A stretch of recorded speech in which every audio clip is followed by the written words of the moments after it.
get hardware info open so I can track the voltage and temperatures, assuming it doesn't crash ahead of time. But even then, a crash hopefully is just a frozen PC, and I'll be able to read the screen before forcing the computer to close. I did a bunch of tests last night, and it was fine. Stability is fine. It's to be expected. My motherboard is very, very good. My power supply is very, very good. My RAM is very, very good. And so, unless I got... And we're like how long into producing the 5800X 3D? This is probably revision 2 or 3. So I would have been shocked if there was any issues, especially running at stock. But I ran tests at stock. Did a bunch of Cinebench runs, single and multi-threaded.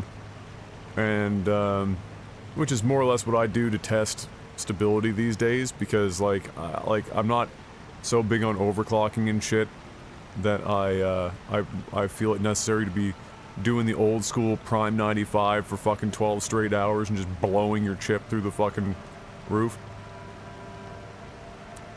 I was at Subway last week and talking to an employee. He told me about the new policy starting the next day. That's kind of fucking crazy. They must be doing it to try and save on costs because people were adding too much shit or whatever the fuck. So if they just have it so that it's set and then they remove, then it's a they can measure each thing out more appropriately and track costs and shit more effectively. I get it, but it's also like one of Subway's biggest draws was, you know, it was basically the fucking Burger King of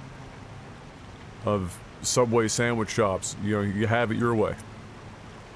Alright, now it's like you can kind of have it your way, but not really.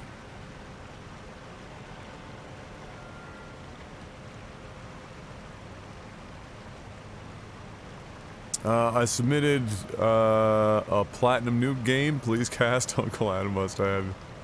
It has nothing to do with your Patreon tier or anything. The number of casts that we're getting right now, as far as I'm aware, is relatively high. It's not like it was in 2013, but it's relatively high. However, we tend to try to avoid casting the same person, you know, like more than once if we can. And so there's a pretty high probability chance that you get casted. Jeff is the one picking the replays. And the majority of him picking the replays is just no different than it was back in the day. You know, just pick them out, see how long the games are, if it fits our timeline that we're casting that day, and if it's a cheese or not. You know, meaning have we already casted a cheese game or two, or, you know, because we want to do a normal game and whatnot. We tend to do 3 a week.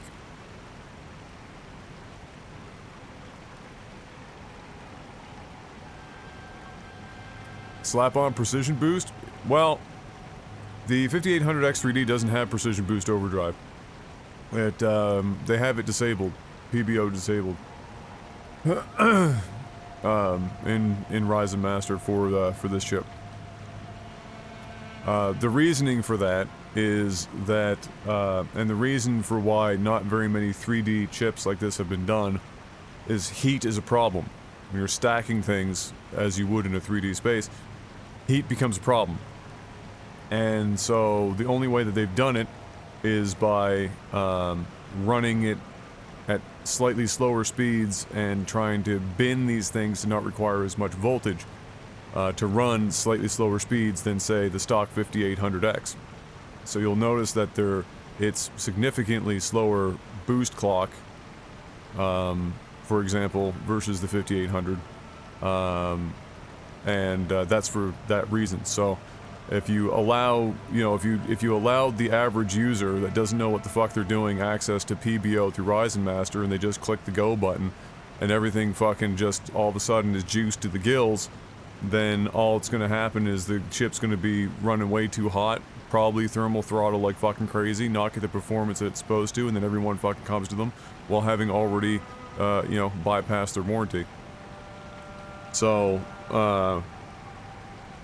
thankfully it doesn't really need it. Now, that isn't to say that you can't do something to help it a little bit, so I, you know, in the last 3 months, somewhere around January, they started rolling out BIOS updates for a lot of the major board manufacturers, especially higher-end boards, that allow you to do curve optimizer, which is tangentially related to PBO, in that it's a voltage offset. You're more or less undervolting the chip, and in normal circumstances, what that would mean is you'd get the exact same clock speeds for you know, less heat, which is pretty true, but the way that AMD chips tend to work these days is that if there is heat overhead, meaning they're left over, so it's got room to climb, it will climb. So if you undervolt it a little bit, you not only get cooler temperatures on average, but you also end up getting slightly higher boost clocks. And so, for example, stock, the 5800X3D tends to get somewhere around, on an all-core load, somewhere around 4.35 gigahertz, or whatever the fuck. And, which is what I was measuring as well with hardware info when I was doing Cinebench, and Cinebench R23. And then when I undervolted it,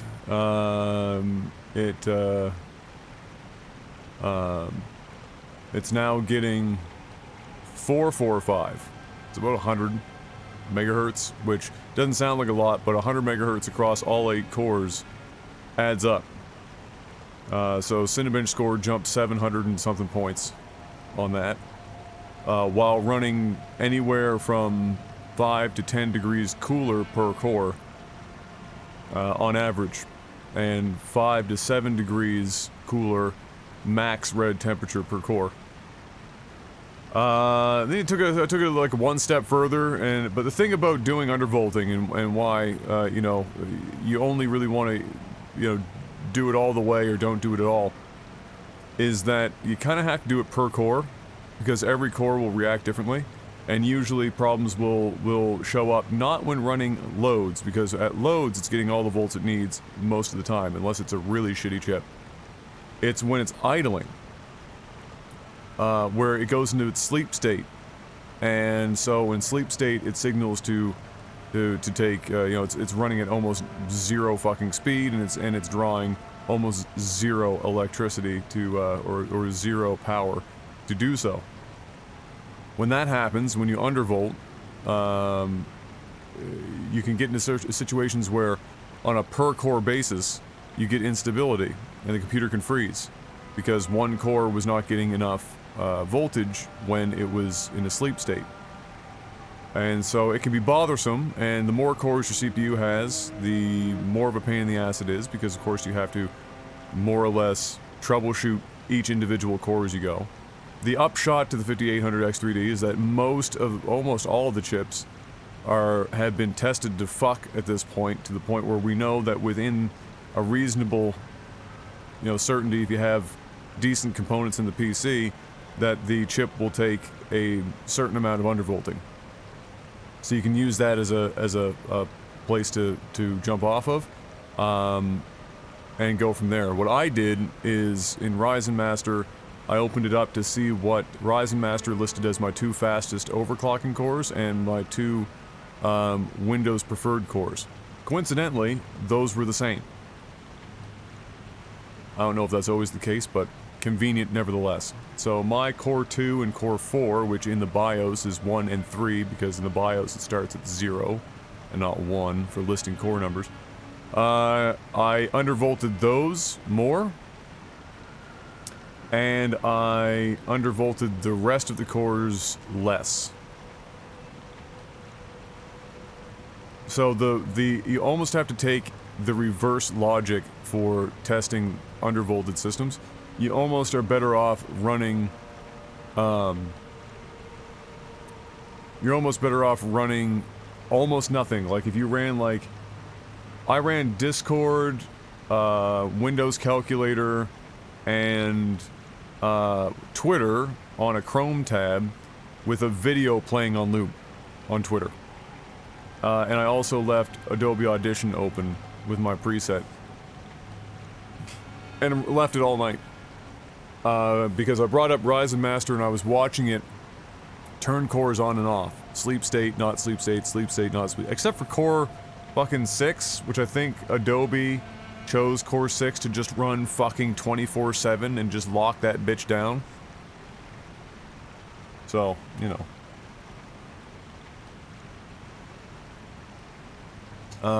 So I wanted to do, you know, see if there was any issues. So far so good. Computer ran all night. No problems. Temperatures in Cinebench with this, like I said, dropped significantly. The boost clock on my 2 fastest cores went to 45, 50. But I also got that on two other cores. When doing single thread testing, 2 other cores also hit that. So, not bad. 700 points in Cinebench is a 19% boost in points.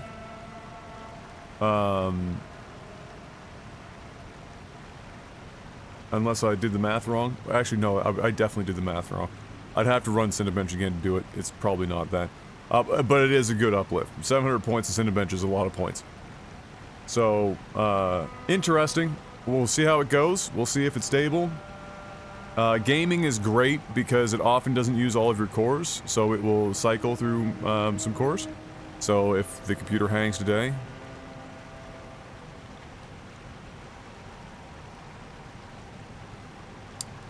we'll likely know why. And then all I'll do at that point is, if I want to just, keep streaming at the time, I'll go into the BIOS, I'll turn off the undervolting. Problem solved. Won't have any more issues. Unless there's something really catastrophically wrong somewhere. But otherwise, yeah. I'll turn it off, and then I'll turn it back on later on when I'm not streaming and change the voltage settings to try and figure out, a more stable setup. But for now, it's great. As some of you would have seen on Twitter last night, unfortunately, the installation was a hairy one. The AM4 platform is probably the most dog water platform for installing things that I've ever dealt with, and I've been building PCs for a very fucking long time. I mean, man, I've been building PCs now. I'm getting old. Over 20 years. I've never once, in all of the PCs with all of the cooler types that I've used, and all of the sockets, and all of the crazy, I mean, we're talking, I worked on Brian's fucking, pre-built Dell.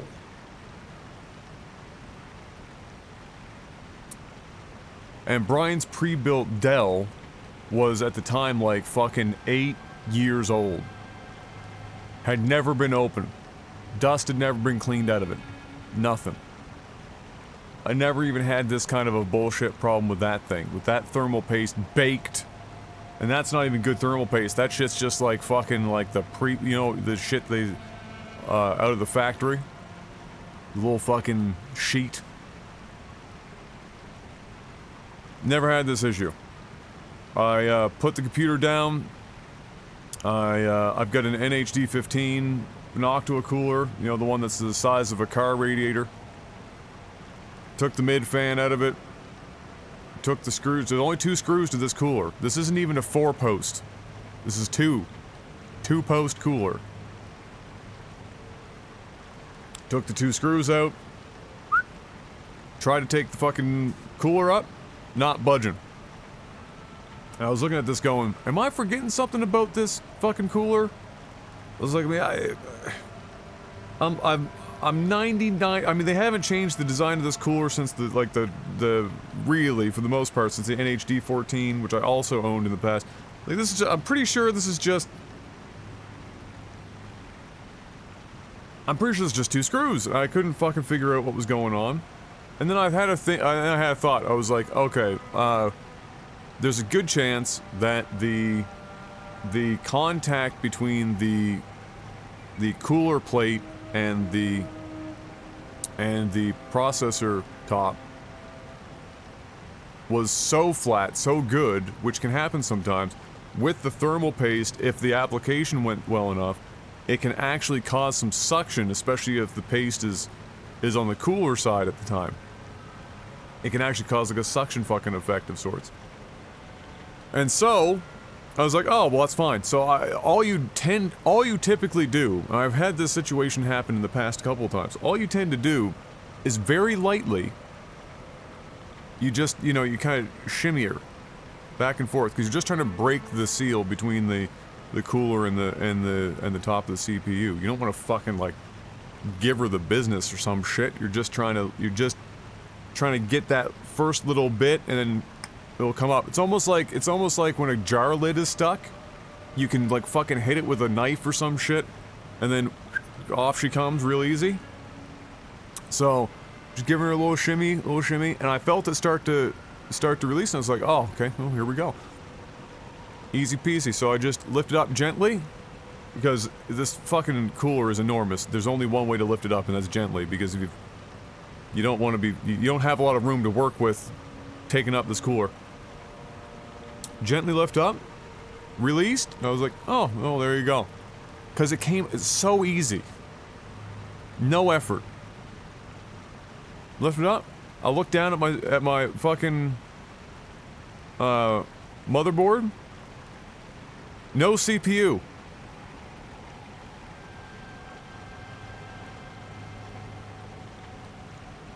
I said, what? I flipped the cooler over. I'm seeing all pins. I said, what?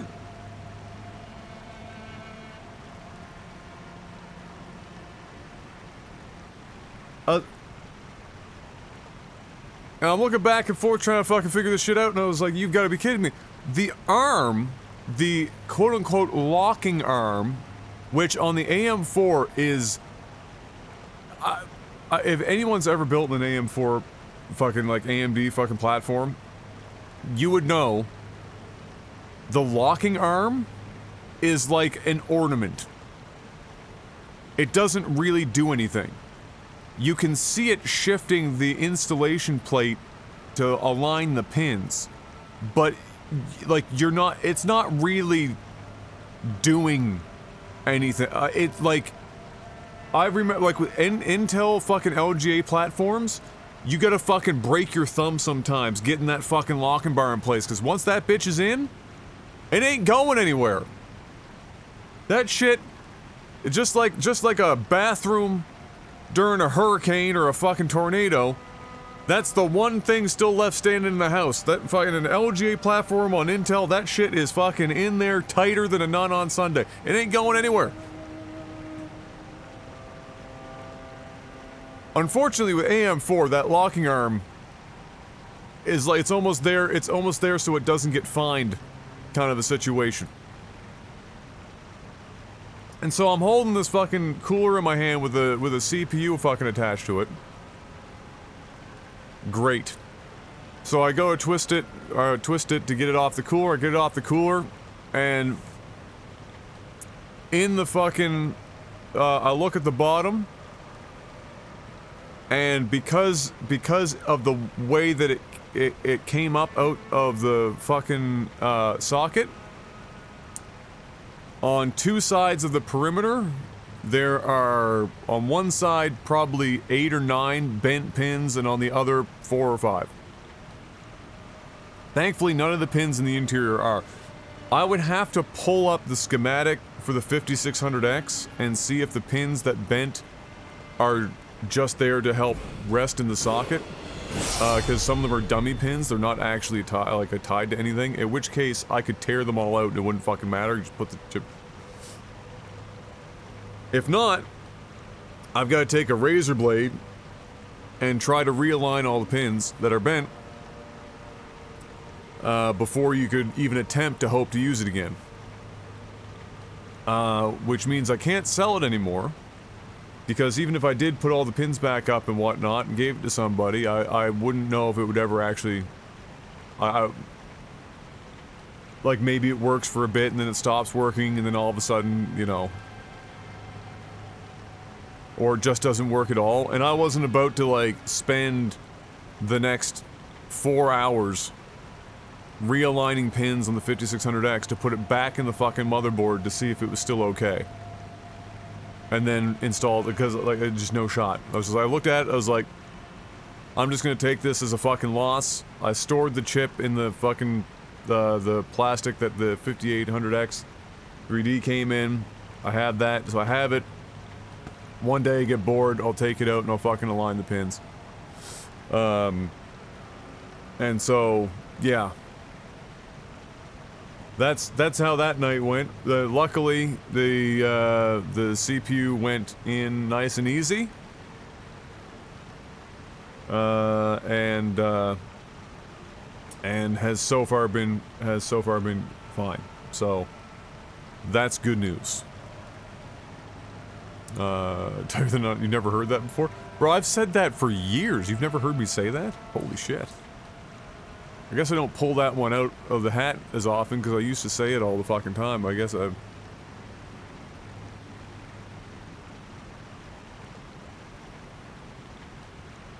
Damn. Yeah, holy shit, how long have I came up with that... I came up with that saying... This is gonna be fucked up. I think I came up with that saying when I was in junior high. It was definitely junior high. It was with Ryan. It was with Ryan. I can't remember what we were doing at the time. I think we were playing a game. Or some shit. Might have been GTA or some shit at the time. But yeah, it was like, I think I was probably like 14 or 13 years old, came up with that shit, and I used it ever since. I thought I was so clever. It's such a fucking, like, crude joke. I thought it was so clever.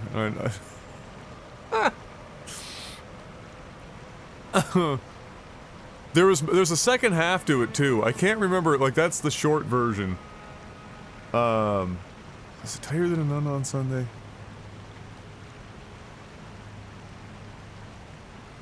There's a second half to that. And I can't remember what it is anymore. But there's like an additive layer. So there's like tighter than a nun on Sunday, which was like the standard. And there's like tighter than a nun on Sunday, and there's like an added fucking layer if you wanted to take that, you know, a step further. Because, you know, really, why not? Clearly. Clearly.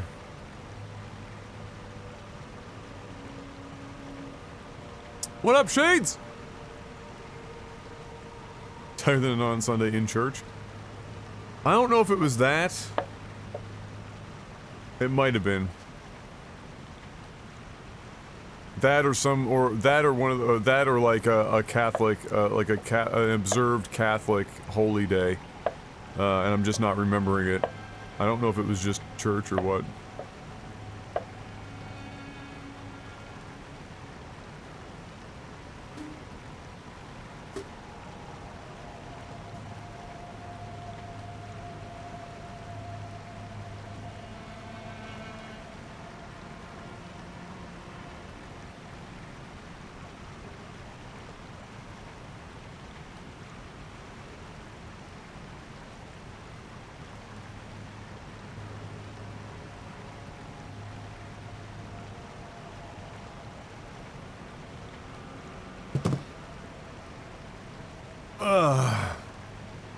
Alright, let's get the old TV on here. Good morning, Shades.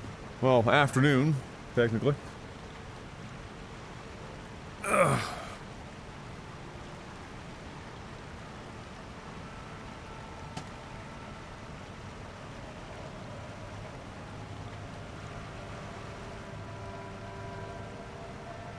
Yes, so the upcoming couple of months for games is, and like high-profile games is, almost, if not as packed as some of the greatest years we've ever had.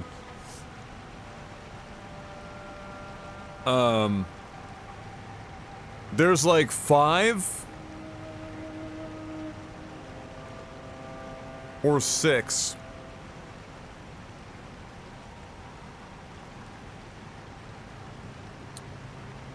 Also, Shades, sorry, 58 months. Welcome back. 2 more for the 5-year. Shades are finally about to fucking hit LPR dice territory. It's gonna happen.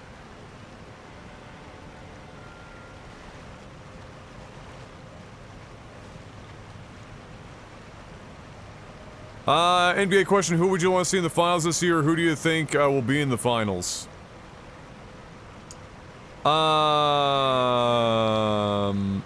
Oh shit. Fuck. Sorry guys, I'm gonna have to restart the game. I forgot I left the fucking FPS counter on for, Steam. One sec. Remind me who are in the East and who are in the West. Just all of the teams.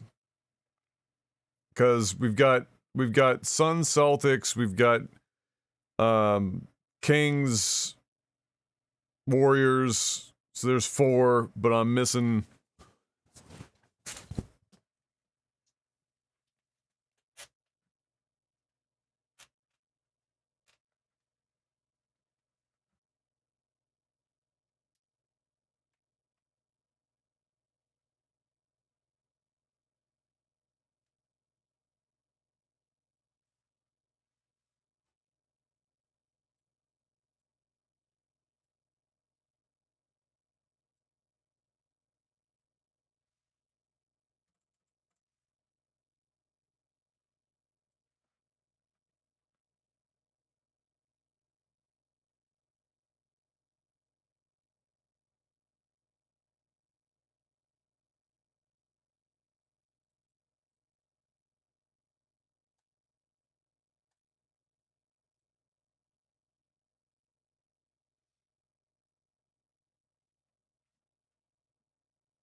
There we go.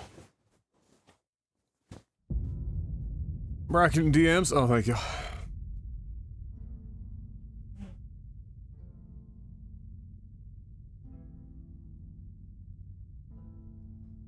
Yeah, I can't remember.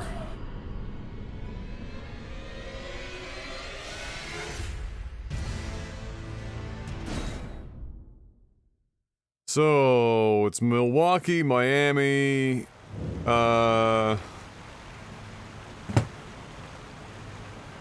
New York and Cleveland, Philly and Brooklyn, Boston, Atlanta. Bro, that Eastern Conference is a resonant fucking sleeper. Holy shit. Okay, well...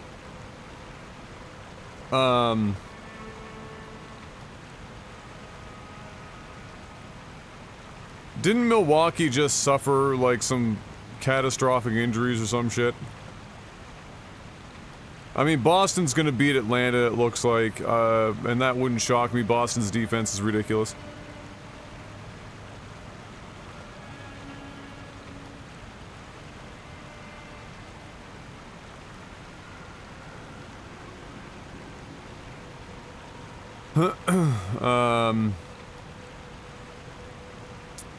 Denver, Minnesota, nobody cares. Phoenix, LA. The only reason anyone cares is because CP finally fucking beat that referee. Kings and Golden State are by far the most intriguing series. And then Memphis and LA.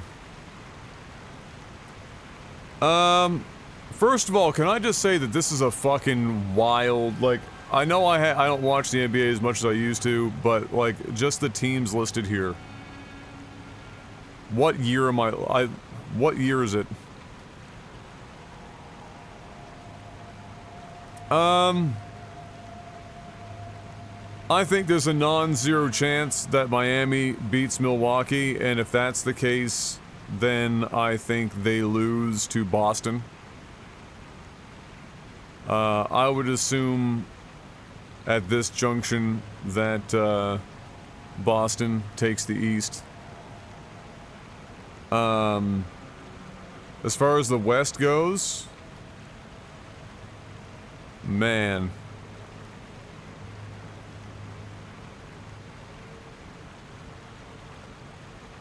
If Sacramento can beat Golden State, I think Sacramento can go the whole distance to the conference finals.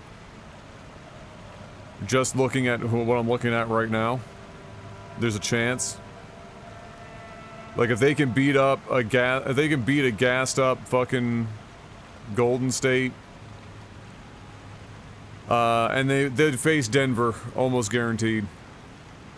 Would be my guess. So I think this is going to be a tentative Denver Sacramento versus a whoever wins between Milwaukee and Miami versus Boston.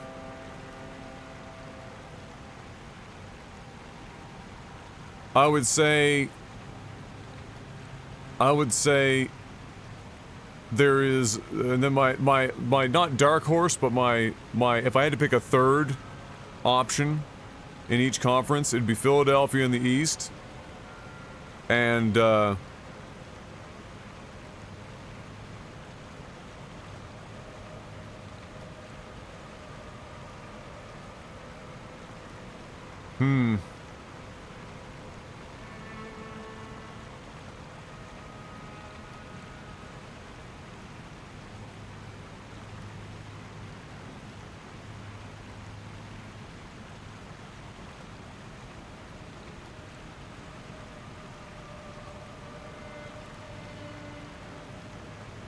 Memphis, maybe.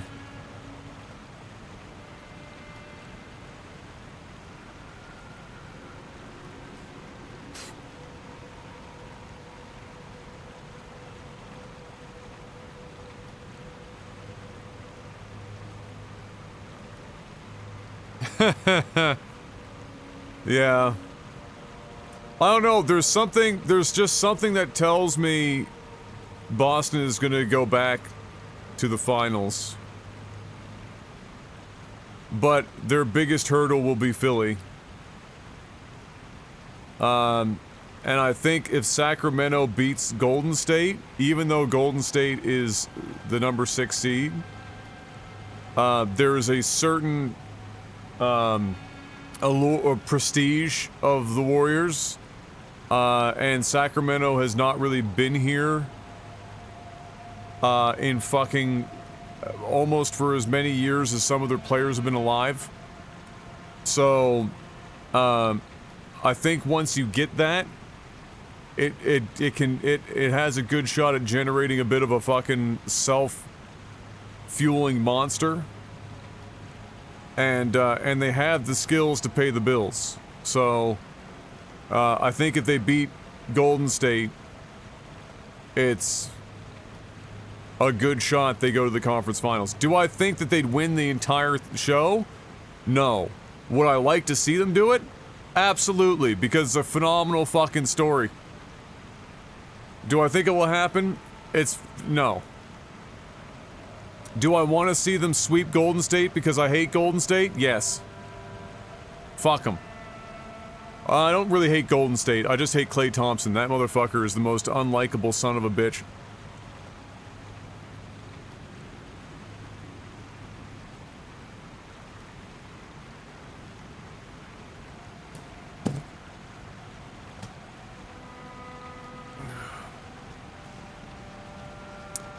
So last we left off, we were here. We cleared a whole bunch of shit. Last stream was a tough one. There was a lot of bullshit. I was also on about as much sleep, about as awake as I am today. I'm feeling like I'm in a bit of a better mood today, though, than I was that day, so while I'm still exhausted, I don't think I'm going to be as fucking grumpy as I was. But who knows what will happen when we get our ass kicked a couple times. We beat a lot of friggin'... Is that an enemy riding an ant? That's new.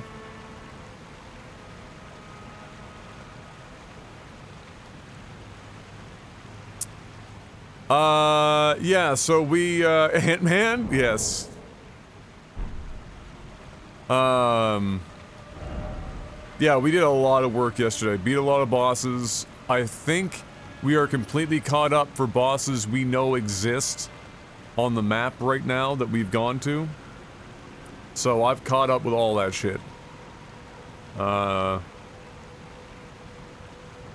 so now we're just kind of in continuous uncharted territory.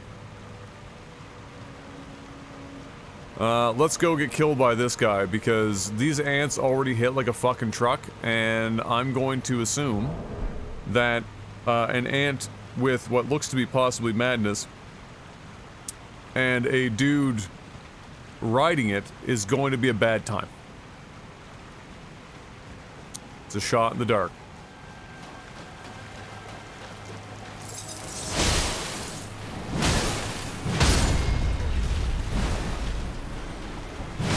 I lied.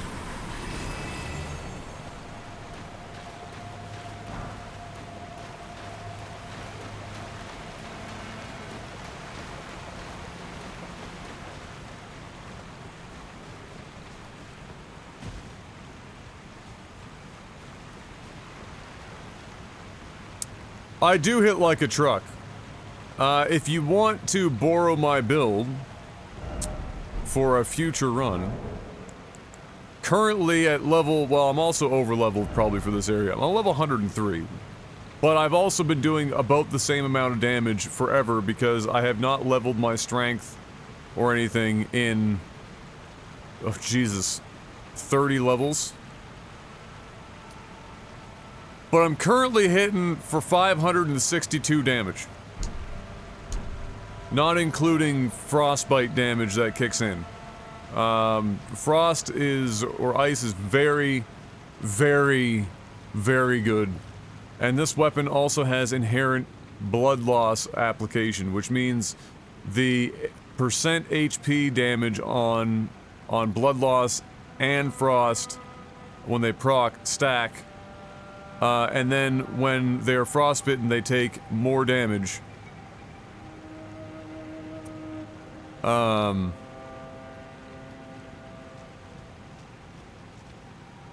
It's pretty good.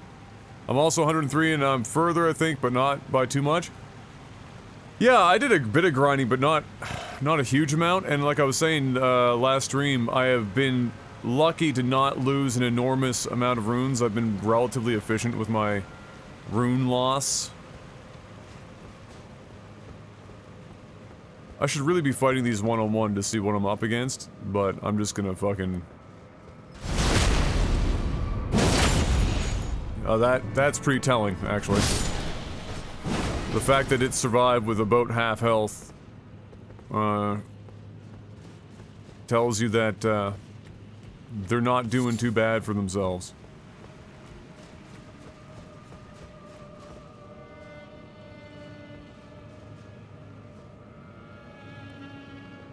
Oh, looks like we're gonna find out. Oh, it's just one of these guys. They've got the fucking whip.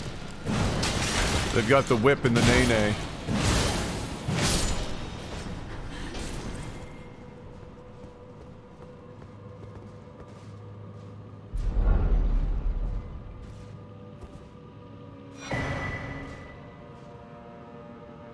Word? An ant skull shield. Yeah, okay. Why not? This weapon also has inherent lifesteal. Percent. It's... Any lifesteal in Dark Souls is good lifesteal, I guess, for the 1 HP survival rate, but... At this level... And with this, you know, my stats and stuff, the stuff that's killing me is not mitigated by lifesteal.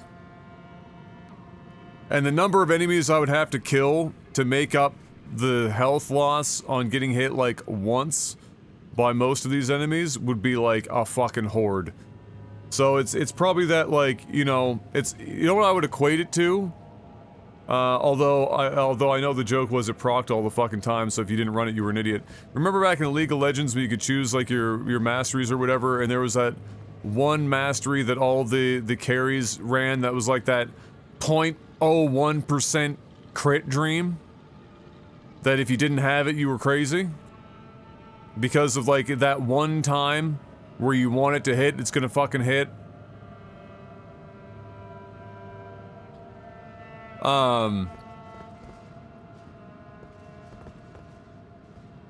Yeah. I would equate it to that. Except instead of damage, it's, you know, once in a fucking million years, you somehow get out with 1 HP because of it.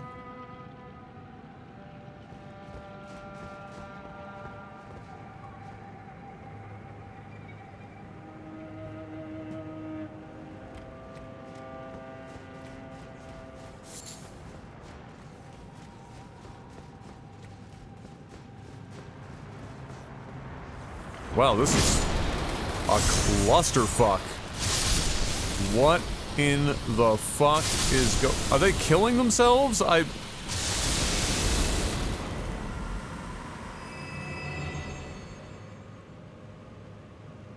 Thanks, I guess?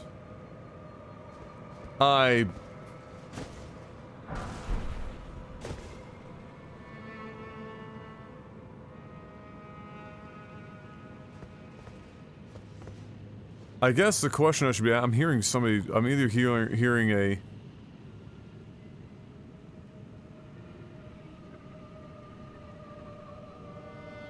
I was either hearing fighting, or one of those guillotine fucking things somewhere in the building. I guess I could explore down bottom before I go up. Typically that's not the worst idea, so let's go do that.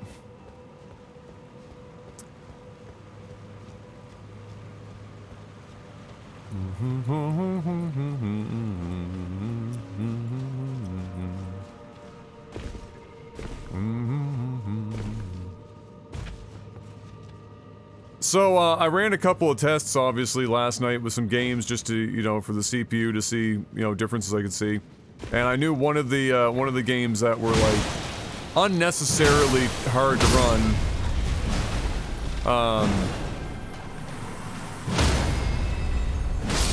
was, Need for Speed Unbound.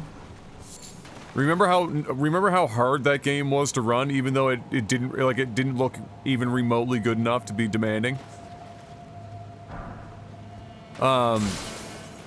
So, like, I couldn't get 120 FPS in 1440p with my setup. Even if even if I lowered settings, I couldn't lock it at 120.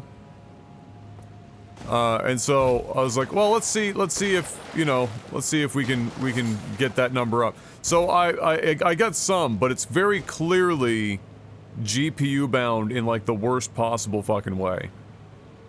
Even at 1440p. So I ran it at 1440p and I had all the settings the same or whatnot. Still couldn't lock 120. It was down like 98, 103 in spots, just fucking dipping like crazy. I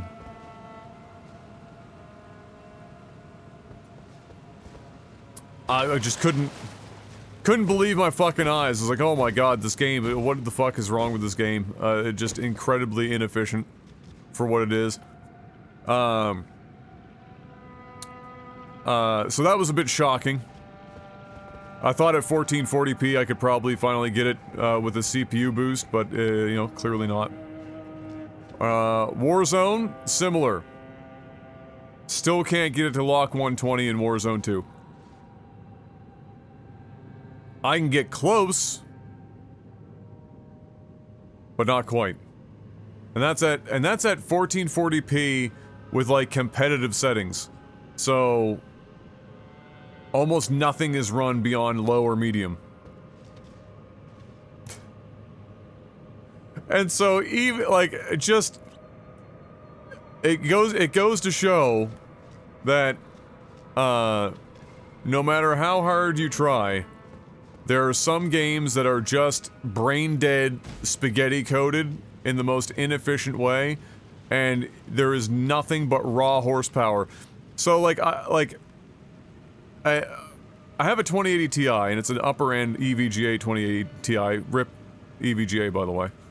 GOAT. I'm still secretly hoping that they switch to doing AMD boards just to spite NVIDIA, because they stopped building them because of NVIDIA in the first place. So it's not going to play a lot of modern games at 4K high frame rate. You know, 60 FPS is not going to happen at 4K for a lot of these games. But, like, it should be a 1440p monster.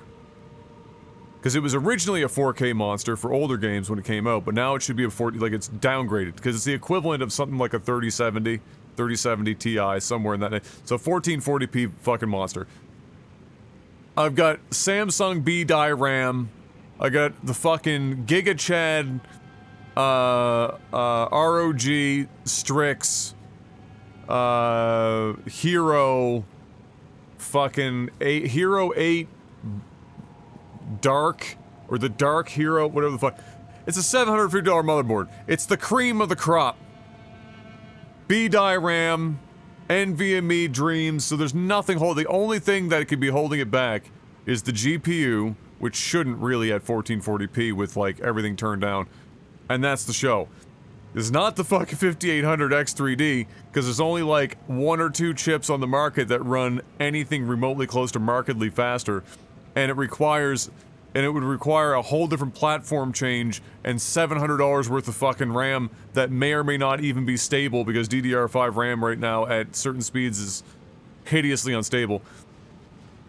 And so there's just some games that it ain't it. You can't run it natively, you gotta run it with, like, DLSS or FSR or some shit in order to fucking, you know, get it to be in its happy place.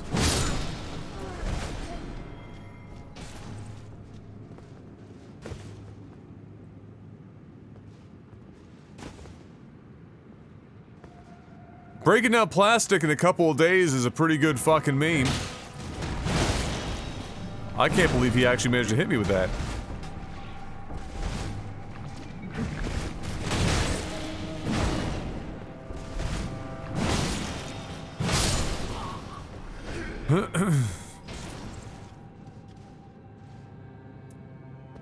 Oh, 140 days. Well, that is a couple of days in the grand scheme of things. I knew that they were working on finding versions of stuff to break down, plastics, but, that's a pretty good breakthrough right there. Beats a few thousand years in the ground. That's for sure.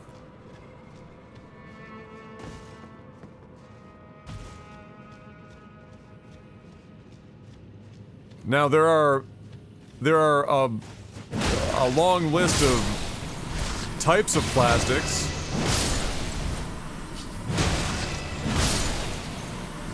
And so it would be interesting to see how applicable it is against a wide range. Hey, what up, Ailerons? Yeah, I was using the club before, the big two-handed club, not the one that you get from the boss, but the one that you get, like, you can get in within, like, the first friggin' 30 minutes of playing the game, if you knew where it was. And that was great. I had that upgraded. It was great. Came across this. Hard to fucking... hard to fucking compare. Well, if it was a different moveset, like the biggest club has a different moveset where it's mostly broad swings and slower attack, and I was like, I can't fucking do that shit. But this has the exact same moveset as the other club. So, you get the benefits of this overhead swing, which is great in close quarters, in narrow hallways and shit, where the other ones would be useless. You get inherent fucking bleed and lifesteal, which is lol. And then I applied frost to it, and so now it's just like a complete, absolute meme fest of a weapon.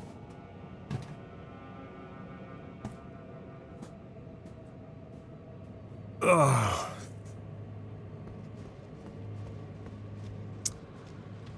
Oh well, these guys look like they're fun. Are they gonna kill themselves again?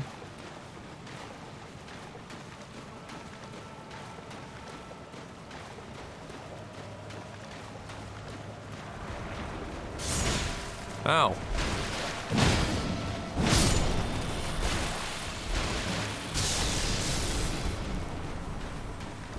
So if I just run in here and fucking, like, do something dumb like that and totally miss my shot, and then die to, like, dumb shit.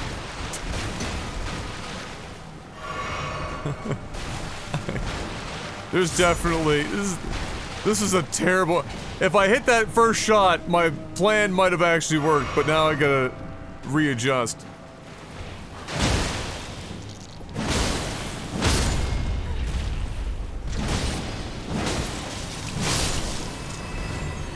Who the fuck has got poison? Oh.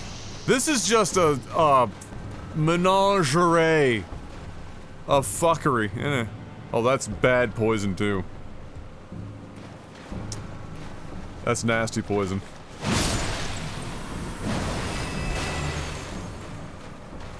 Holy jeez.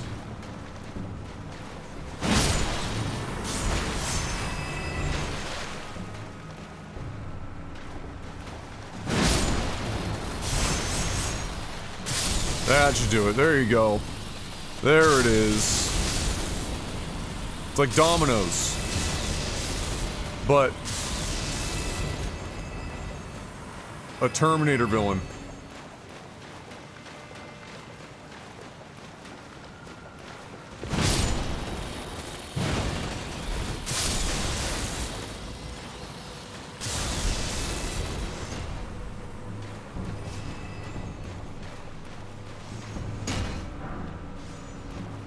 Ow. For frick's sakes. You gotta love the archery from above. Nice swing, Adam. You're doing a great job with these jump attacks today. Nice shield stop, bro. How? Damn.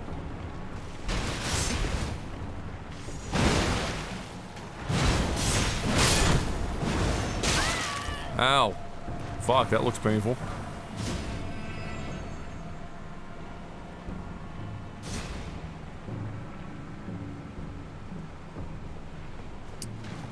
Good solid whiff percentage so far today.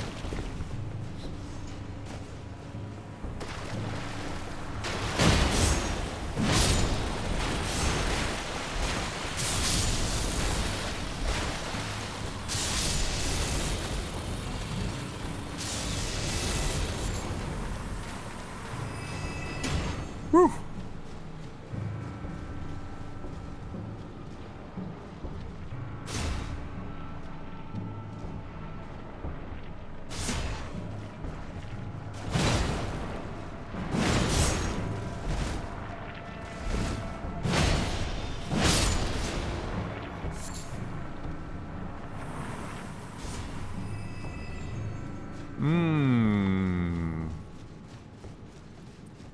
Well, lots of runes to be had, but not a hell of a lot of anything else. Couple of okay items down here. Wow, Adam, your whiff percentage on these is no shot. Bro, God help me. I'm gonna fight a boss at some point today, and I'm going to be whiffing everything. I can just fucking sense it. I am gonna be brutal.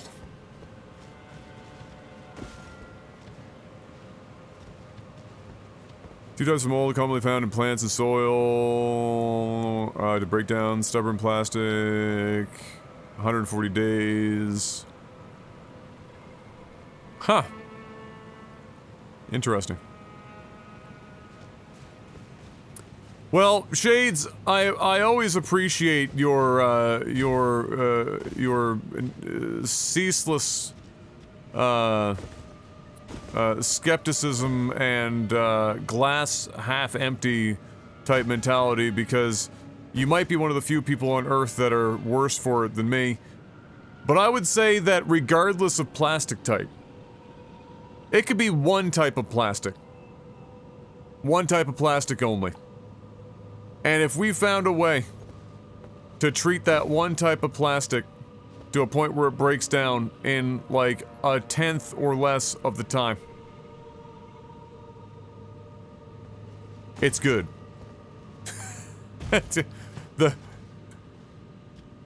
We don't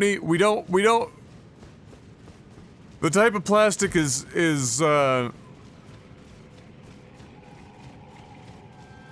win, regardless of the type of plastic. It is a W that we take. No questions asked. I would assume that any, if it can attack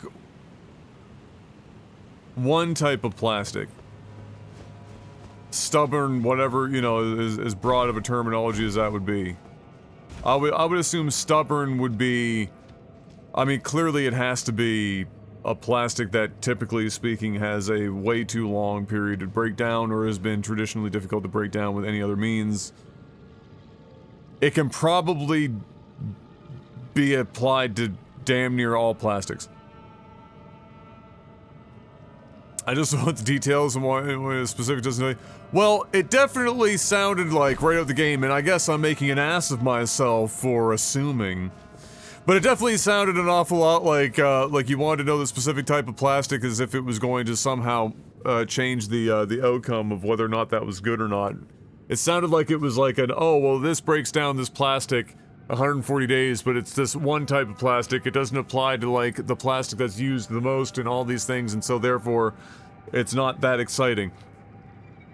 And I only say that to you because it's been a typical trajectory. So I guess I should not have assumed. I apologize. That's my mistake. My apologies.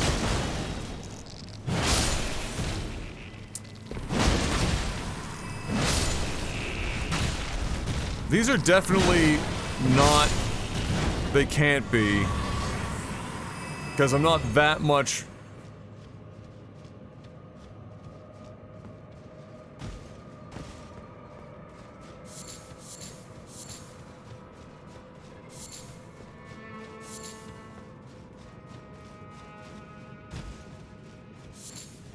They're not doing as much damage as I would have expected them to, compared to some of the ants.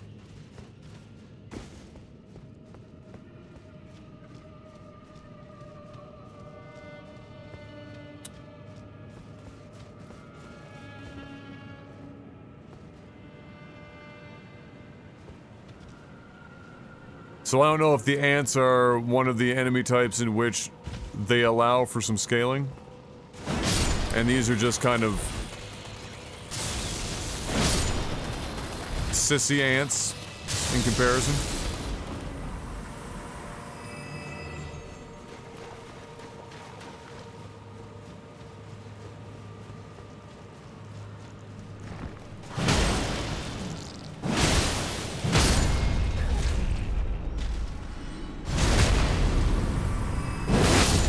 Oh, that's a crit state that you can hit.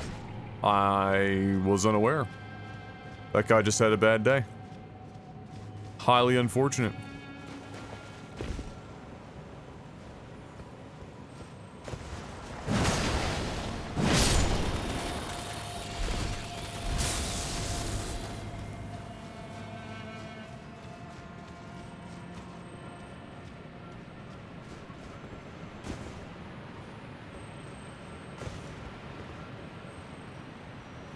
Oh, yeah.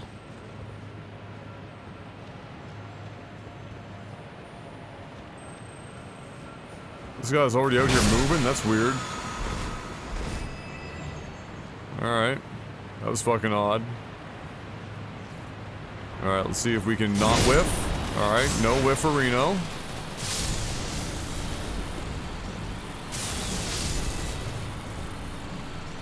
Oh, he got it alive. How am I whiffing so much on these guys? Why? Hawaii.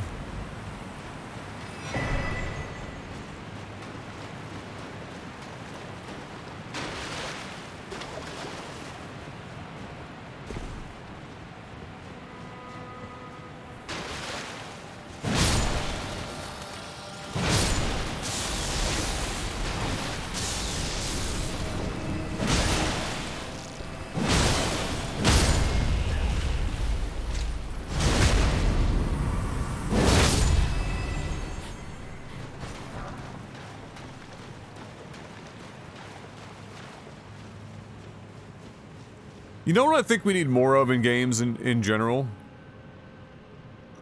Even though it doesn't apply in the context that I'm about to say, like, directly.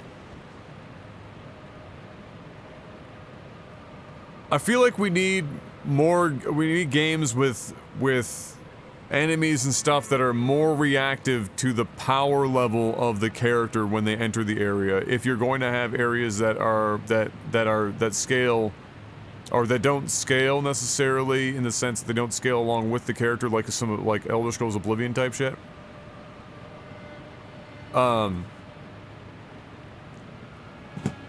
Where like the enemy has the like is aware of or has the ability to become aware of the relative level and power and ability of the player character to the point where they react differently and perhaps even run away.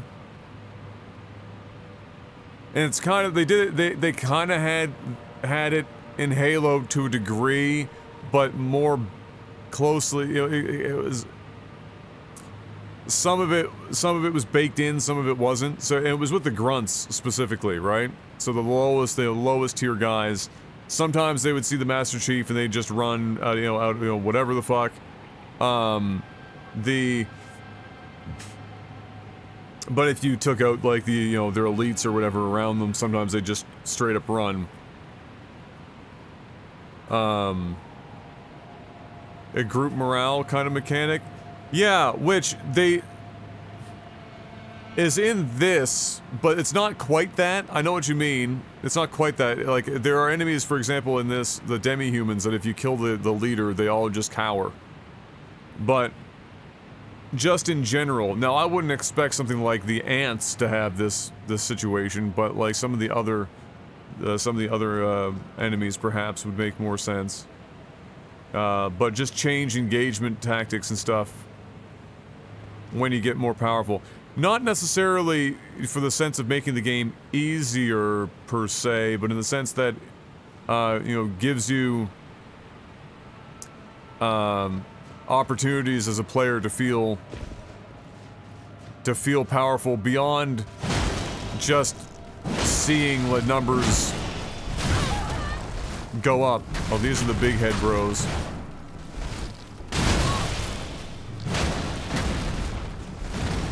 These were the ants I was thinking of.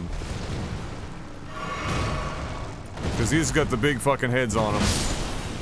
You gotta get around the sides of them.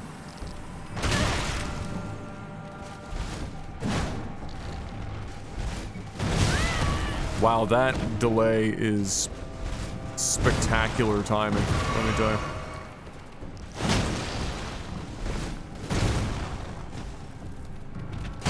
Wow, that rock just did me dirty. Alright, we gotta fight over here, big guy. Come on. This is not the way.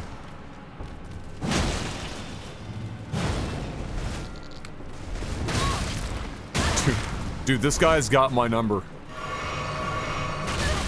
He has legitimately got my fucking number. That second, like, delayed fucking head attack. It's like fucking, Gorm. It's the perfect attack because I can't time it based on the delay. Look, it's perfect. It hits me every time. They need to do like a, wow, I'm gonna blow through every fucking pot on this one ant because I can't get to its fucking backside to attack him.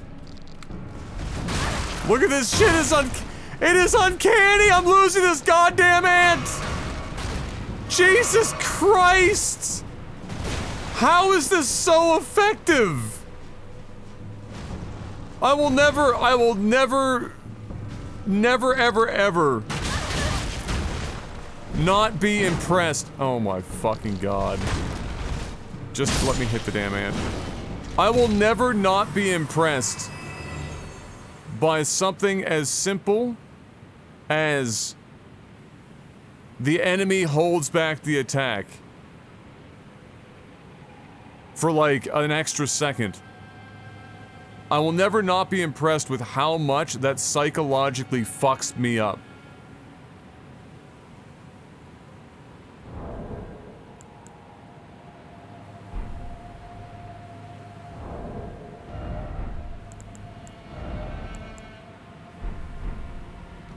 Is this even worth fucking healing my friggin' poison right now, or did I make it to the edge of the zone?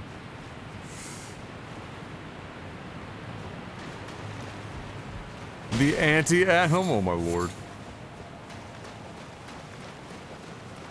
I'll never not be impressed by how much it fucking gets me. It gets me every time. Like, if this game ever wanted to gate me hard, regardless of my power level, all it would have to do is just plant nothing but bosses and enemies in front of me with delayed attacks. I'd never beat the game. Like the amount of mental effort that it takes to overcome the muscle memory of like 6 fucking Souls games worth of enemies with specific attack timings is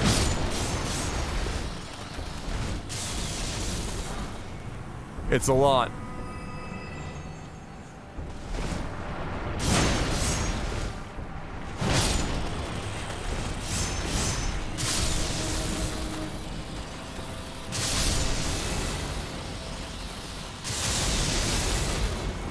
There we go.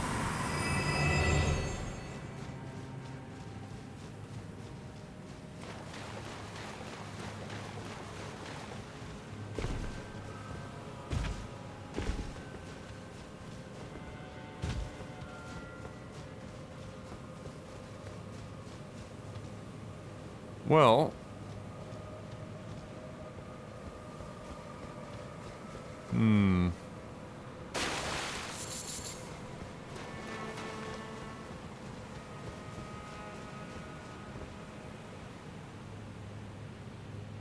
oh.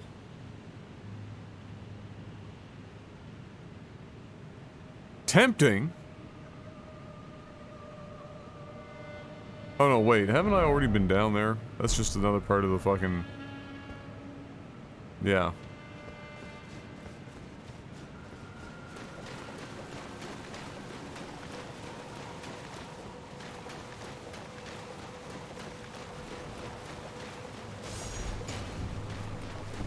Where are the... There's still one of you left? Where the fuck?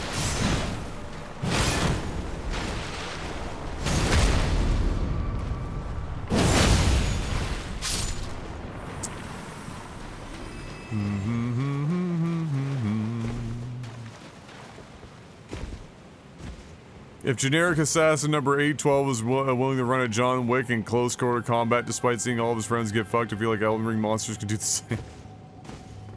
Fair. Fair.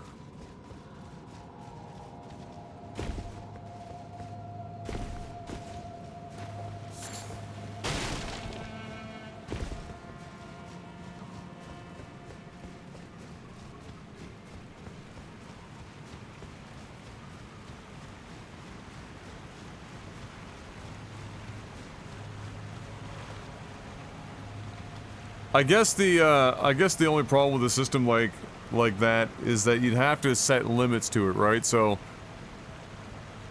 you know, if an enemy is not willing to engage, are they not willing to engage ever? So they just permanently fucking, I mean, they can't just permanently run. So at some point they have to turn and fight. And then depending on your progression mechanics for the game, having certain enemies, even though they're low, you know, way below your level, wanting to not engage with you might be more of a hindrance than a help. Like, let's say you were trying to actually work through fighting a bunch of enemies at a certain level for an item that they drop, and you're spending a bunch of time dealing with the fact that they're trying to disengage from you constantly, might be annoying.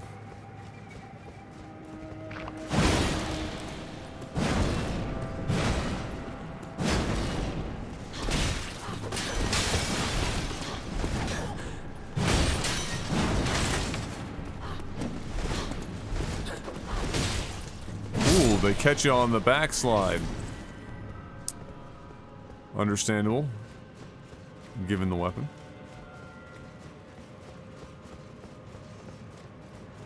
Here comes that boy.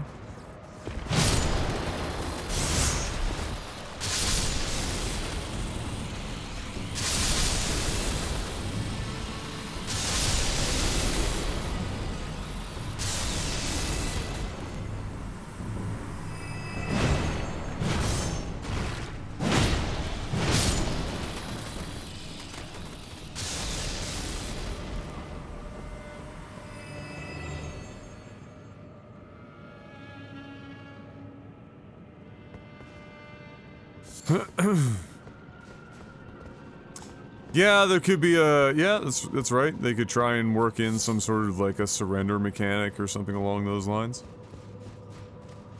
That is true.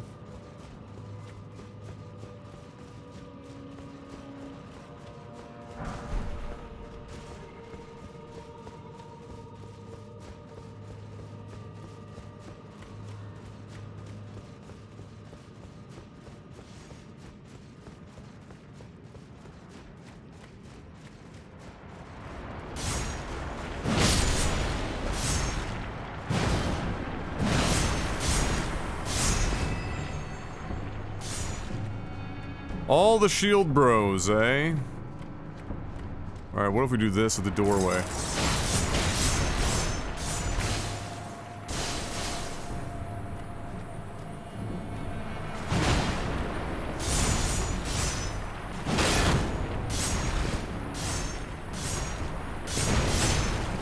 Wait, how did it randomly just swing for the door? What the fuck? Ow. Ow.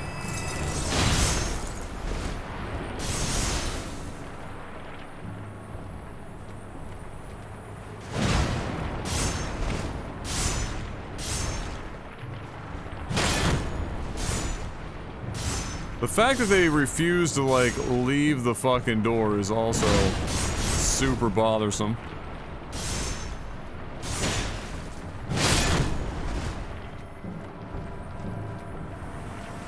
Just oh, that's so true. Well, unintentionally murdered.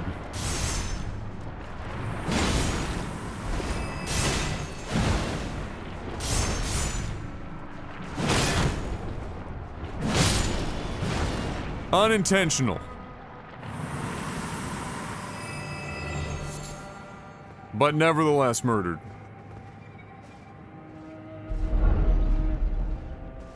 It's more like a manslaughter charge, you know?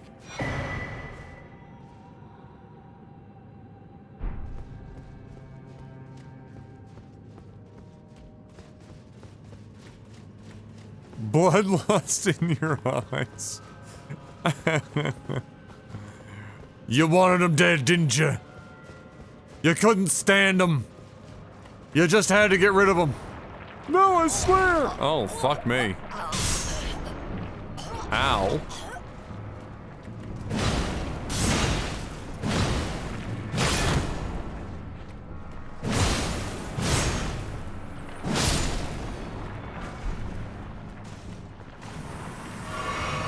Gonna have to watch the friggin' ceilings again.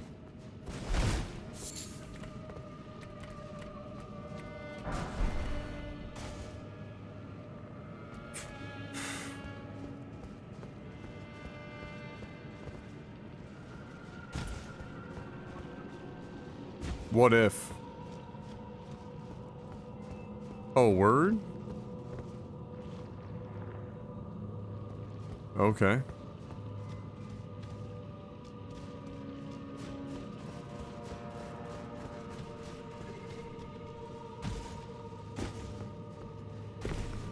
That's either I have to kill something or there is a gargoyle door back here. Yeah.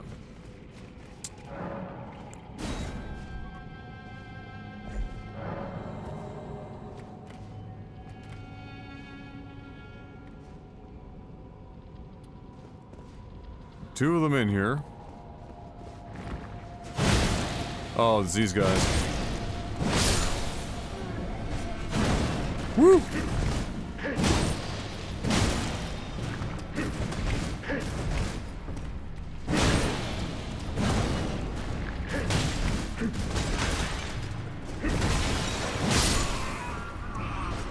What the shit did he bring out the friggin' pots and pans there? What?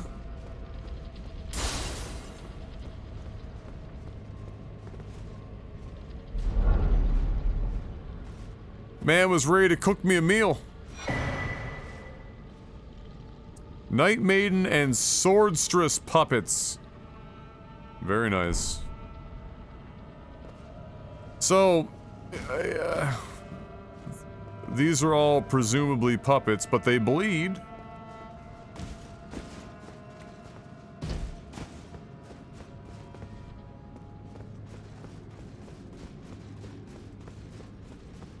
Yeah, or cook you into a meal.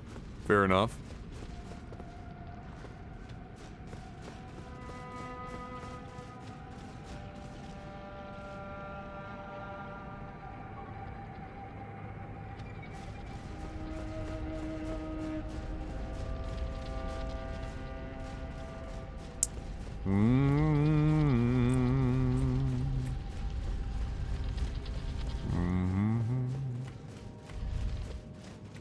Oh god. It's the hardest enemy in the fucking game. Jesus Christ, that one hit like a fucking... Why did that hit like 1,000 times harder? Oh boy, that's an upgraded fucking ball. Wow. Whoa. Alright, so that hits like... actually 6 times harder, or more, than the other one. End game fucking boss.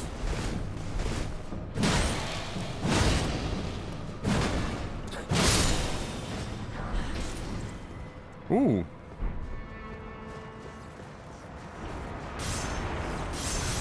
Excuse me, boys. Nah.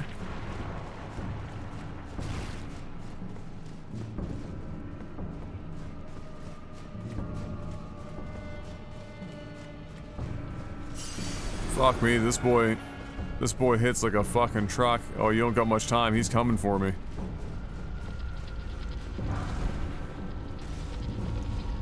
Oh, here come that boy.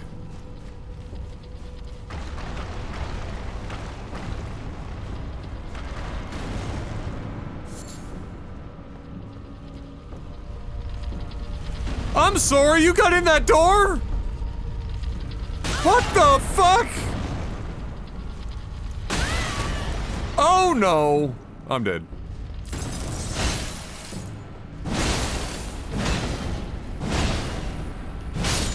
I'm alive. This room was a trap. The doors opened back up after he died. There's another one coming.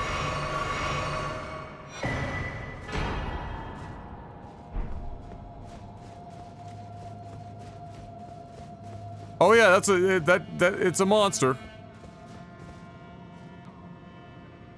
I'm almost positive I heard another one. Look at it. Look.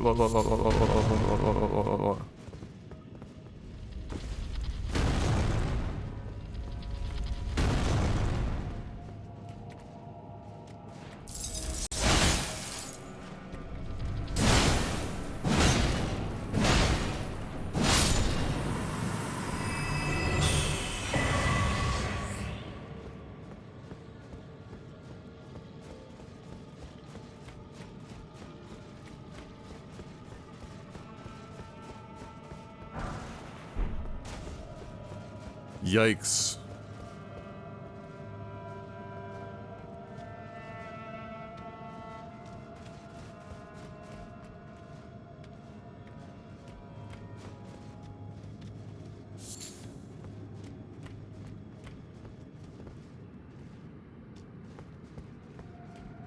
Ball. This is just a bunch of traps. With fucking... death balls. I wonder if walking back here procs him from inside. Maybe not. Alright, before I go in there to my death... Door to open. The fact that there's a gold fucking centipede does not instill a lot of confidence.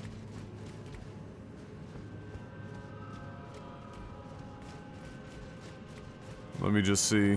Oh, this ain't even a door. Oh, well, I mean, it is a door. Just not one we can open.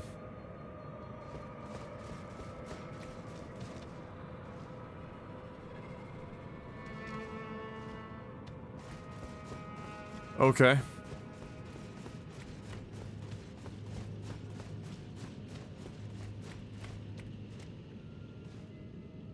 We're gonna want...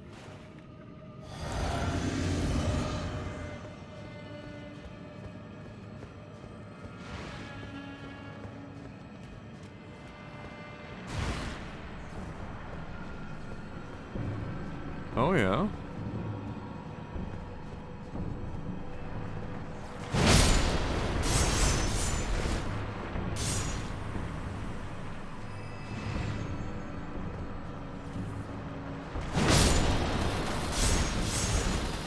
Trying to keep my fucking bubble.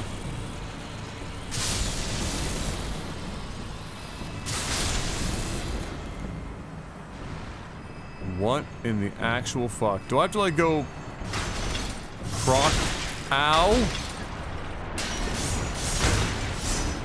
Will this thing drop if I go over here and stop producing them? Or does this just keep infinitely fucking spawning assholes? Yep!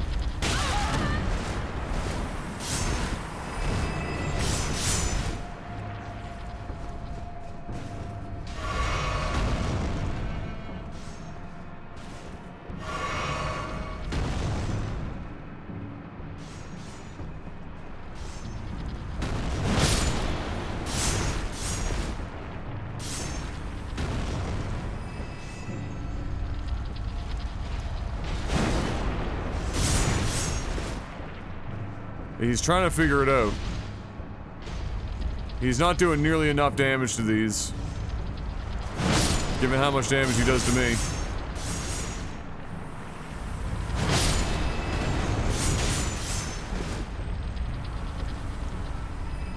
Alright, fuck you guys. Please don't do it to me. I know you're thinking about it. Where the fuck were you?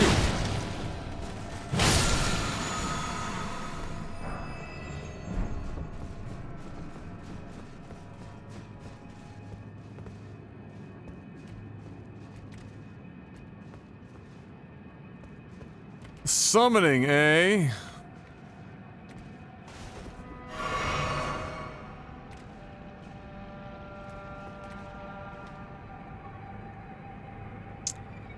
Well. I won't have any ice if I summon my boy here.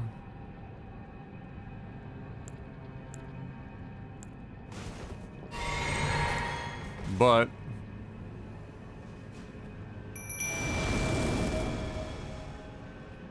Come on, big boy. We got some work to do.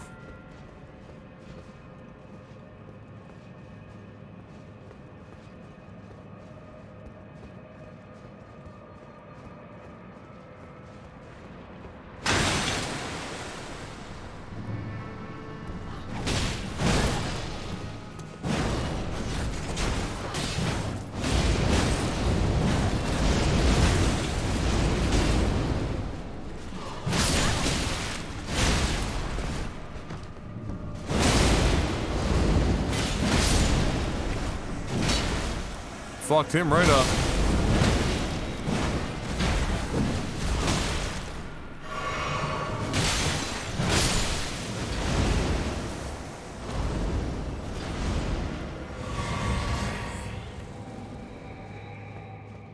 Oh god, is that ball fucking figuring it out?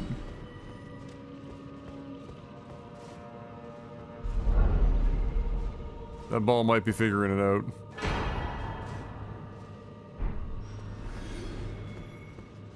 Yeah, that ball is fucking some shit up out there.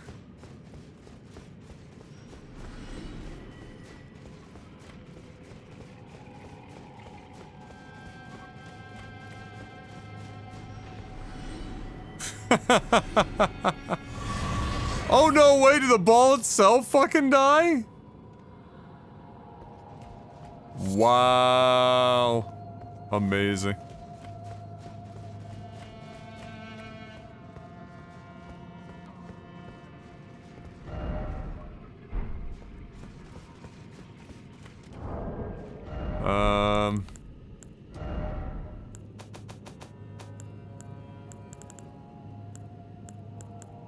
One would assume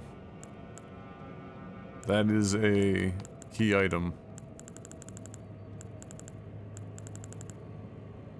No, maybe not.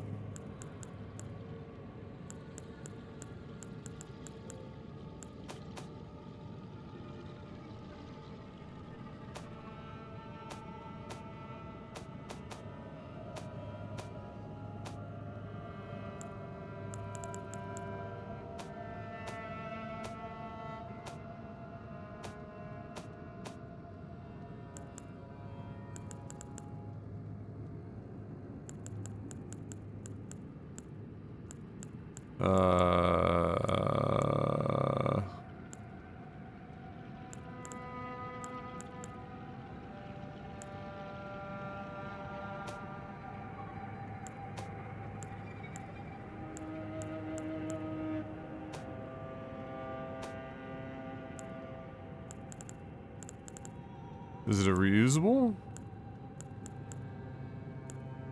No.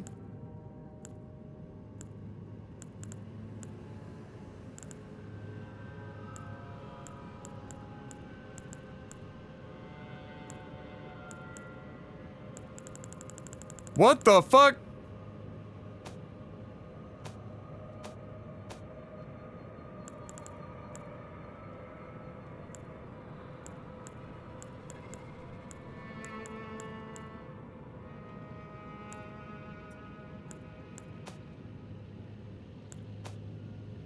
I must be high.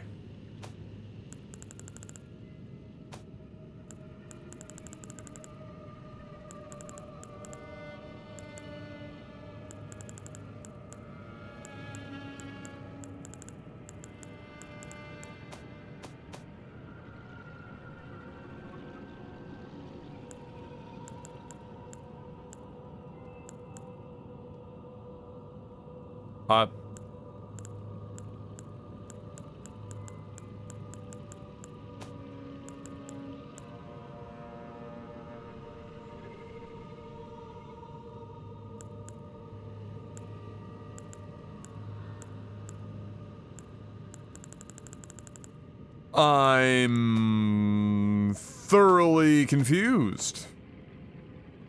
Is it a talisman?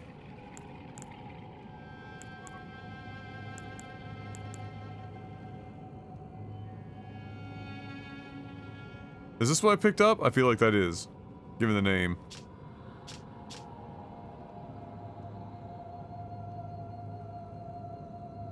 Yeah, I think that's it. Memory slots, something we don't really need. But we've got it.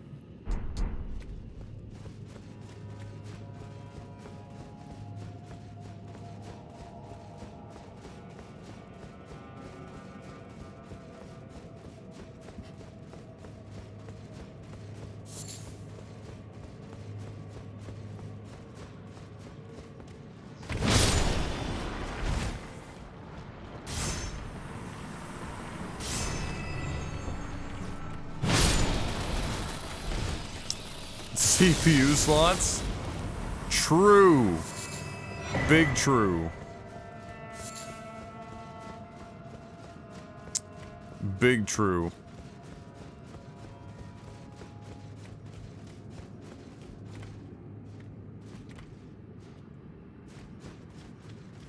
Huh.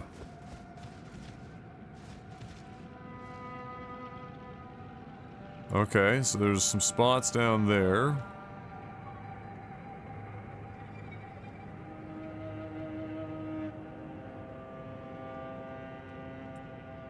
door there, but how does one... might be able to jump up to it.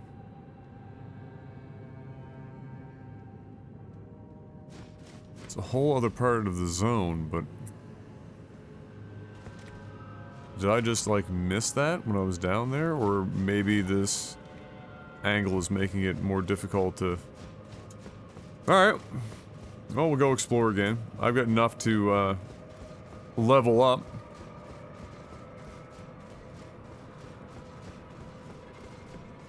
So we can do that.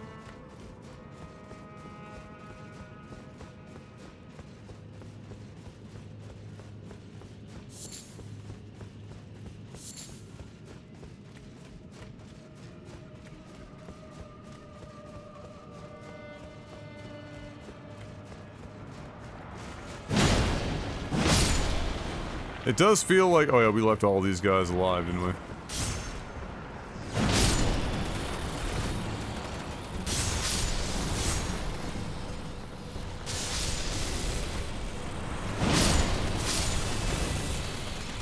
It does feel like the 1% lows in the game are better on the CPU, which makes sense. That should be the case. The max FPS or whatever at these resolutions wouldn't really change much to speak of, but the 1% lows go up pretty substantially. And sometimes 1% lows are more important for most games than max frame rate, because if your max frame rate is always higher than whatever target you're trying to hit, 60, 90, whatever, you know, FPS, then what you actually notice is micro stutter or the frame drops that happen throughout gameplay, and that's like the 1% and the 0.1% lows, which will differ from CPU to CPU, which is one of the upshots of the 3D architecture of this thing. Really brings up the 1% or 0.1% lows.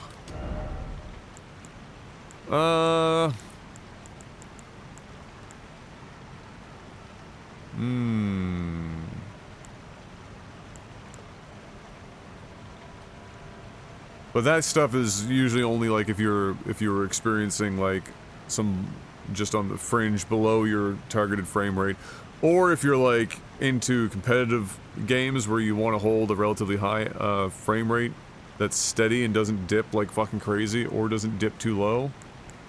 That's where it comes in handy. And then some games just like make huge use of the difference in cache, like simulation stuff. Big difference. Let's see. I was in the midst of getting vigor to 45. I don't even know where I'm gonna take vigor to. Like at this point, I could do almost anything. I could just keep scaling vigor to 60 so that I'm just like a fucking absolute tank. Just an infinite fucking health pool. I'm still getting 26 HP per level right now.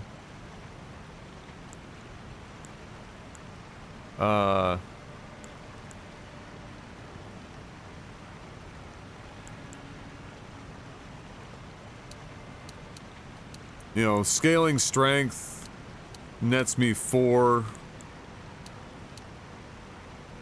extra attack, intelligence 3 based on the scaling for my weapon.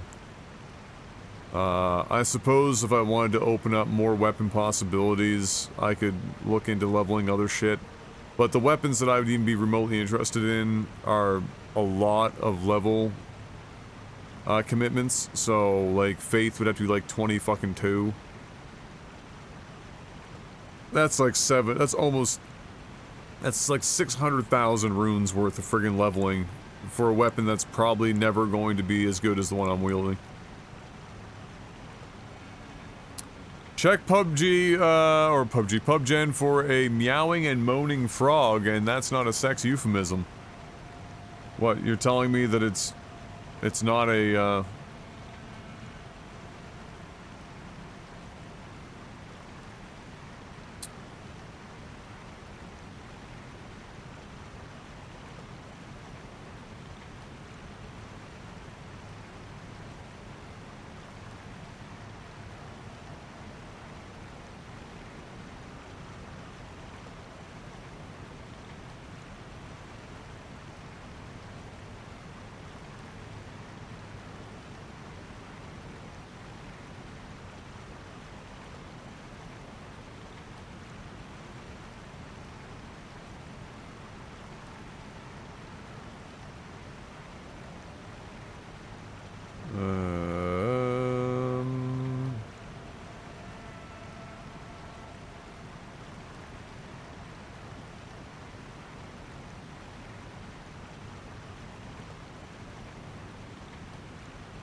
oh wait, I opened my phone originally to look at what Dapbeard sent and I realized that I got a message from my aunt. Okay, let me see here.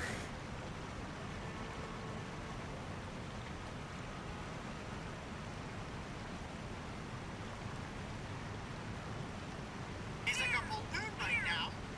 Yes, I know. You're not, you've already been passed.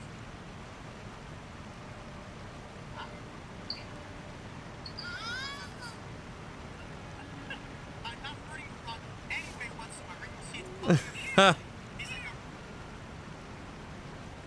Fucking hell. That poor frog is just trying to live its life. Getting turned into a wannabe Steve Irwin moment. That guy is, I can't remember his name. Oh shit, I didn't even level. That guy, I can't remember his name, but he's definitely like the slightly less entertaining and likable Steve Irwin.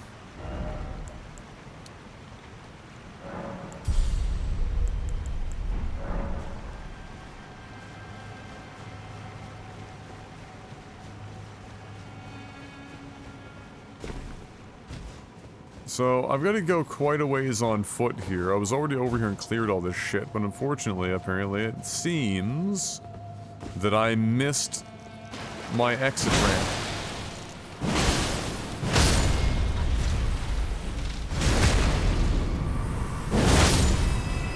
Brutal. I love it.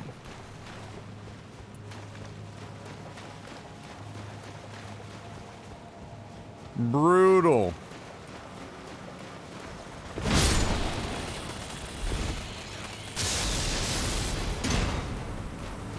Oh, here we go.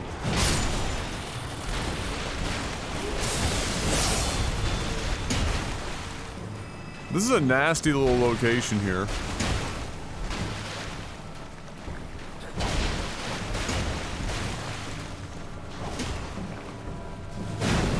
Oh my god, Adam. Why are you so bad about that today? Jesus!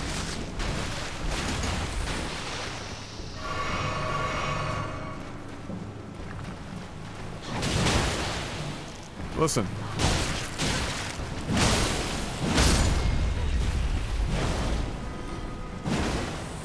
Game. I'm still trying to fucking just stay locked on. And instead I just took all that damage and instantly killing him. Fuck me. Oh my god, the game doesn't know who I want to target. There's too many enemies. Can't figure it out. Now we've got like 1,000 friggin' snails coming for our butthole.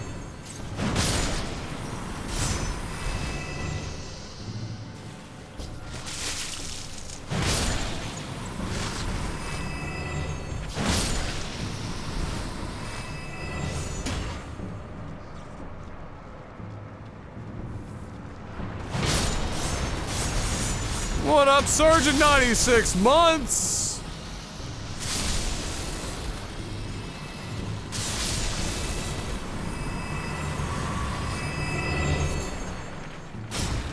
Wow.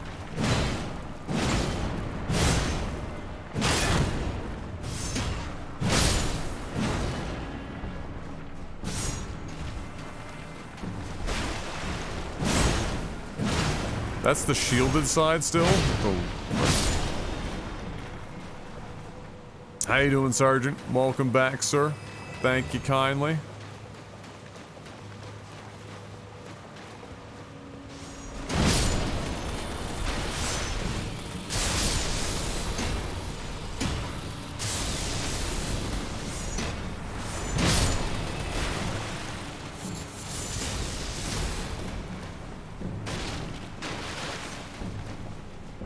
Living the dream? Oh, yeah.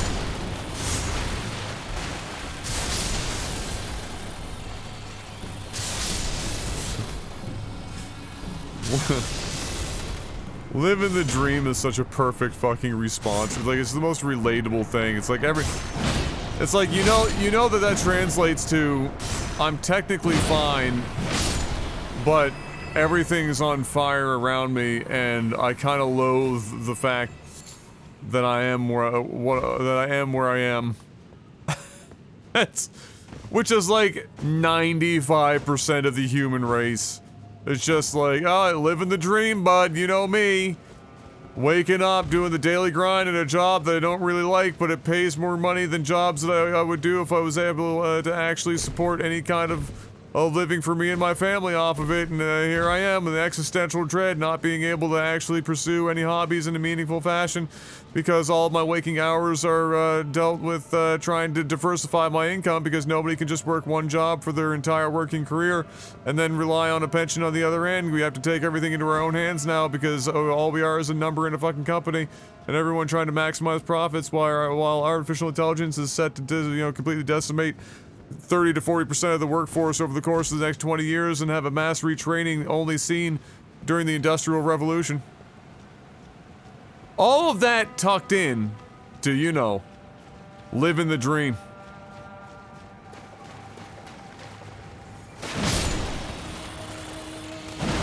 Oh, I shouldn't be here. Fuck. Forgot.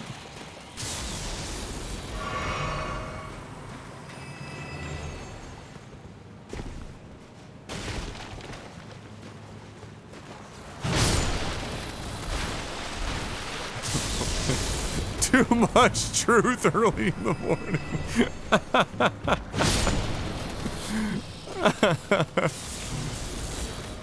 I think the best part about all this with like the whole diversify your income and all the other nonsense and like everyone just trying to fucking financially survive out here and build any kind of wealth for themselves so that they have any kind of retirement, which involves selling all the shit that they built up their net worth with over the course of their youth, is that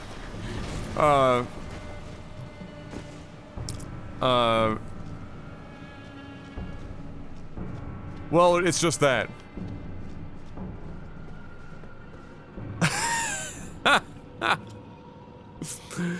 It's just that.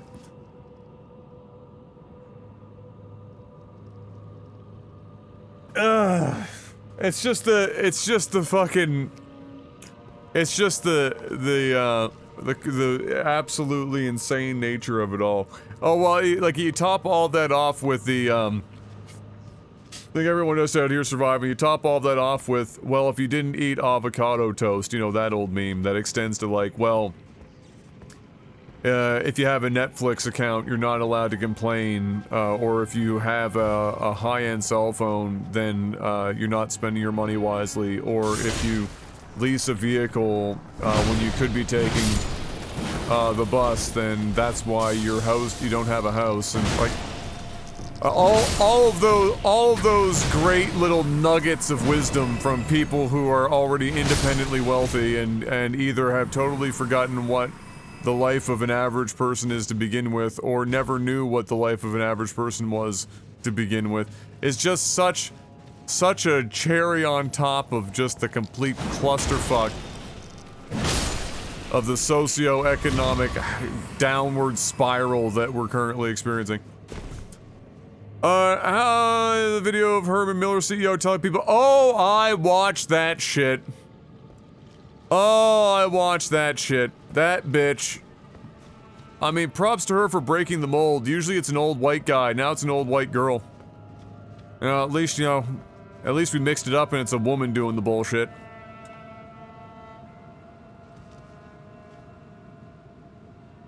You can save on internet costs if you have no internet.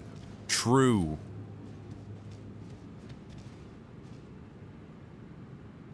True.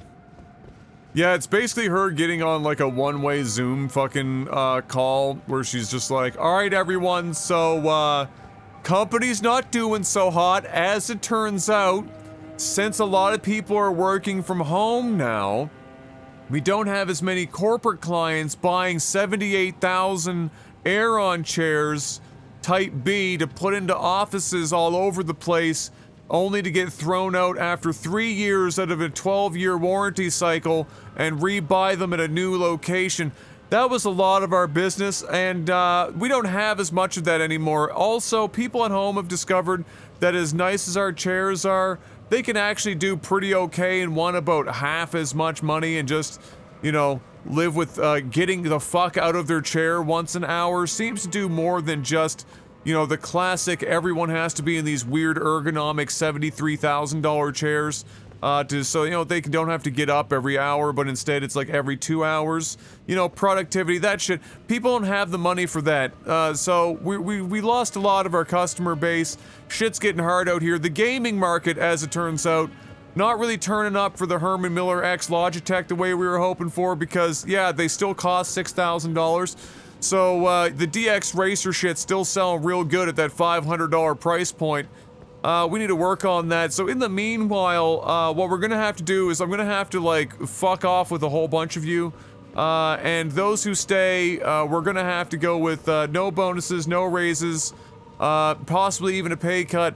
But, because I've been working so hard to come up with this incredibly intricate and bold scheme in order to save the company money, I am going to take a $5 million bonus, and convert like 17 to 20% of the debt problem we have directly into money entering my bank account, so that I can continue to have the lifestyle that I have convinced myself I deserve and need for the last 15 years of my C-suite level career. Thank you very much for attending my TED Talk. Go fuck yourselves, and I'll see you on Monday. Wait, no, sorry. I'll actually only be in on Tuesday this week, because on Monday I'll be out exclusively racing my yacht in off the coast of Greece. That's kind of the how that went.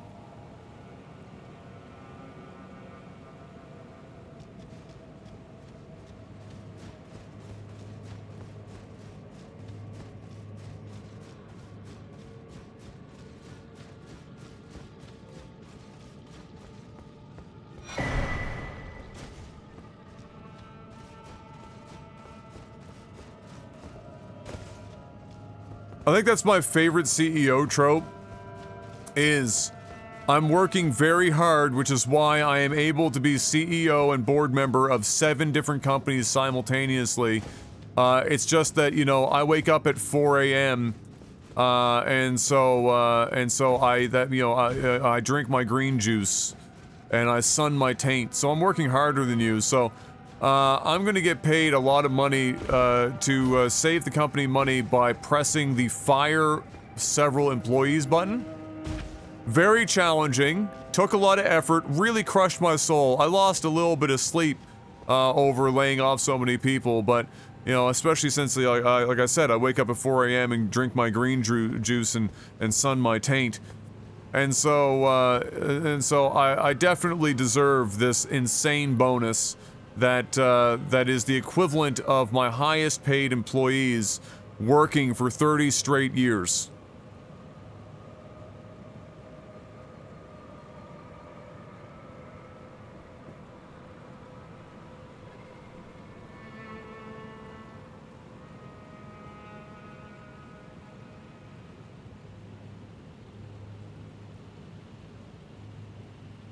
Now I'm curious, what CPU are we? Oh, we're on the 5800X3D.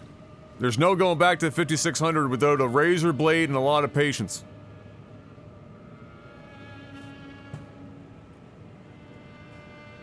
Have you guys ever tried hot goat yoga? It's so fantastic. Oh, it's increased my productivity almost as much as flying in a private jet.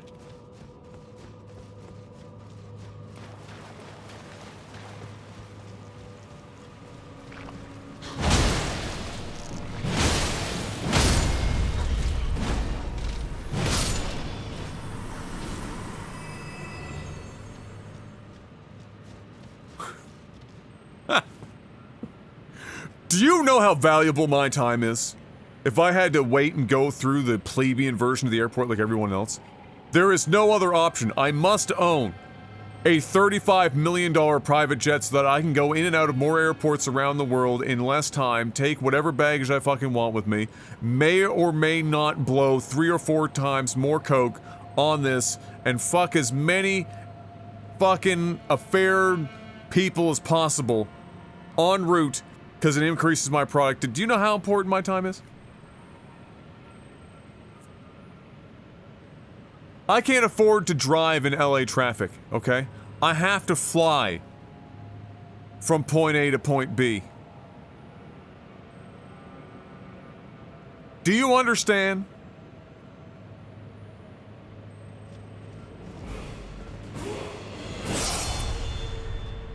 Zerka, by the way, 101 beautiful months in the middle of my fucking rants that I missed. Welcome back, my man. Thank you so much, Zerka. And Ghosty E slipping in at the 72 Dream.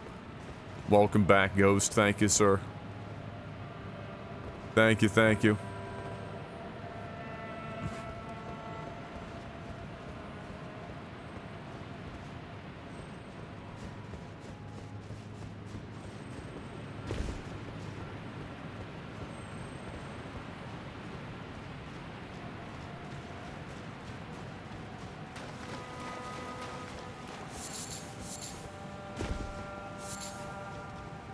Listen, if you can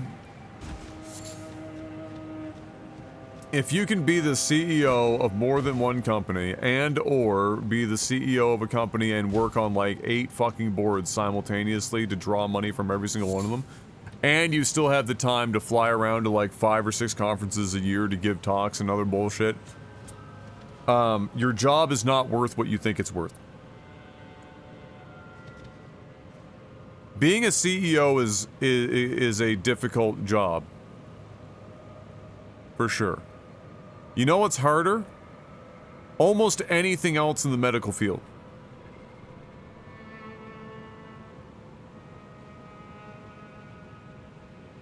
We out here paying brain surgeons $10 million in bonuses a year?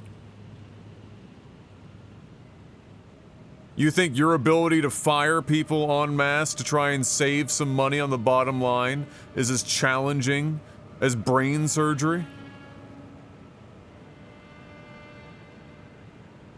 Your ability to financially cripple large swaths of your once employees brings more value to society than saving lives via intricate surgery that only a handful of people on the planet are capable of providing services for? What happened at some point is that the business game, the mindset became that the value of the company was directly tied to the CEO. And so if the CEO was sitting at the company while it was doing well, that meant that their pay scale was nearly infinite. Because they assign some arbitrary percentage of company value to the CEO's compensation.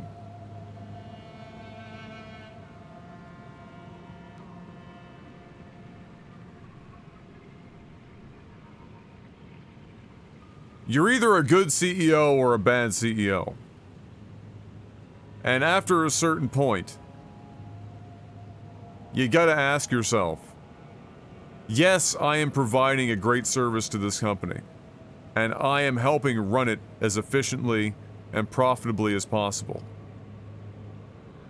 But if I'm the CEO of a company with 30,000 employees, am I really worth more than all of the employees combined?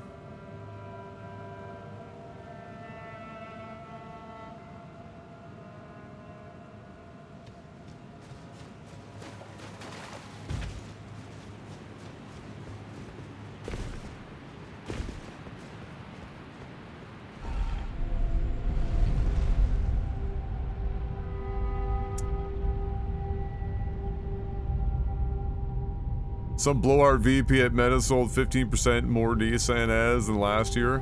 Oh, yeah, absolutely. Oh, incredible. My God. Spectacular.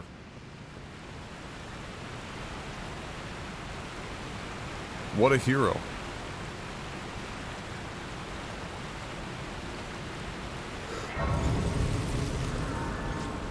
What a fucking hero.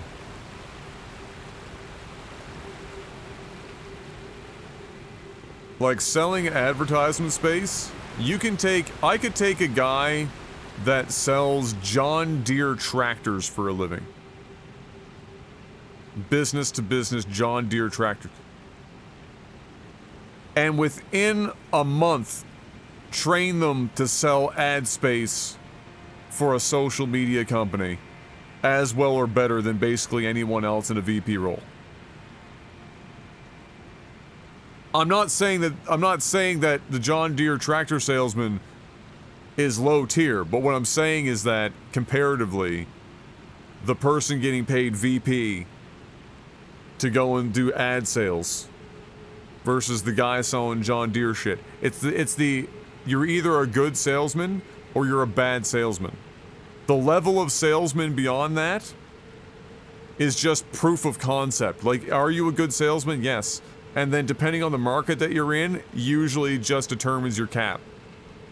And because sales are driven by performance metrics, and you climb the ladder because of it, what often happens in sales-driven markets is that the people that are ahead of you, that you'd be replacing their jobs if you outsell them, just don't ever give you the fucking positions.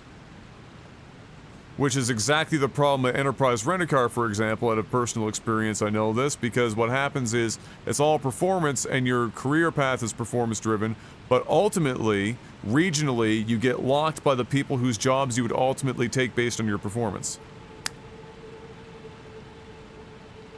Bit of a problem, that.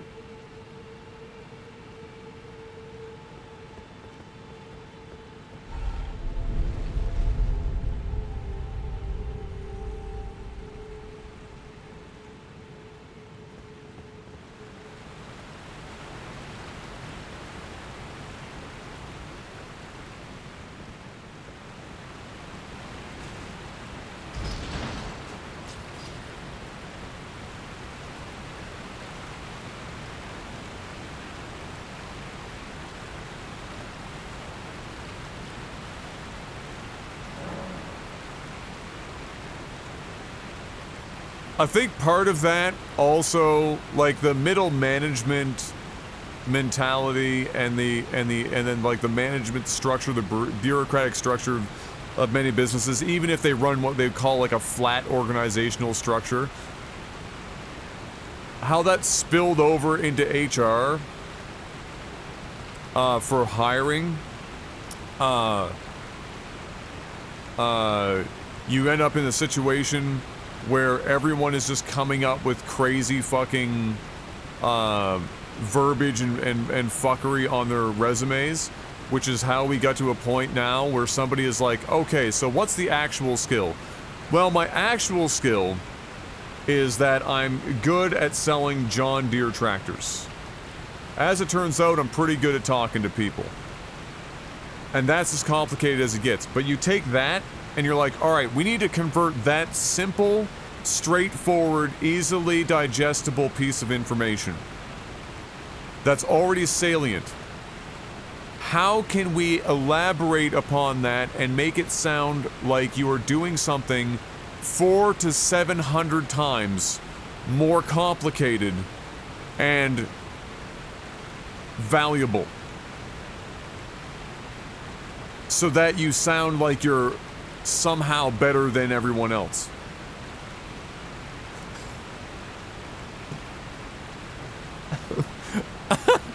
The resume wars. Like in reality, when in reality it's like, you know, what are you gonna...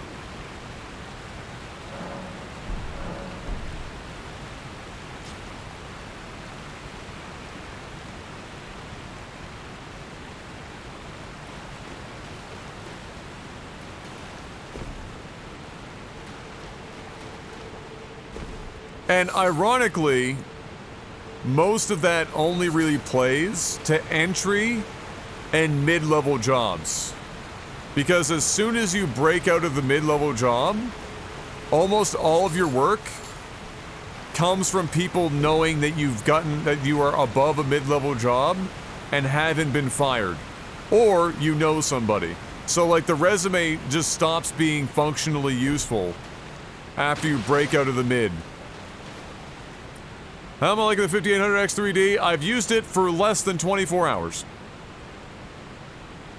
It's the highest performer I can buy is on AM4.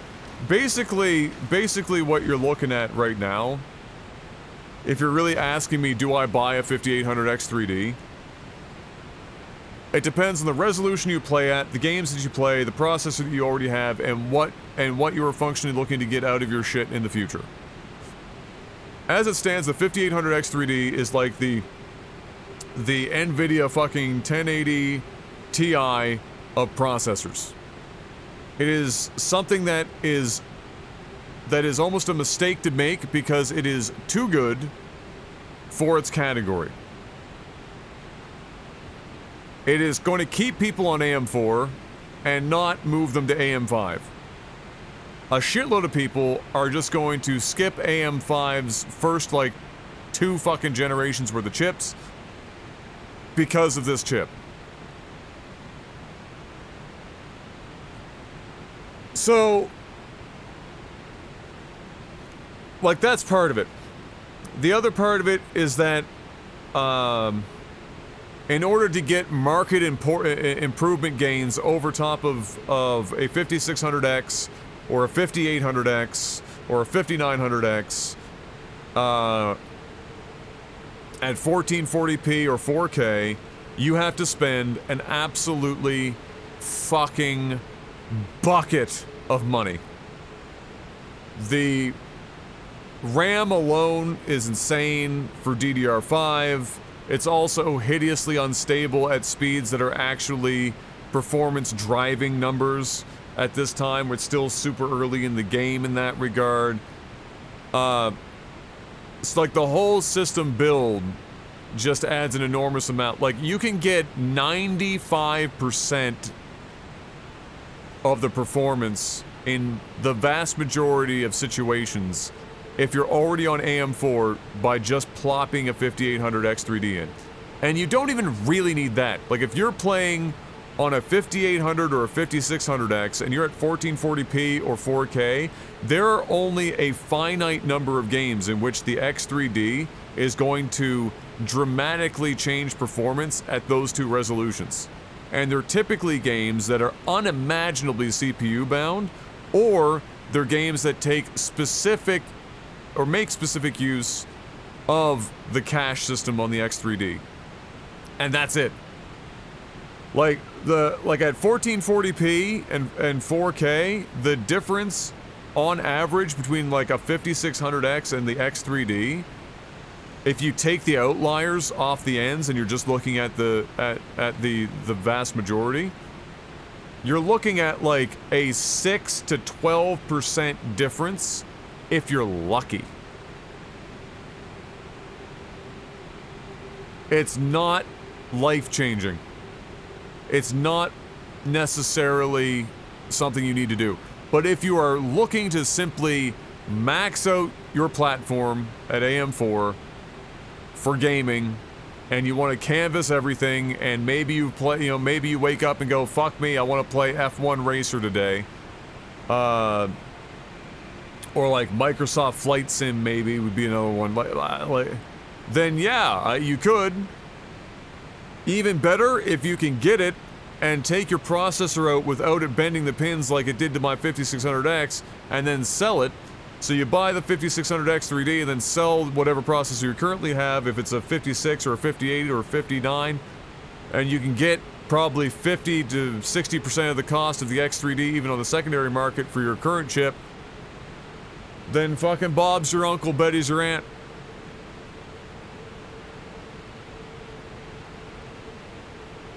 CPU bound at this point, there isn't a thing. What GPU are you using?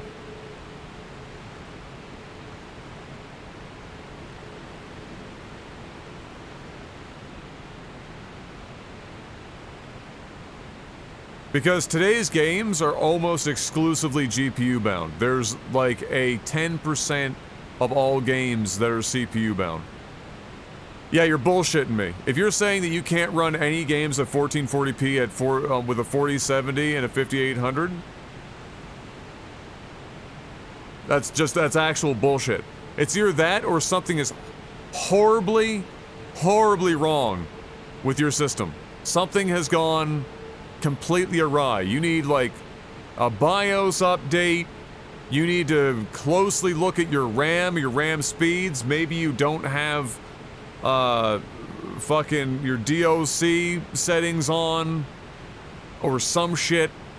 There is no universe. My 5600X at 1440p and a 2080 Ti, which is not a 4070 Ti, was getting 60 everywhere, maxed out settings, juiced to the fucking gills, with very few exceptions perhaps, unless we're talking about ray tracing or some shit, which is not a CPU.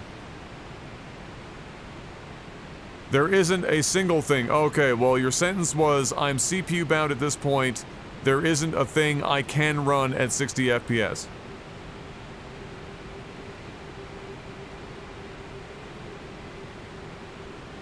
That was the sentence that you put in chat. So I apologize. I can only read what I read. So ultimately, is it worth it? It's really as simple as, do you heavily play one of a handful of games that will make use of that chip, or you're just looking to max out your system for the CPU so that you know you don't have to look at it ever again. And there's an argument to be made that with a 5800 playing at 1440p, you probably don't have to anyway. But if you know you can get a buyer for your 5800, and let's say it covers half the cost of the 5800X3D, I'd do it. And then just have my system for like 4 more years, only needing to upgrade a graphics card if I feel like it, because the 5800X3D is going to be fucking fine for like 4 years.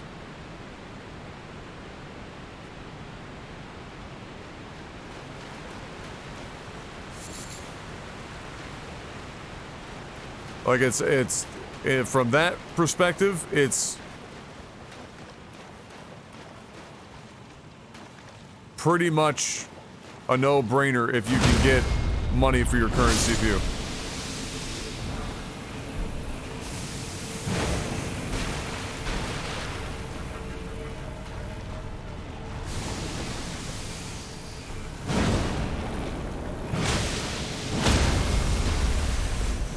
I gotta be careful here.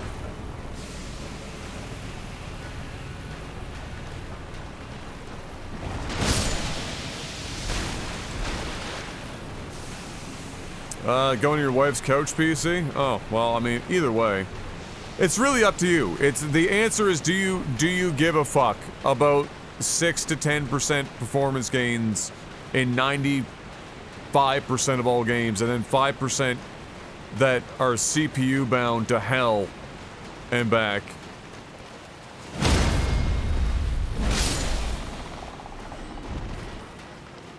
You know, get better performance, but it's only if you play those games. That's as complicated as it gets.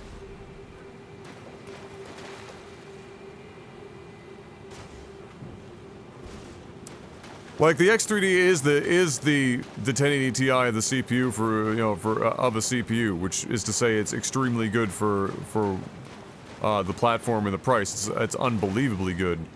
But like back in the day, if you owned a 1080 and then somebody came to me and said, "All right, Adam, so I've got a 1080, but man, that 1080 Ti,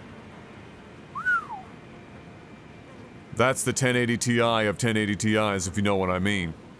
Like, yeah, it's true, and you got a 1080. The 1080 is basically like 90% of a 1080 Ti. Do you really need it?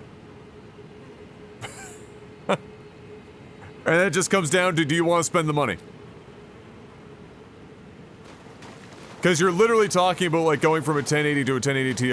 It's the 5800 to a 5800 X3D.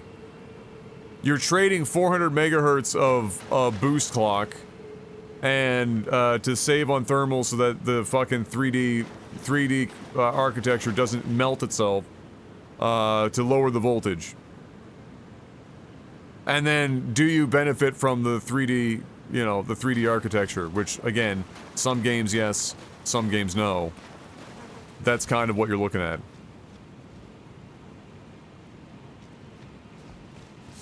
So there are some single-threaded games, for example, or heavily single-threaded processes in which the 5800 will actually outstrip the X3D because of raw boost clock speeds. You can attempt to try and take the sting out of that a little bit by undervolting the X3D to try and get a slightly higher boost clock on your two best cores, but it won't be 400 megahertz. You might get 100, 150.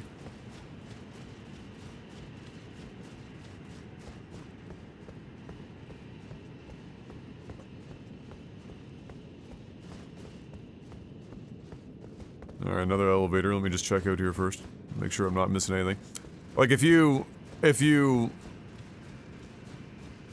Like, it's not... You're not interested in this, but the only other thing is that it uses slightly less power when being stressed. It's like, instead of 140 watts from your 5800, it's 130 or some shit.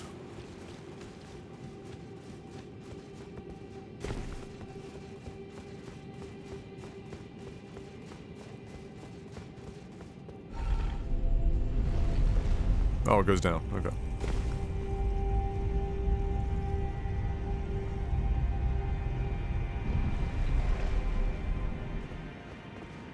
Power prices are through the roof, but like 10 watts on an entire year might save you like $30, maybe 40.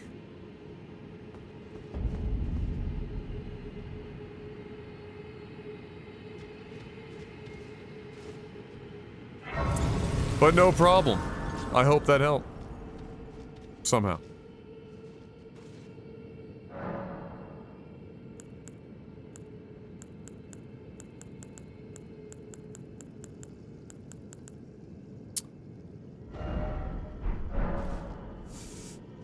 Tiny, what power supply do you have?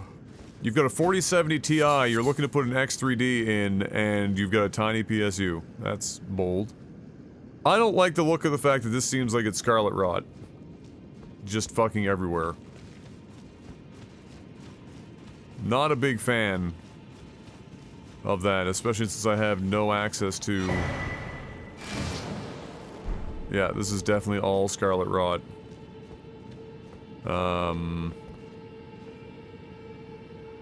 Right.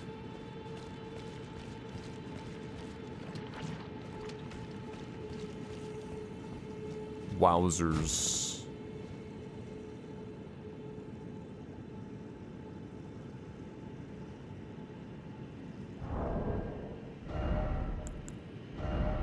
Huh.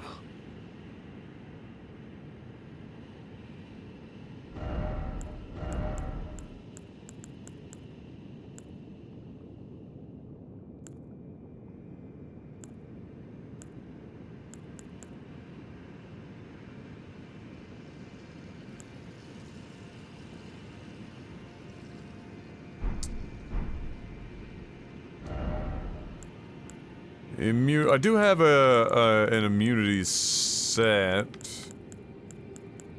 I'm just gonna lose my armor.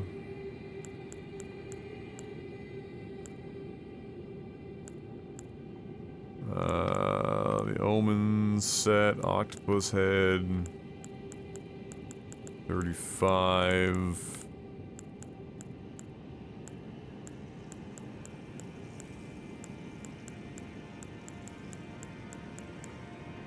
$44.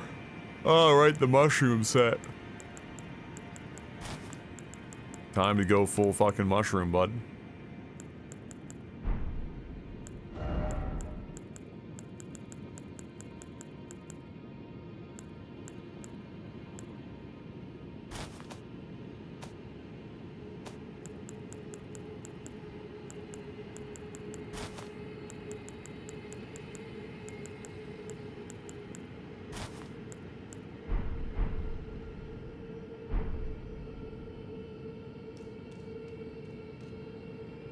Lovely. It'll just be cool, bro. It'll be cool. Just jump in. Nothing's gonna happen. Don't worry about it. It's totally cool. Jump. Yeah. Oh yeah. 100%. It does. Yeah. Just it's fine. An SFX PSU. I'm into tiny rigs. 750 watt. Wow, you're right on the fucking edge, aren't you?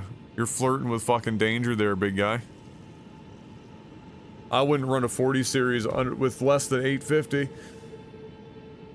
Fucking taking her to the limit. Good thing you're only playing at 1440 and not 4K. Alright, let's see how this does. Wow. That is... still terrible.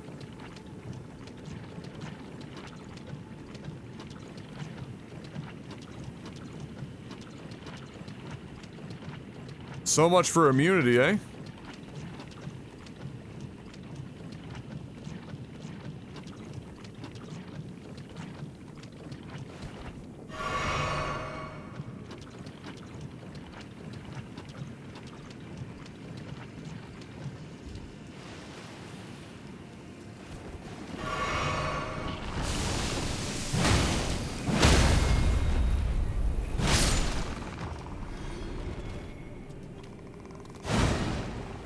Nice.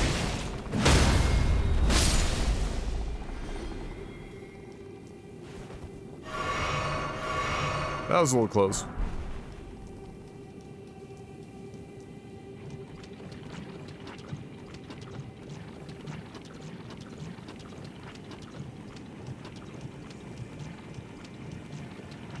There's probably an item I can use that will grant me some... not just, you know, clear it, but resistance that I'm just not using right now because I'm just tanking it. Is that an enemy out in the fucking middle of this bullshit? Can you imagine? Fighting something while standing in this shit? Immunity only triggered- oh, really? Okay.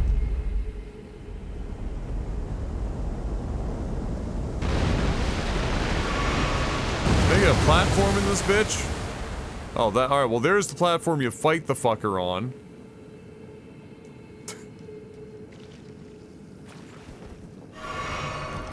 Oh good, we can summon here, that's great.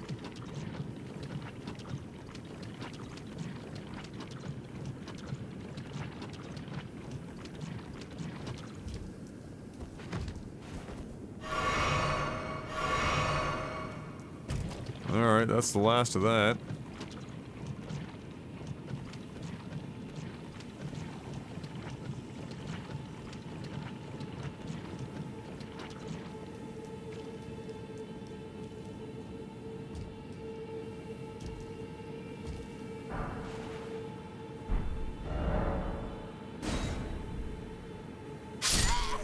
Ah, I wasn't fast enough.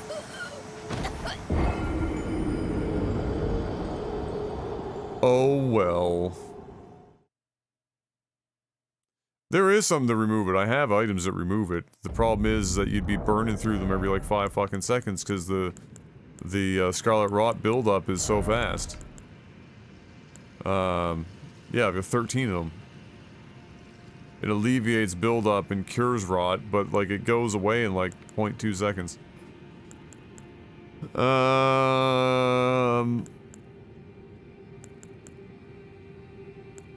And it doesn't seem like there's an item that just makes you immune to it for a time.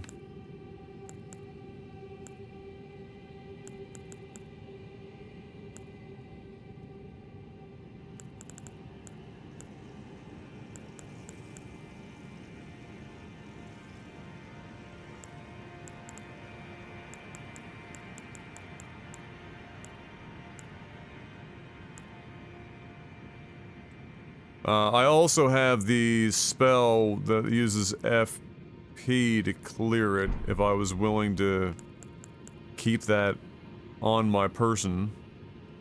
The secondary. Like I can just put on the...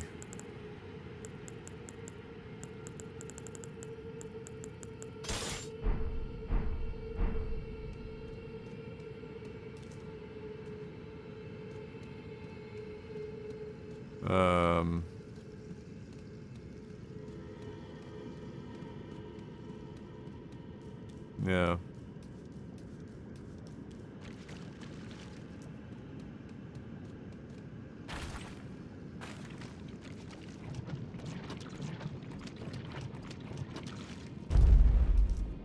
You can run around with this for now to get my platforms up.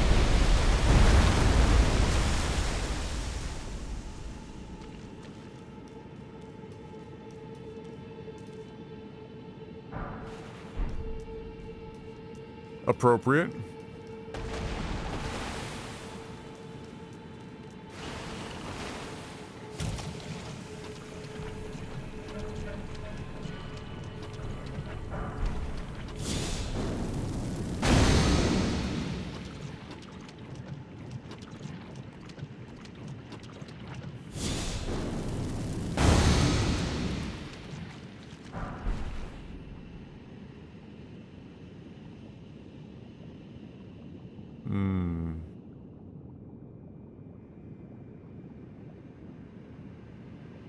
Into a rotisserie, for fuck's sakes. Okay.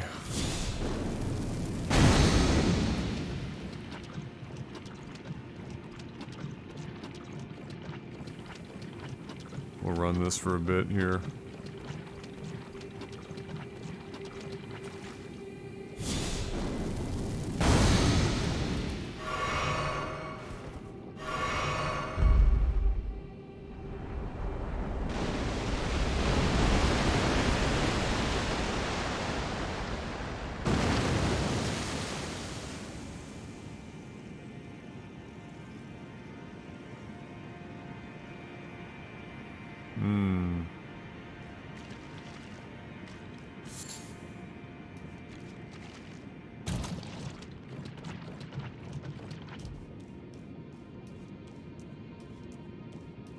Man, the amount of time to clear the buildup is unhinged.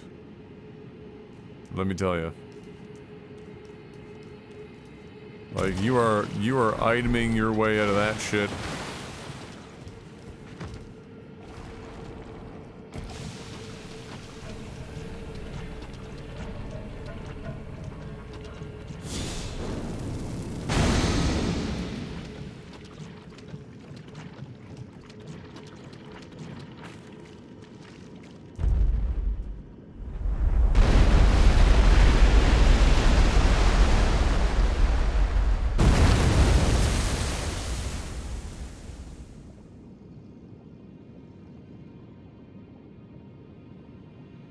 I wonder if you stepped on this and kept running, if you could get there in time to have gotten on top of that.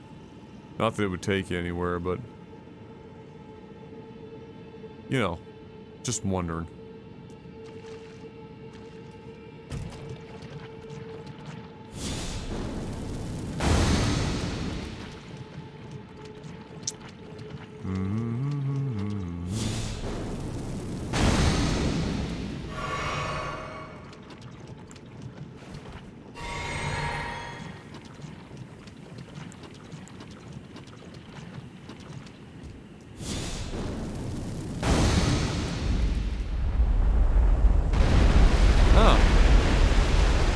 Answers my question anyway.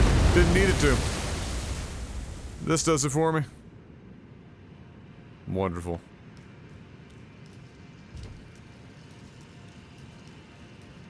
So my guess is that the bro out in the middle of this absolute shit heap. Oh no. Okay. Is a, optional.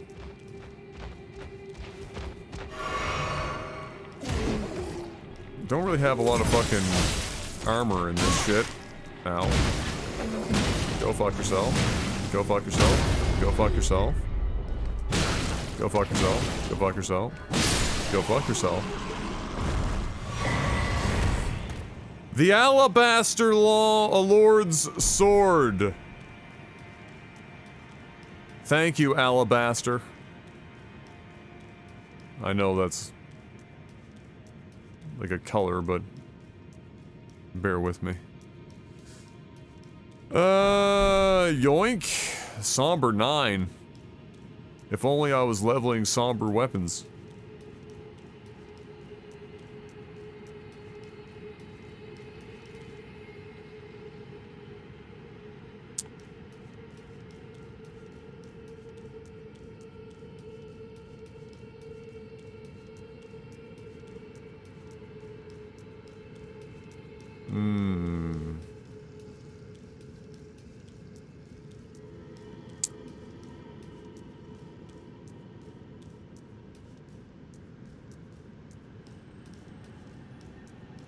Ah, here we go. I was gonna say, jumping off this seems sketch.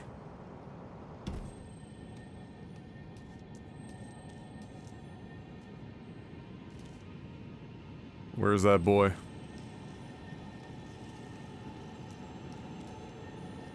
Right there.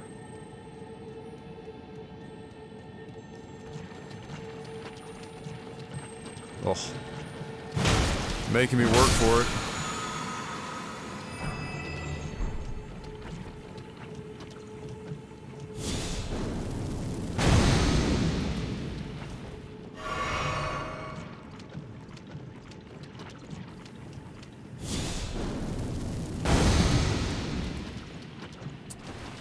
Alright, so this is the just check to see if there's anything else meme. Oh, a bunch of fucking...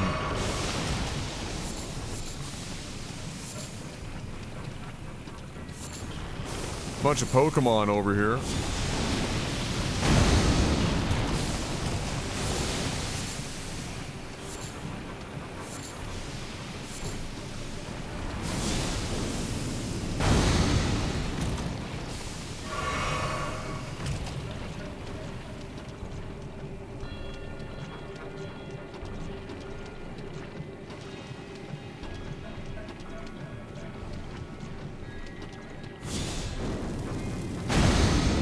That's the last of it.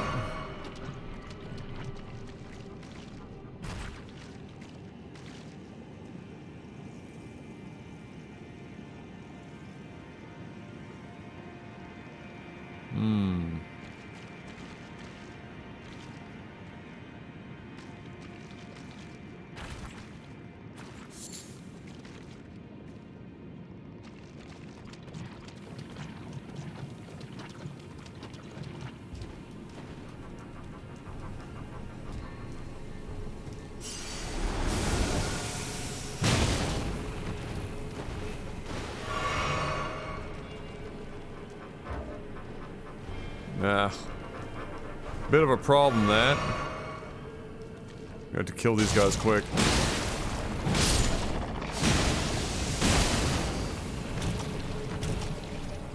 And then not die to this shit.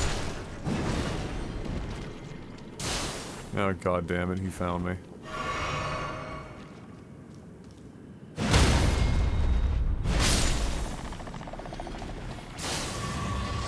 Alright. Heal. Quickly. Woo! Woo! Use the balls? Nah, bro. That'd be smart.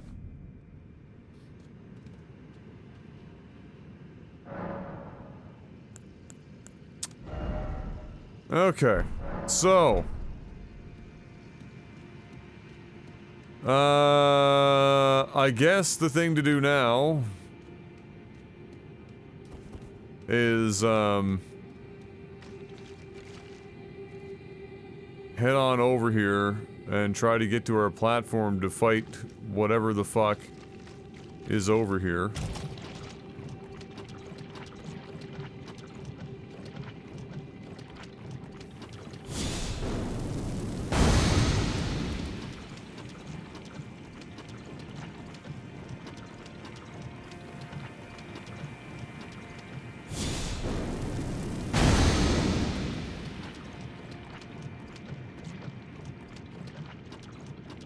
The fuck is this guy doing out here? And how in the fuck is he not dead?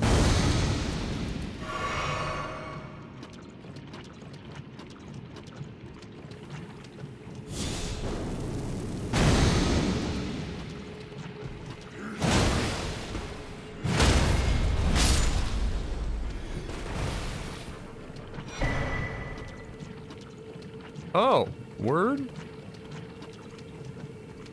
That might be useful.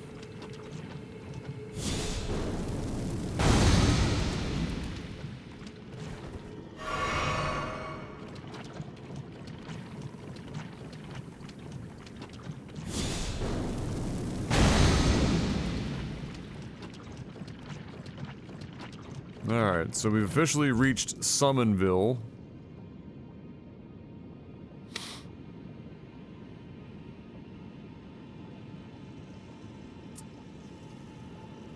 I'm hoping it's not a fucking dragonkin. It could very well be something similar to that. I'm hoping it's not.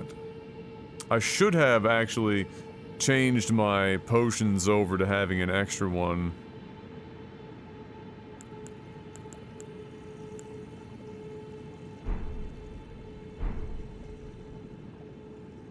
Long range would be good. It just depends on if they're really affected by Scarlet Rot. I don't know if they are. I mean, I don't know how you lure into existence the fact that that fucking living friggin' bull bro is just walking around like he doesn't fucking care, but then the actual dead guy is like, oh no, Scarlet Rot.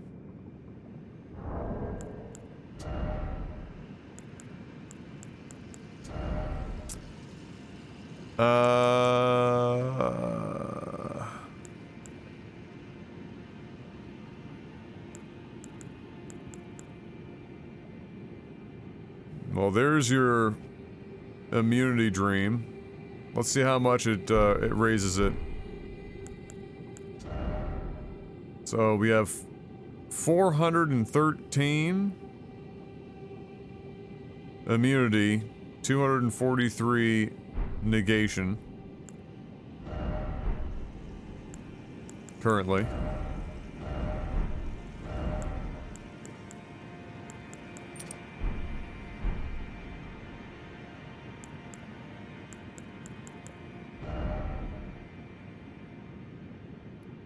I now have 553 immunity.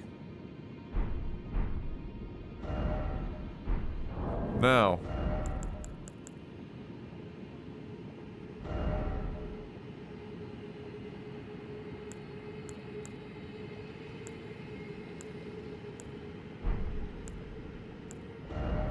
If one wanted to.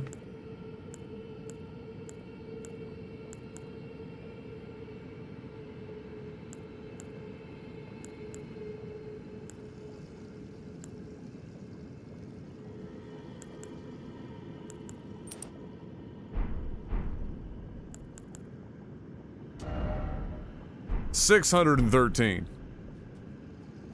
I am as immuned out of my mind, as one could hope.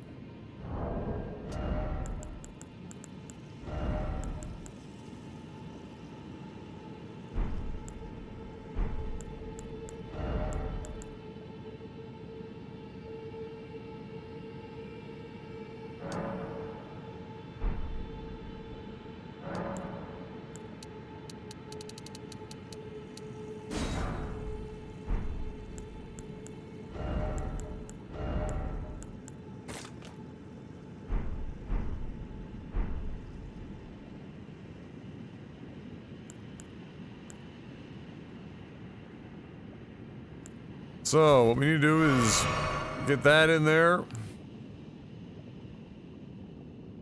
We're gonna apply this. Use this. Summon him. Double fisted. And just fucking give her the business. This is almost guaranteed a fucking dragonkin. Yeah.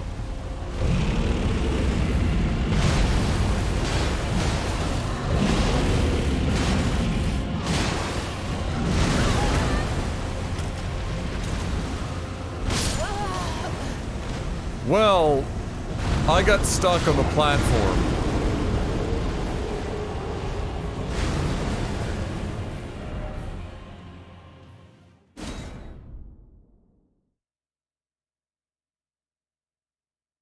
So that's fun.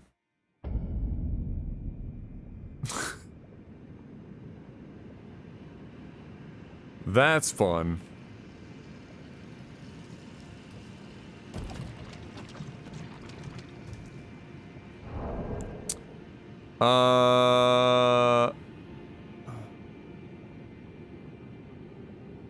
How do I want to play this? Do I want to go in with armor for survivability and just use... see if I can get away with using items? But it's sketchy switching items against this guy in combat.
This is the way.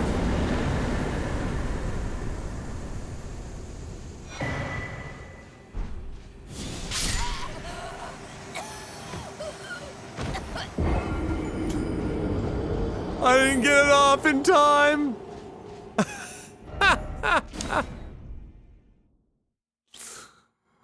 Oh, shit. That's funny.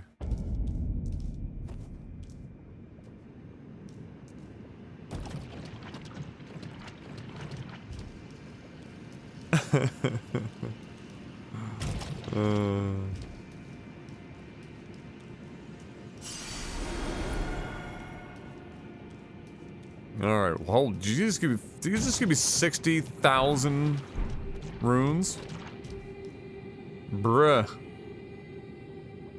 That's a spicy meatball.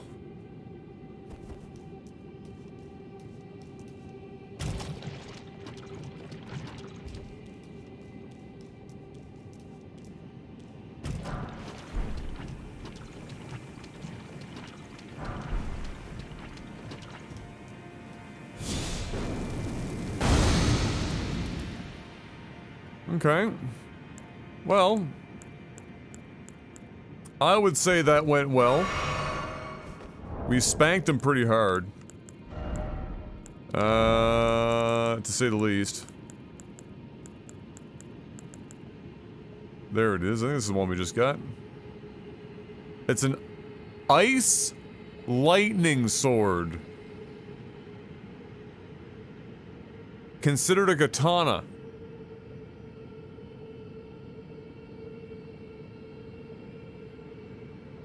Intriguing.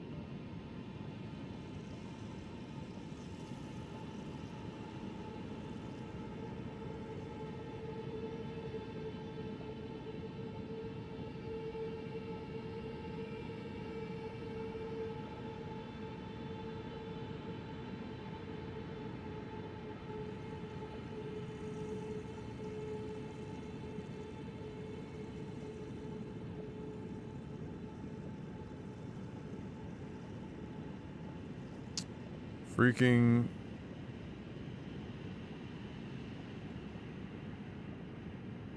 Missed a text from Dear Mama. I just learned you can use Bing for free. Yeah, you can. That's the thing. It's true. Call down a bolt of ice lightning into the blade.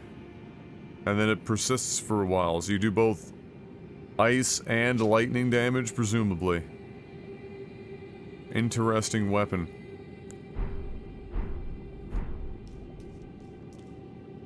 Okay, well, let's go over here again.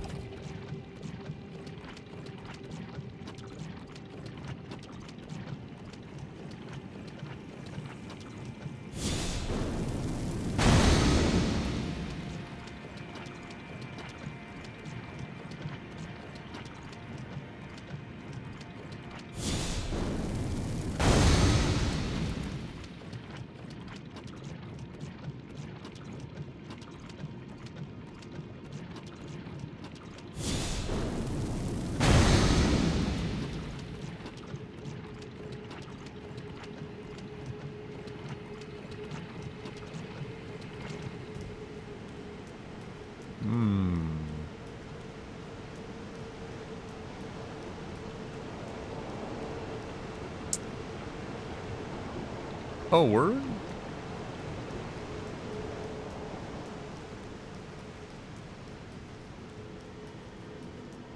Oh my lord, this place is fucking huge.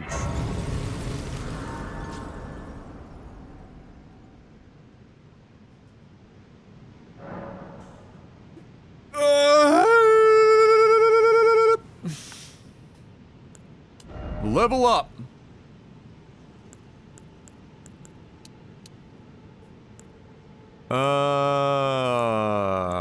Man, what the fuck do I do? I'm at 45 vigor. I know the hard cap is basically 60. Soft cap's 40. We're now getting 25 HP, which is still like fucking buckets of HP.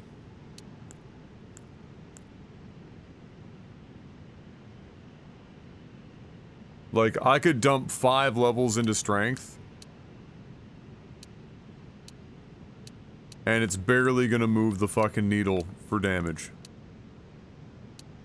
Like, we're really barely moving now. So, like, the majority of my shit at this point is how much health and how much endurance do I have? For all intents and purposes.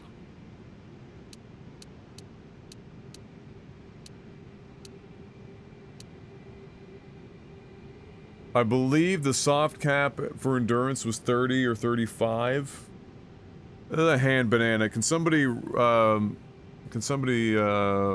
me what the soft and hard cap for endurance is?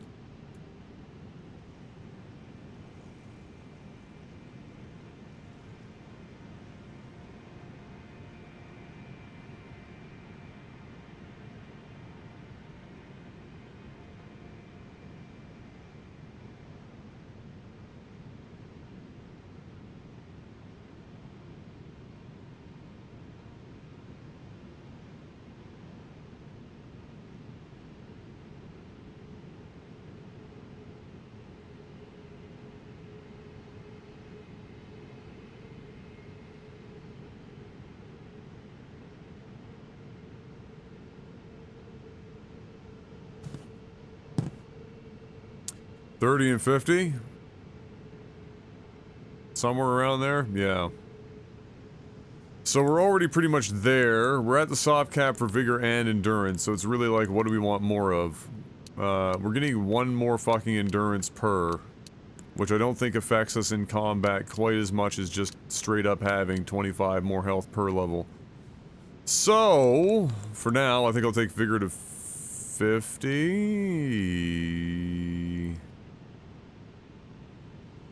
12 to 18, 32 to 50, and then 50 to 99, yeah.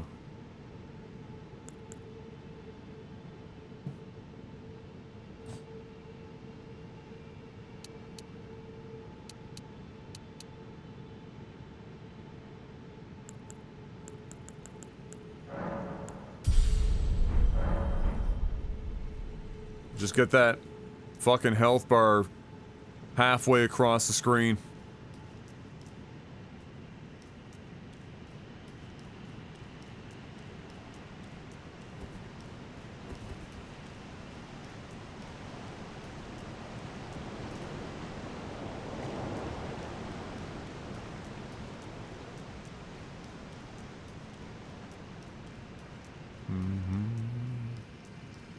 Yes, as Exig was saying, very The Last of Us, we're in the, Mushroom Boy suit.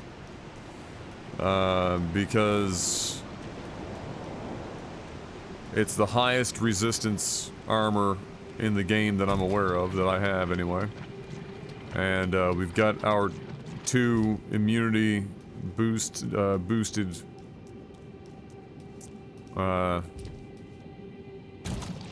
charms, or whatever the fuck they're called, talismans on as well. To help. And, like, despite all of that, just to remind you how fucked up Scarlet Rot is, it still hits like a truck. Per tick. Look at that. Wowzers.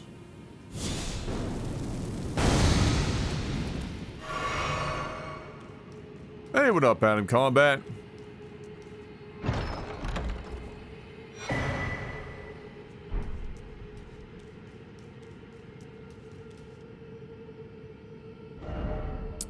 What's the name of this one? The Grand Cloister. I'm gonna hand banana this one. I need somebody to remind me where... I think he's... Fuck me. I think he's over here somewhere. I need to be reminded where that guy is that you give the death bloom items to. Stuck using my laptop since my Ethernet cable got damaged. Oh, rip.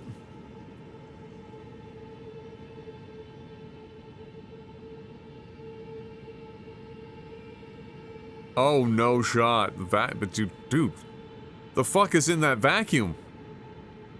Hot damn.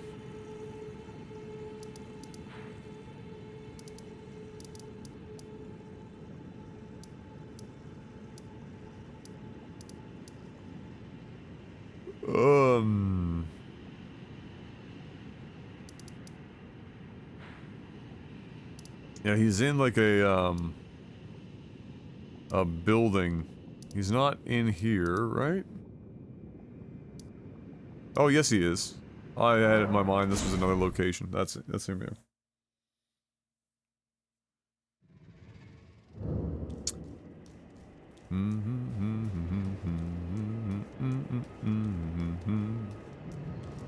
Hello, sir.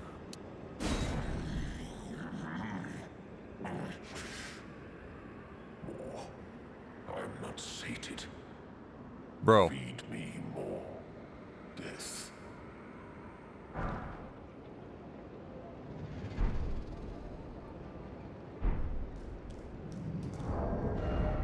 You sure you don't need to be on the Jenny Craig diet?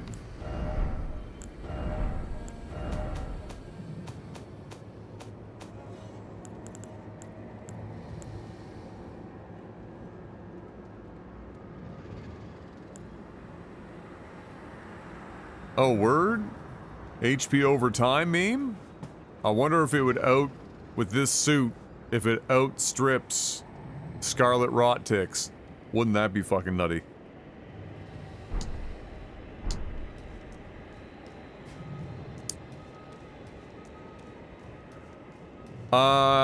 That's... I don't know if it's 3 or 4. I can't remember. To be honest.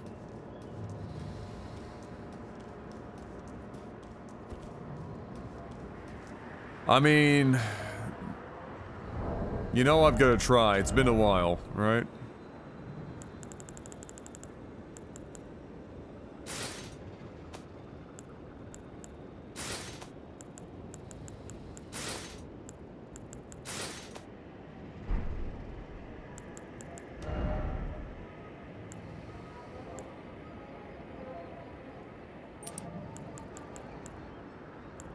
I can't remember if he's lightning or something else.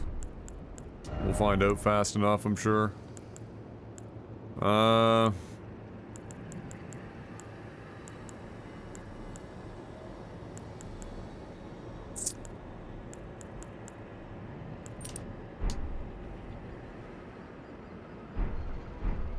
Okay.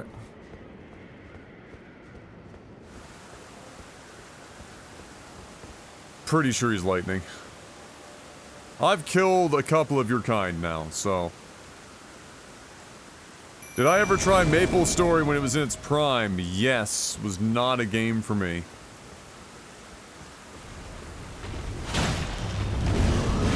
Oh, I forgot to re-up my fucking...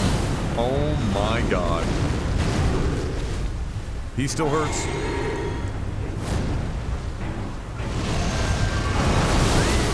He still hurts.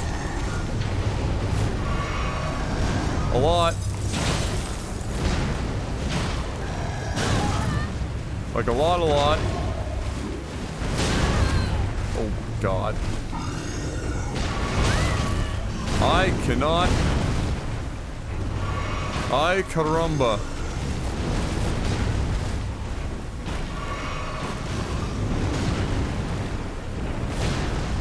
What in the fuck is this guy's attacks? Bro!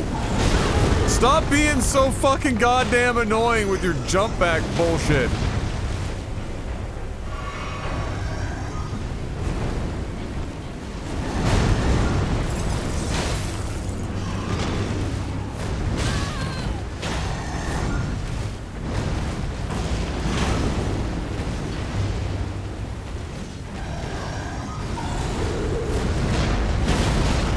I'm just gonna assume I'm okay there.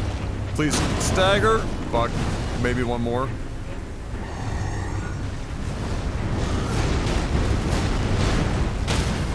There it is. I don't want to actually get him down because I'll do more damage. Fuck. Fuck. Fucking 1 HP. Did not need all 3 of those. Alright, we're putting that on.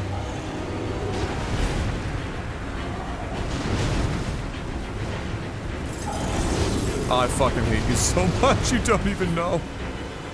You don't understand how much I fucking hate that shit.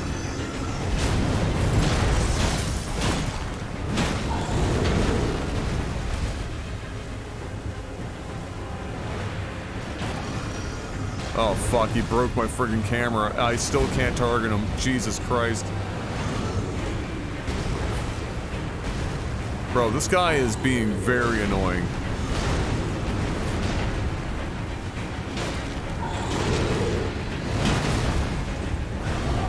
Oh, this is a terrible place to be. Jesus. Stop it! We gotta jump, you keep jumping backwards, we're gonna be in another fucking area code fighting 5 different people. God, this guy breaks the fucking camera, he breaks the lock on.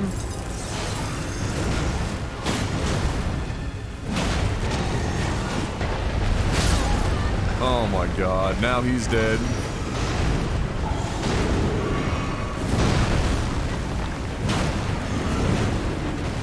Dude, this guy is cancer. Absolute fucking cancer.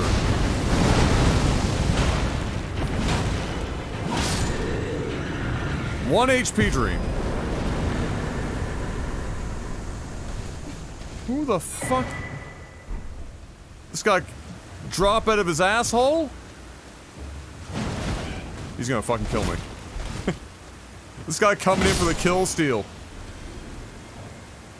Wow, dude. That guy is a pain in the ass.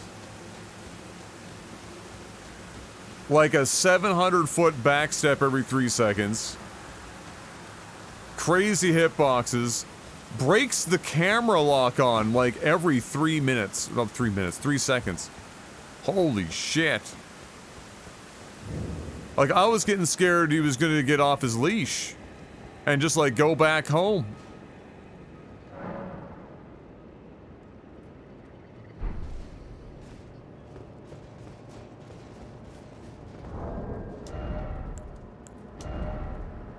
That man was jumping into another continent.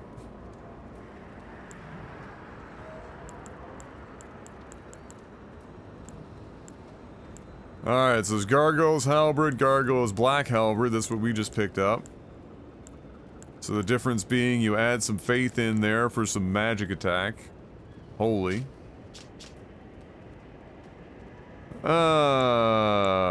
Malekith. Blackened corpse wax.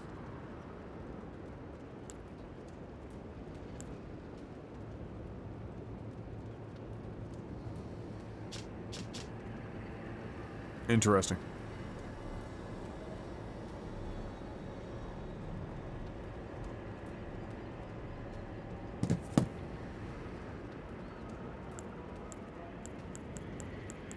I definitely wouldn't fight that guy without having a summon.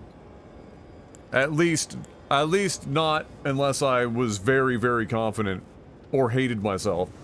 Not necessarily because of his damage. His damage is high. His attacks would eventually be okay to read. It's the camera breaking and everything that would just drive me insane. The camera break and the 400-foot step back would just drive me slowly insane. So it was that, and it was something else. It was because he had a sword as well.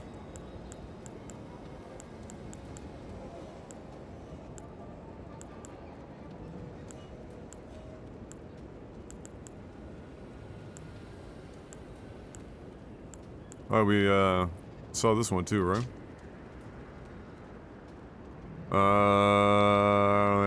Oh, gravity.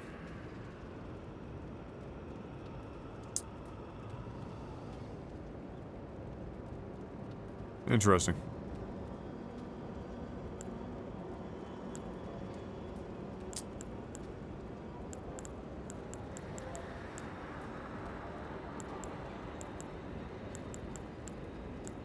So what was the other item we got out of him then? If it wasn't the sword, or maybe it was and I just haven't found it yet in the list.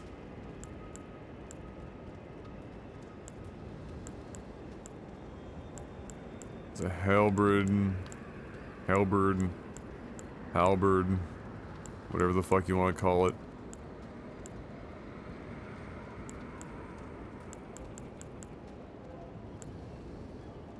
You would think it'd be in here somewhere. Oh, is it this one?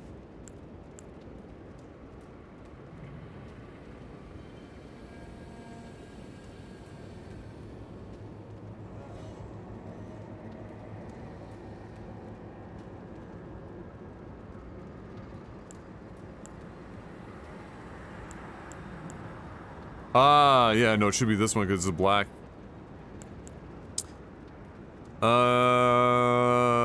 Lift the sword up to release the power of corpse wax and launch it forward as a blade-like projectile. Interesting.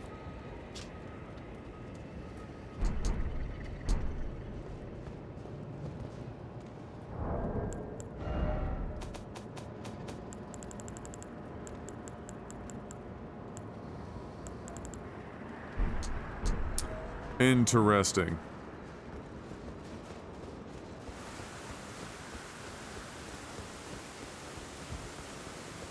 Oh, that was 100. That man gave me. Well, it couldn't have been 120,000. The fuck was it? 90?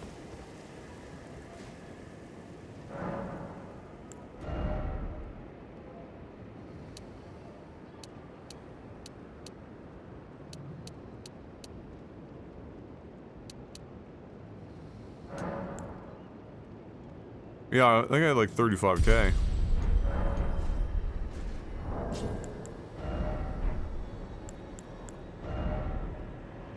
Need 18-1. We got that.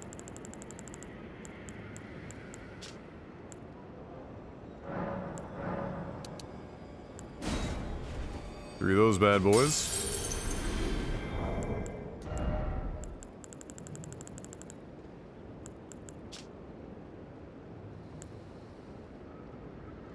One of those.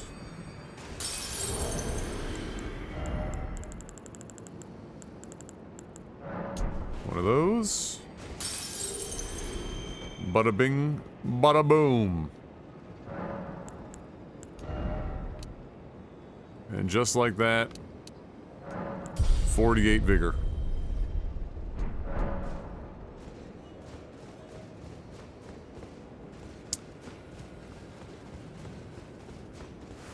Well, it's good to have that guy out the way. I forgot that he was here, so I didn't technically kill all the bosses that I was aware of, but I also didn't, I guess, register that guy as a boss. Certainly had the health and fucking damage of one. I did go through the physics options, yeah. The only thing I haven't gotten yet is frost. In my excursions is frost damage. It might not exist. If it did, that would be about the only thing that I would change. I would swap out the stamina regen for frost damage. Maybe. Maybe. Just to build up frost faster.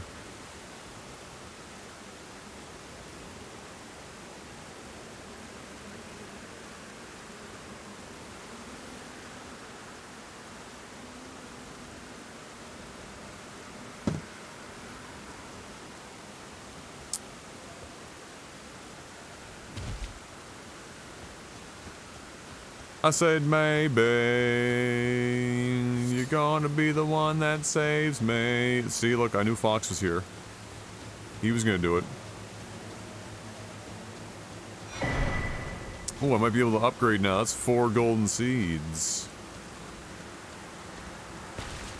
Yeah, there's an FP one as well for either increasing FP or using less FP for things.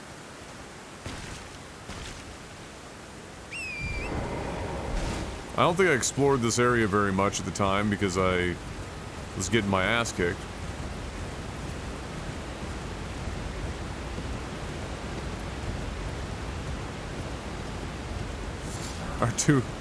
Our two brain cells collided. Sometimes when we touch, the IQ's too much.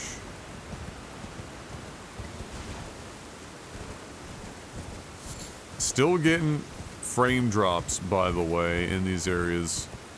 Shocking. Good old FromSoft. It's 1 a.m. Should I go to Burger King or sleep?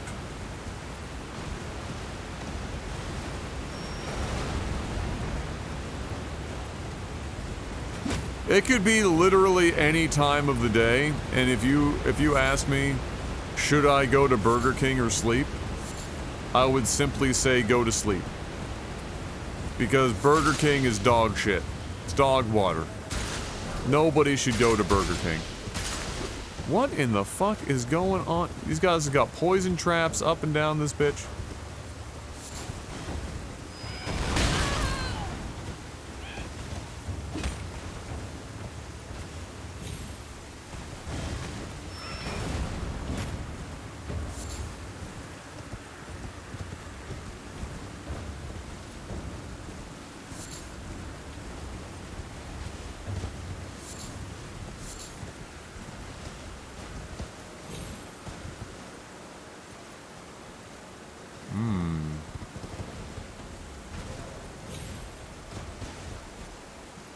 Oh, right, that's the bridge with the Durgan on it.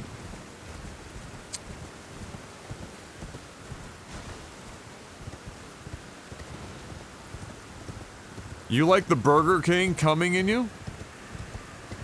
I mean... the mask is a bit much for me personally. But I could see the allure, perhaps.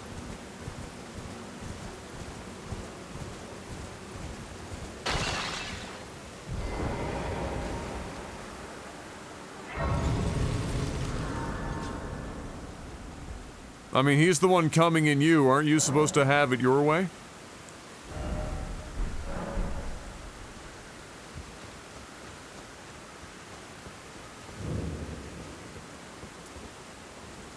Oh, shit. Isn't Lene the fucking brother of, quadruple hand job? The quad job?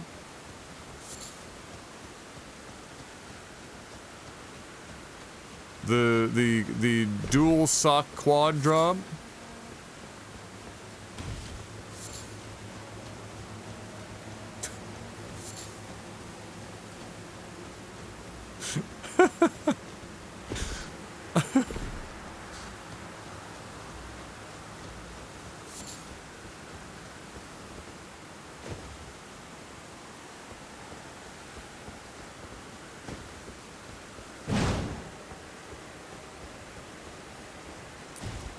Well, since we have that there, one can make an argument for attempting to fight that dragon, but let's go down here first.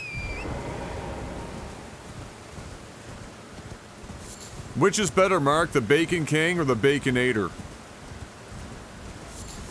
Discuss.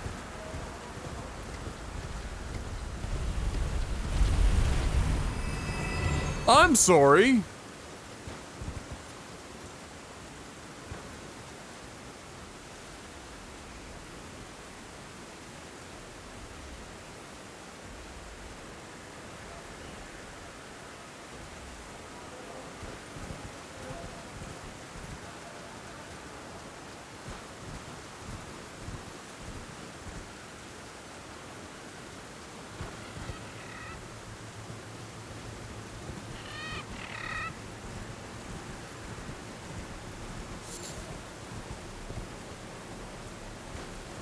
I don't know what the fuck just happened, but... oh no, that's another one.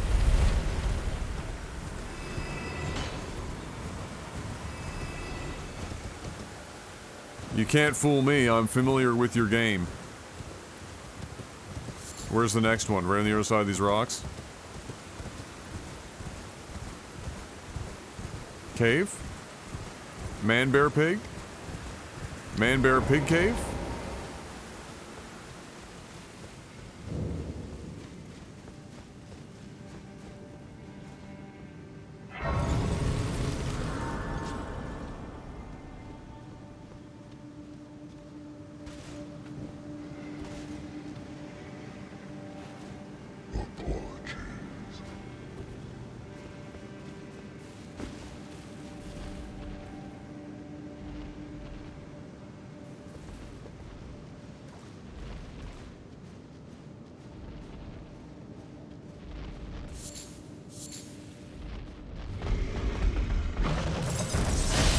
I'm not here.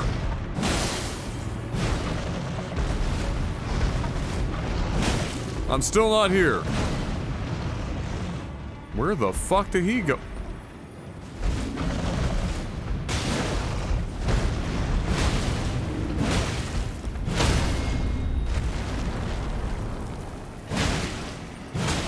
Why do you have so much health?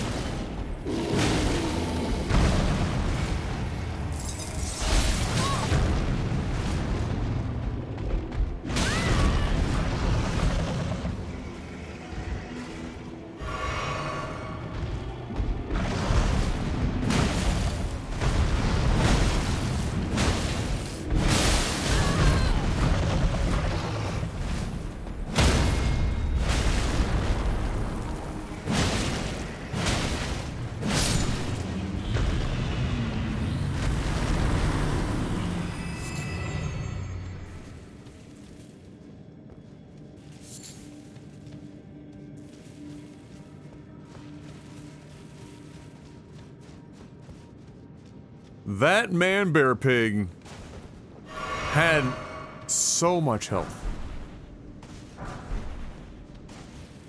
So much health. All of the health.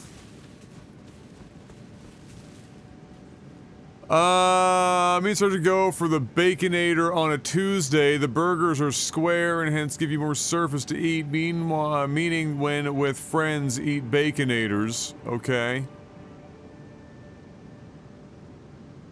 The Bacon King is designed to be consumed alone.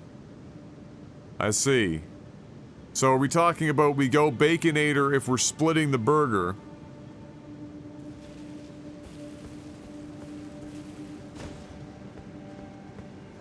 And...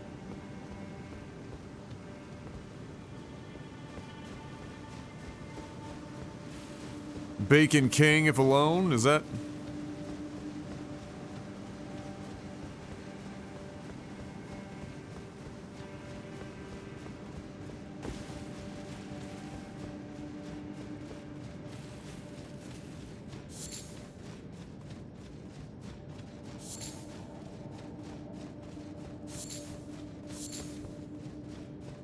What kind of world are we living in when we're splitting a... Well, that's what I'm saying. I'm confused. Oh, you each get a Baconator. Well, what does the surface area matter then? Oh, a talisman. Okay.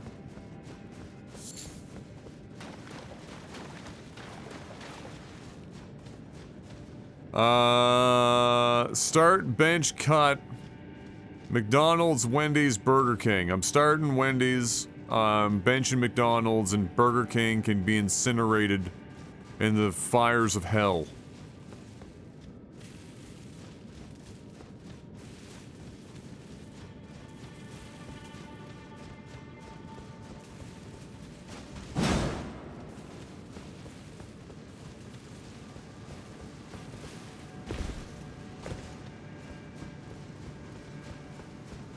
Alright, is that the whole fucking cave, or am I just...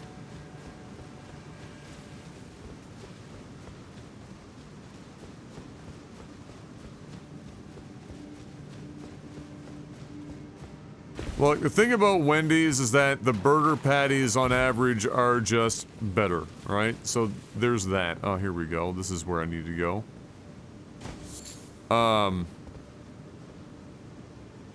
They're just better. So that's step one. Step two. The Frosty with the fry dip is goated. Okay? Step three. The baked potato, the loaded baked potato, is not to be slept on. Alright?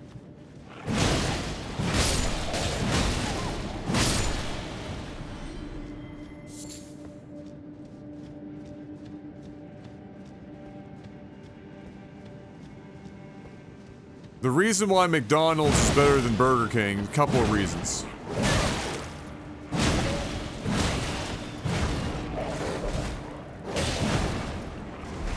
Damn, this boy would be fucking me up. 1 sec.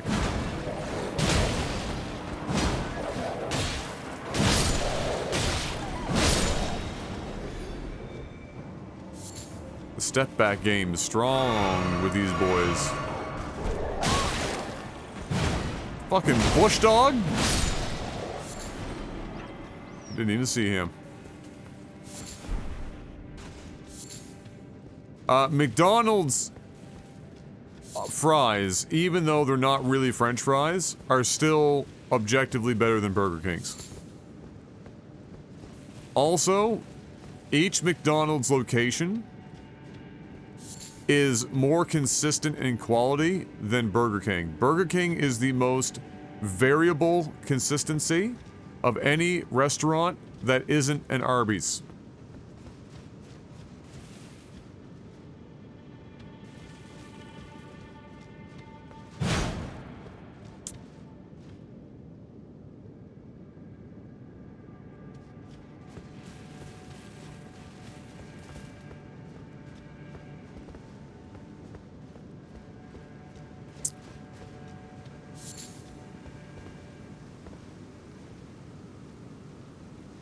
Bro, this is a fuck. We're going spelunking.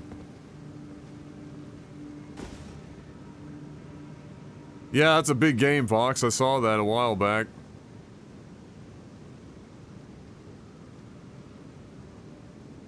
It's true. I'm not hating on Arby's. Arby's is goated. It's just that you can go to 2 Arby's within 5 minutes of one another. One of them is amazing, and the other one gave you a foreign disease.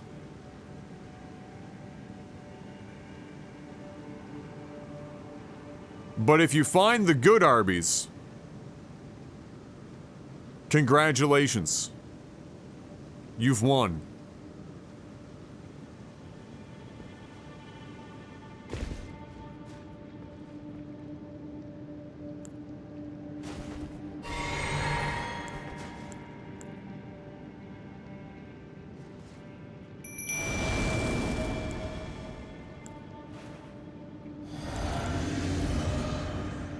Alright, big boy, it's me and you. Let's get to work.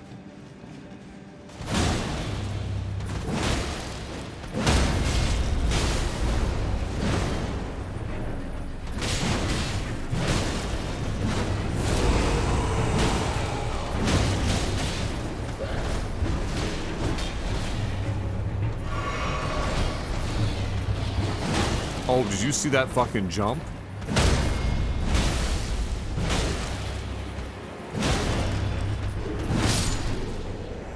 Fucking memes, bro. Meanwhile, look at this Chad over here. Oh!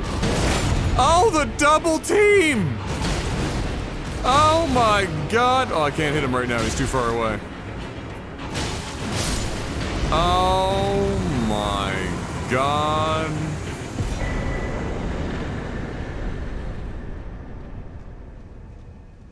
Those men were not ready. They were not prepared.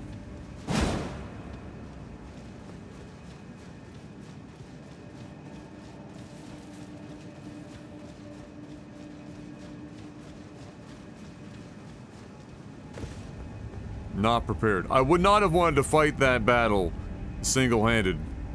Doable? Yes. Multiple attempts? Absolutely. Probably hate my life? 100%.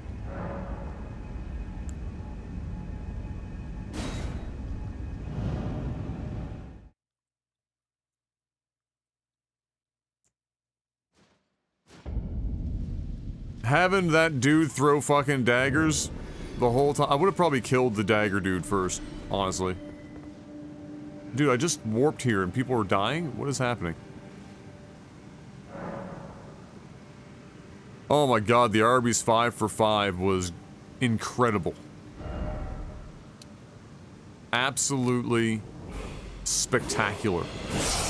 Curly fries? How has nobody else... Like, okay, so you clearly can't do curly fries. Clearly. But you could spice your fries, which is 90%, well, not 90, 70% of why curly fries are dope, other than the fact that they're curly, which is fucking fun. It's the spice on the fry.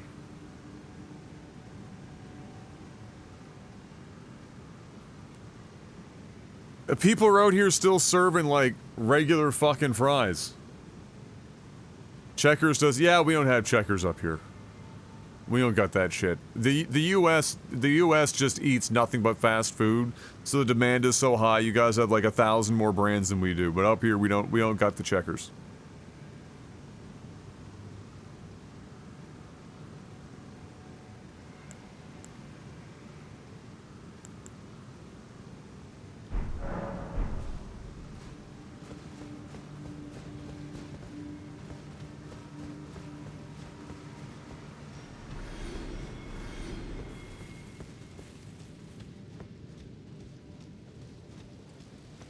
I don't know what enemies are just dying in the general vicinity, or why they're dying, but they are. Ursa Minor just got Unga majored. Bitch. Alright, what's up here?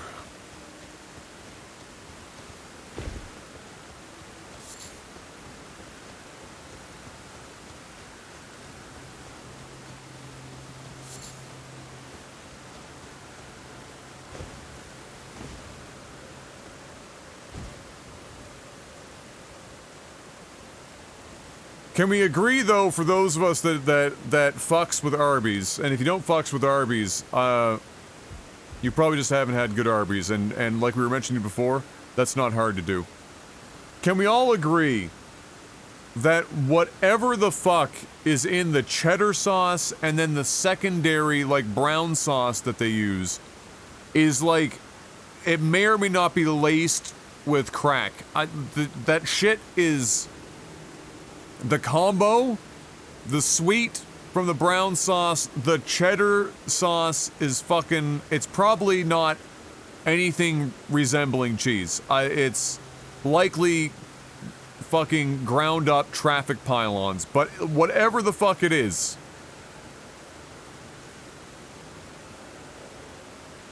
Fuck.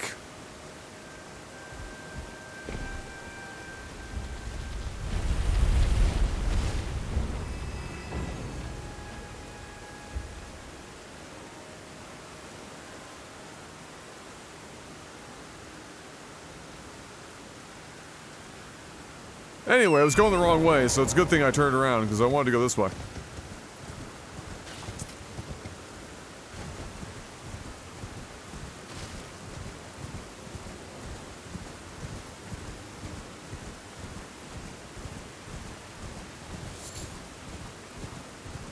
I have quite literally never ordered anything off of an Arby's menu that wasn't a beef and cheddar, curly fries, and a root beer. I don't even know what the menu is.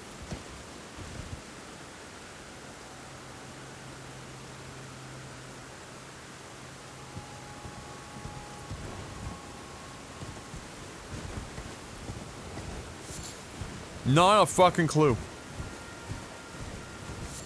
You worked at an Arby's once and you had to mix our own one, so just struggle to remember what went in it? Traffic pylons, I know, it's okay. You don't have to divulge their secrets.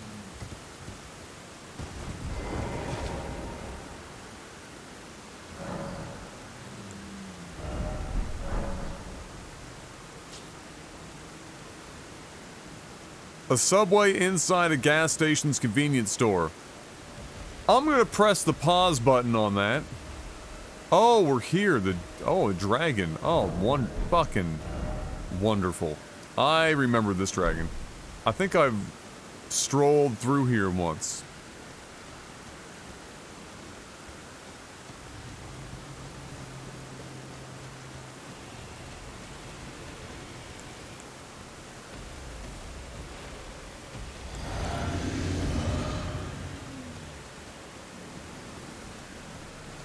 Oh boy, here I go dying again. Hello, sir. Would you like to have a brief but productive conversation about car insurance? No? Okay.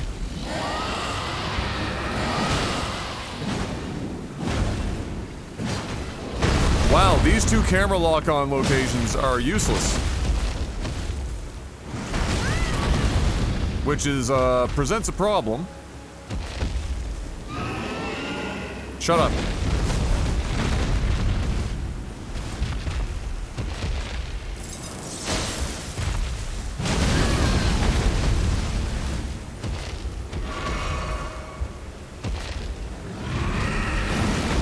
Oh, I went for the meme.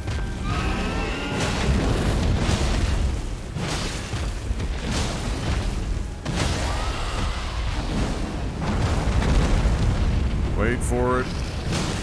Yeah. Yeah. Yeah. Yeah. Yeah. Ow.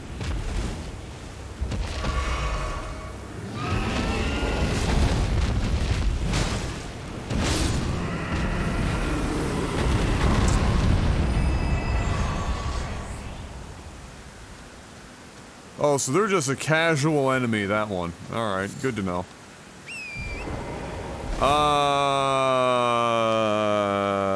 There's a subway in Irving up on Kearney Lake. Really? I'm still putting the pause on it. About to say Walmart Subway is the only scarier incarnation. We have Walmart Subways here as well, and that is an avoid at all costs. Actually, no. Do we have a Walmart Subway or just Walmart McDonald's? We might just have Walmart McDonald's. But a Walmart Subway, regardless, is fucking terrifying. The best Wendy's I've ever been to is inside a gas station halfway between my hometown and college. Yes, so we do a lot of that here, like out on the highways, on pit stops. There are frequently Wendy's locations, and for a time when they were owned by the same company, Wendy's and Tim Hortons had combo locations at trucker pit stops.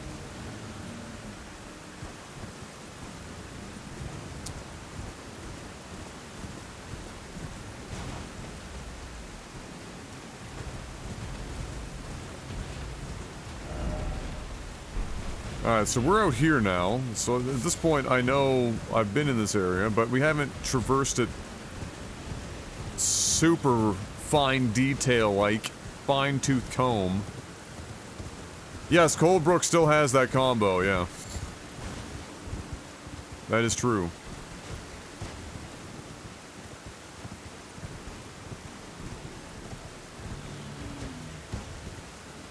That one's kind of terrible too. Not necessarily the quality per se, but it's just one open floor plan, and the lineups kind of bleed into one another, and it causes a lot of confusion because it sees a lot of fucking traffic.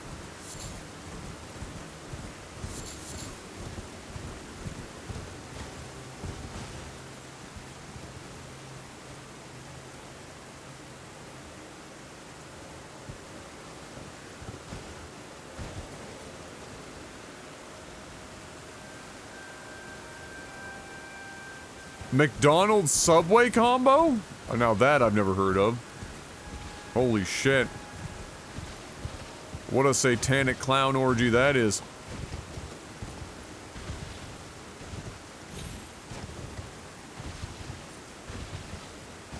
So you can eat fresh and then you can eat at Subway? Is that what you're saying?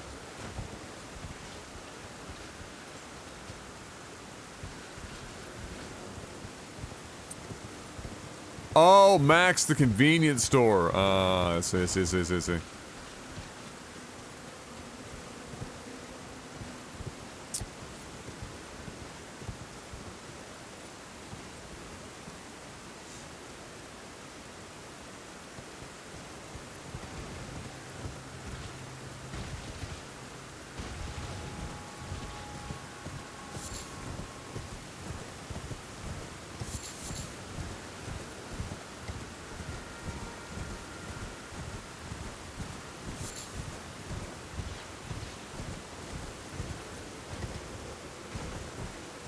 I've been here, haven't I?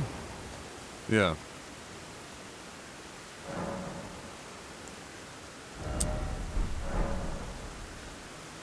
Oh, right, this is where I, attacked the tail of an ancient dragon until he evaporated. Right. Right.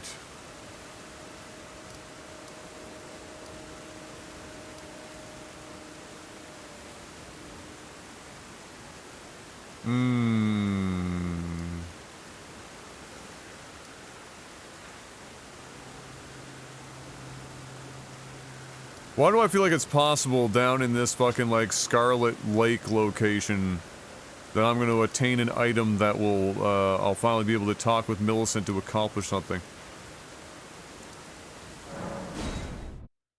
Why do I get that feeling?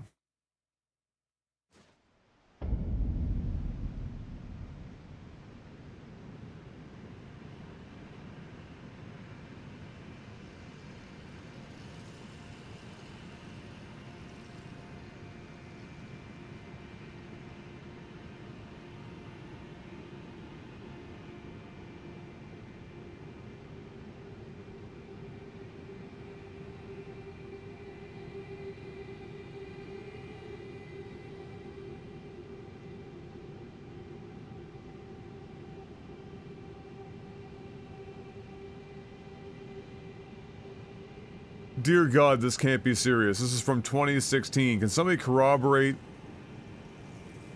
Man kicked out of all-you-can-eat buffet after eating more than 50 pounds of food. Sues for $2 million. Please tell me. That's a joke meme. I can't tell anymore. I actually can't.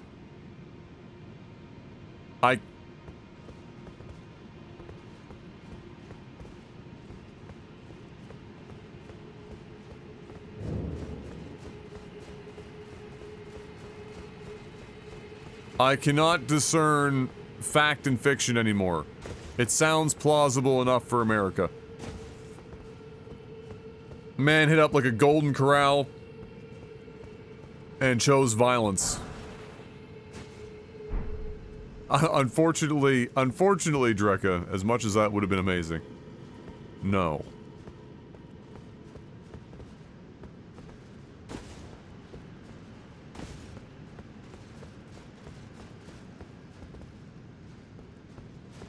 Are we doing a fucking jumping puzzle to get down here?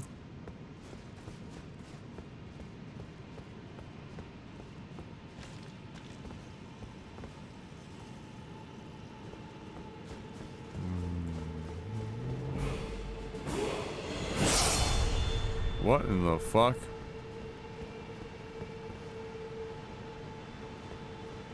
What up, BG? Welcome back. 45 months, thank you, sir. I mean, that's a long fucking drop. I'm keeping it 100.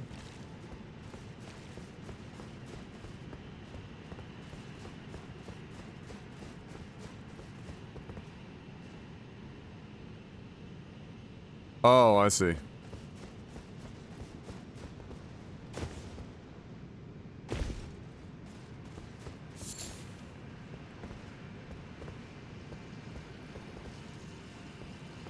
Yeah, competitive eaters are kind of fucking nutty.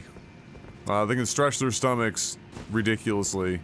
So you can be like somebody my size, but because they're just, they do like a competition and then they don't eat for like the next fucking 5 days. And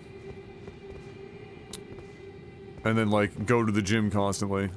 But their stomach is capable of holding like 10 pounds of food at any given time. I wonder if I can hit this. For the gram! Nope. Definitely not going to the gram.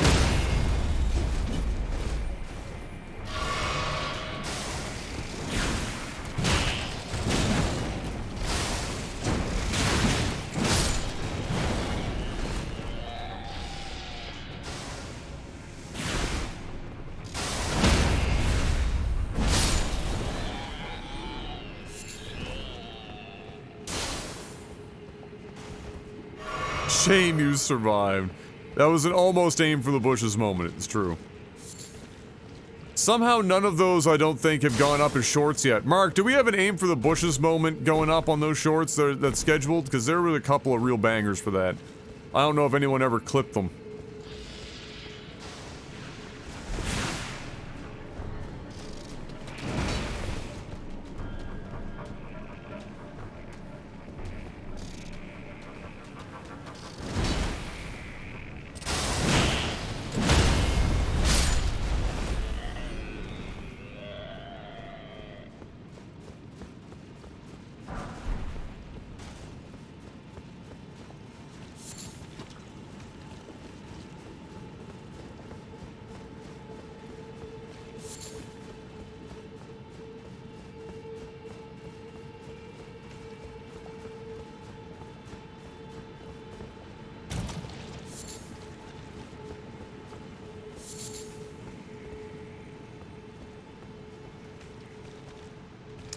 Come on over, sir.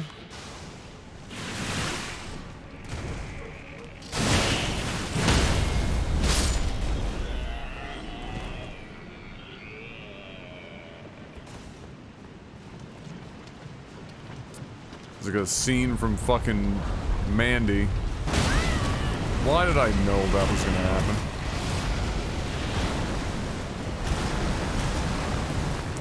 Imagine putting one of these fuckers out here.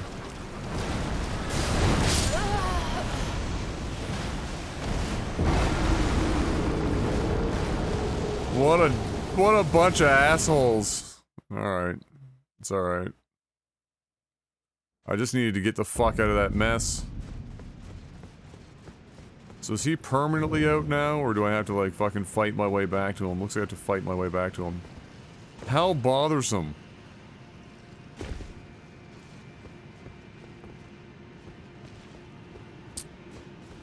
How bothersome.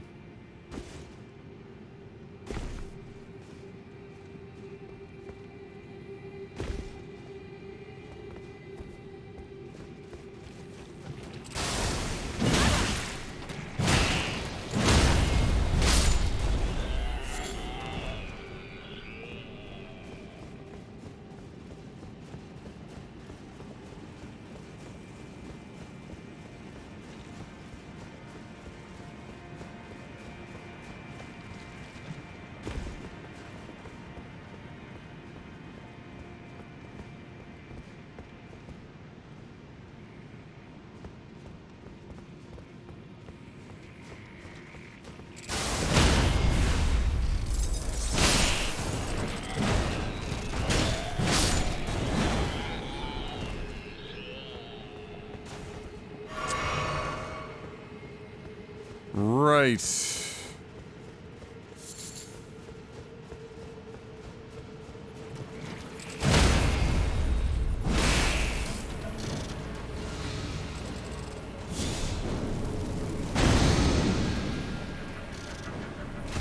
Are you alive?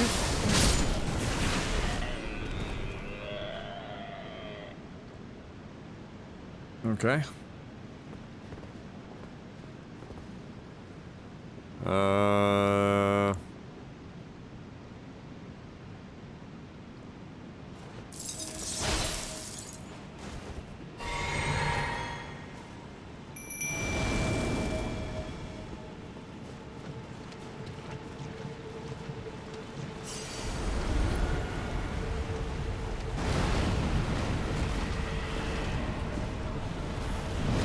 So the problem with this is that he might fucking hold him over there. Oh yeah, I don't have enough fucking... Oh, Jesus.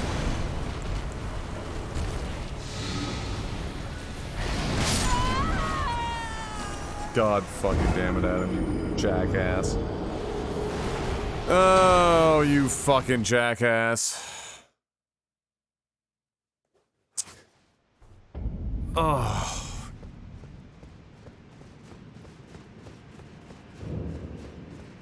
Forgot I don't have any FP left after I fucking summon him. Didn't have enough to clear the fucking rot. Use an item. Too late. Oopsie. Daisy.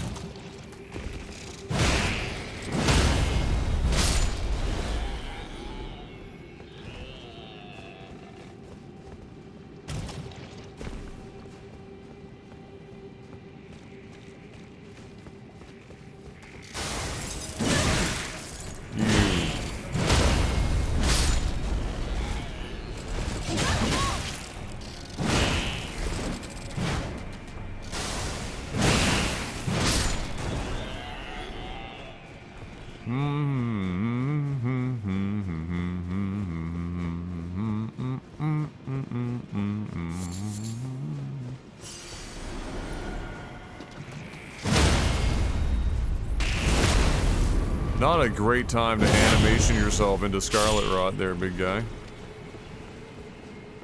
Alright.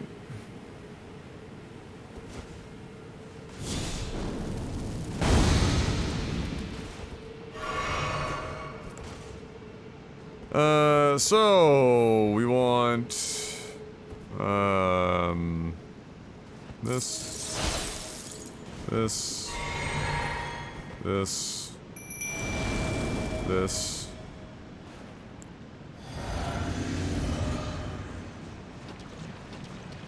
Although the Scarlet Rot proc might get rid of this bubble. Nope.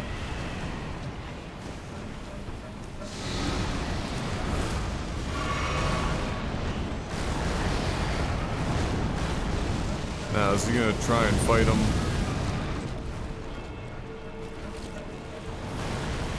We gotta bring him over here, boys.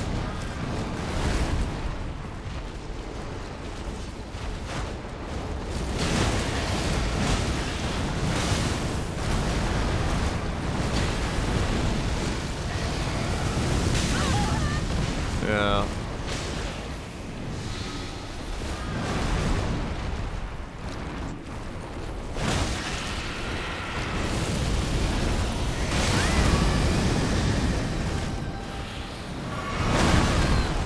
Oh my god.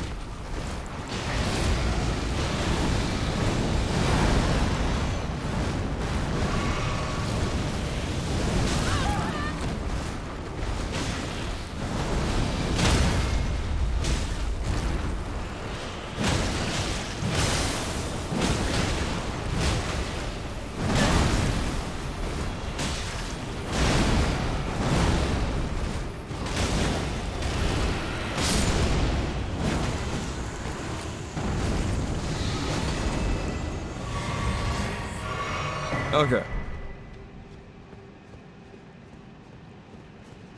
We got him. Good job. Nailed it.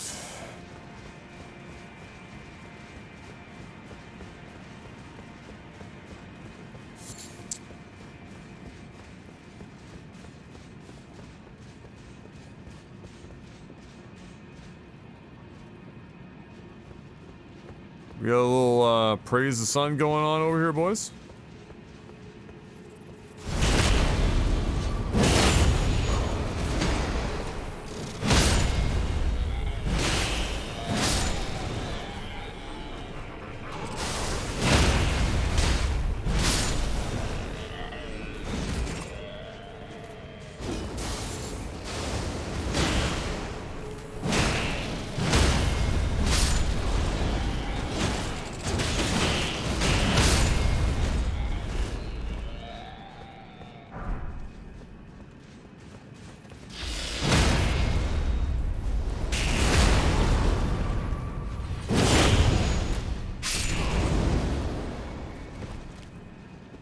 I think I dated a rot beast back in 2005. Fuck.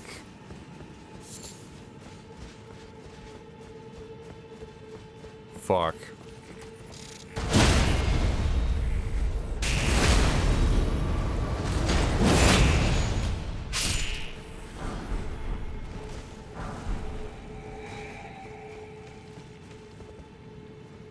Alright, he's gone.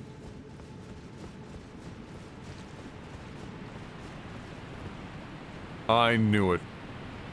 Alright, so we've got a coffin break over there, similar to a coffee break, except you actually just want to die and not go back to work.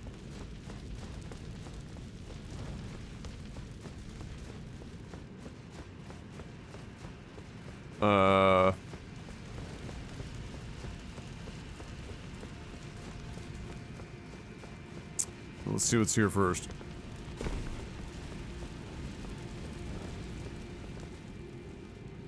I'm hearing too many noises for this to be straight up safe.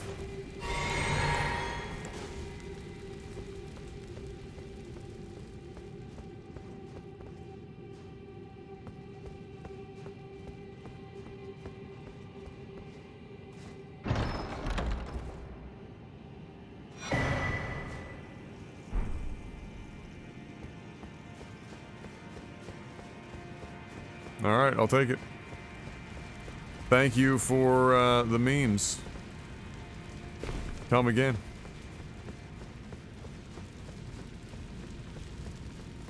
I wonder if... Great. Oh.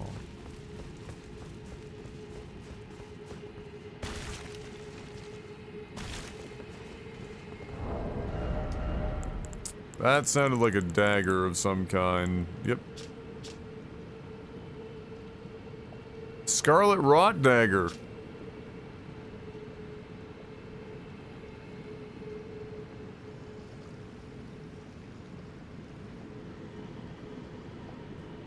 Oh, with a multi-thrust. Love a good multi-thrust. So you could pair that dagger with... Where is it?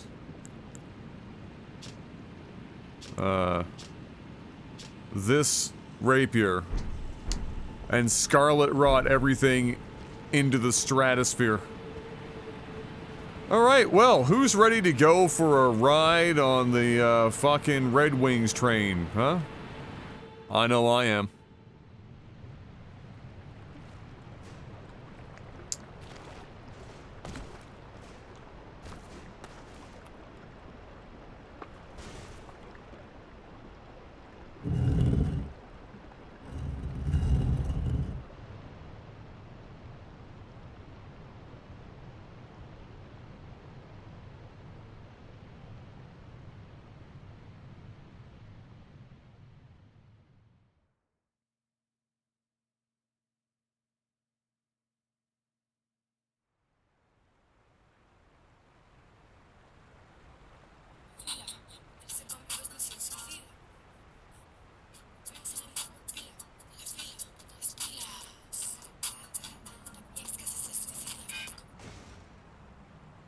There's already Ice Spice clones in fucking Europe.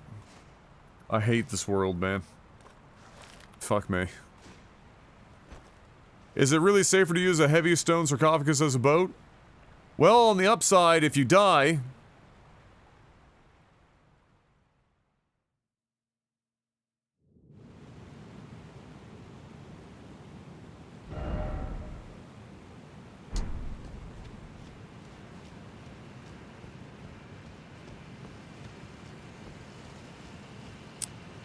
Maximum efficiency.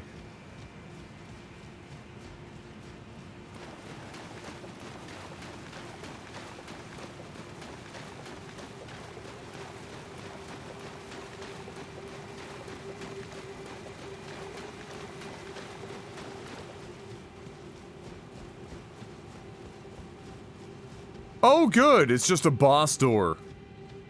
Fabulous. Although I guess I should probably have expected, no less. We are going in with... 8 pots and a dream. Oh boy.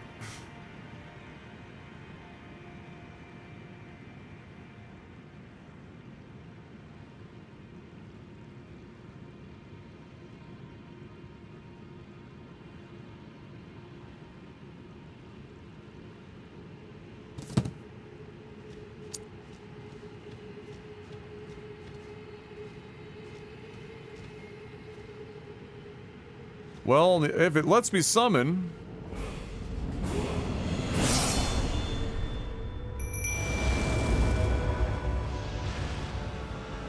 That can't be good. Yeah, that's not good. I don't know if that's lightning or just magic. This guy's collecting the fucking Dragon Balls.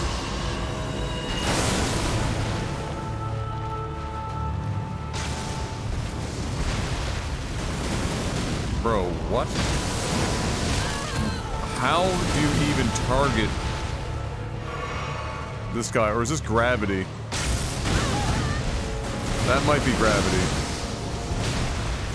How the fuck? How do you get out of the way of that one? How? What is happening? What in the fuck is going on?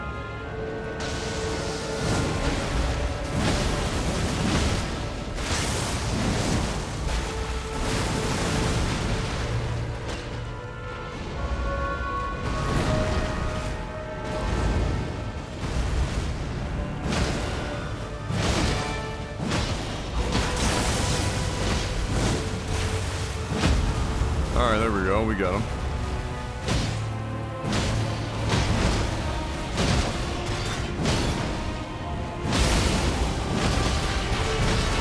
Can I get him again? Uh-oh. That's probably bad.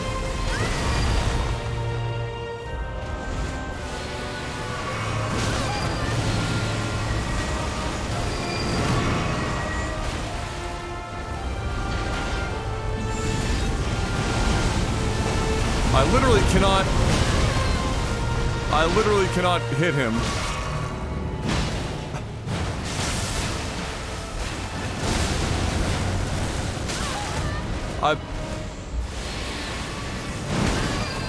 I'm trying so hard to hit him. And I cannot hit him.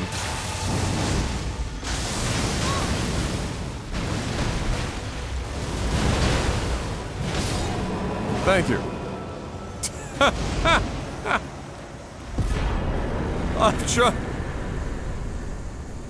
I am trying so hard.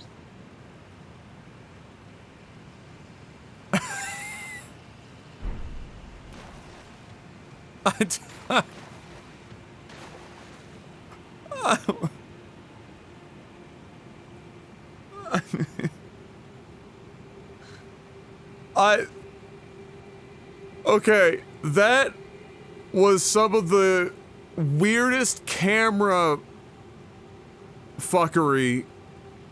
There was no angle I took in which the camera liked it, unless he was standing perfectly still at his lowest position. As soon as he's up moving,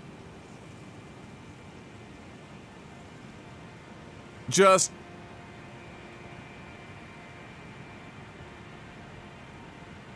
And if you free cam, you can't see what this fucker's doing, because he's huge.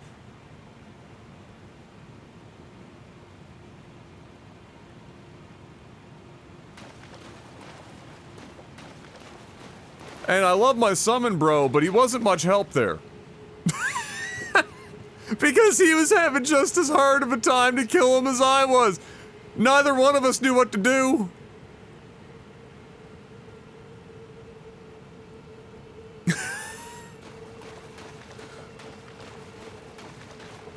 What level am I? Let's see. Well, the good news is the head is about the only place you can ever actually hit. Which I assume was the case because he looked like an evolved version of the guys, of the guys that like hang from the ceilings that have like all the fucking magical bullshit, the gravity magic, that hang in a couple of the caves. I remember killing one the first time the first one I killed, and somebody said they didn't know you could even kill them. Anyway, I just thought I'd treat him like that, which is to say, just hit him in the head. But he made that easier because the head was also the only thing I could fucking reach 99% of the time, so that's convenient. Either way, one and done on none of my fancy pots, and a handful of pots to go. I'll take it.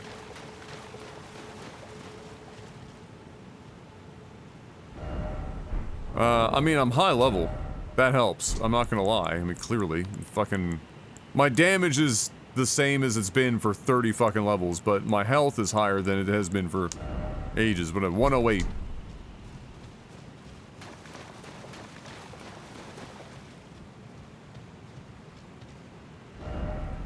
Like, the difference here for me would have been my health bar.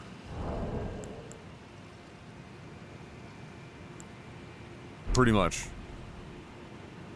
That guy was definitely going to be easier than Margot. Margot is no fun. Even at my level, Margot was no fun.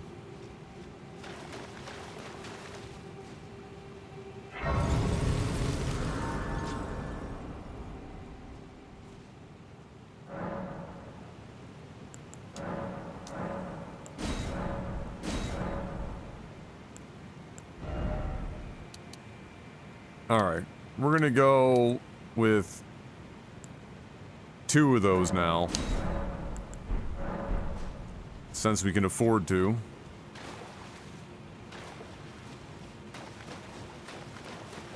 Yeah, we won in Dundastle. That was an interesting meme.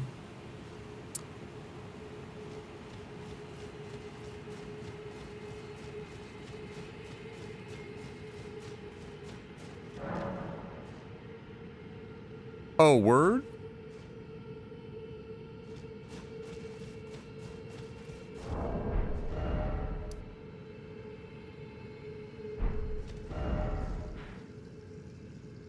Well, fuck me. I suppose that means I missed another part of this area. Maybe there's another boss? Or maybe I have to go and get that somewhere else? We don't have the right... Yeah, we don't have the right cock ring. We need a better cock ring than we currently have. Whatever the fucking oath ring is, we'll figure it out.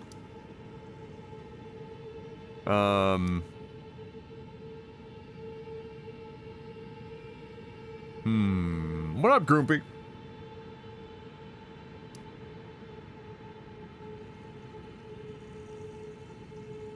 I don't know if there's actually anything that I really missed. Well, I mean, it could be... Oh, we killed...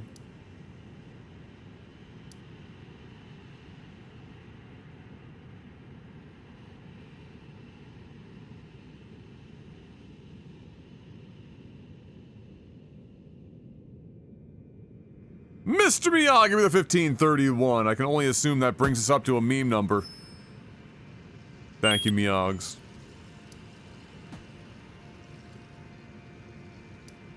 Alright, I'll start here and see if I spot anything that's obvious. It might not even be in this zone. It could be in a totally different fucking zone. I mean, we're down here looking for, dual blow quad job, but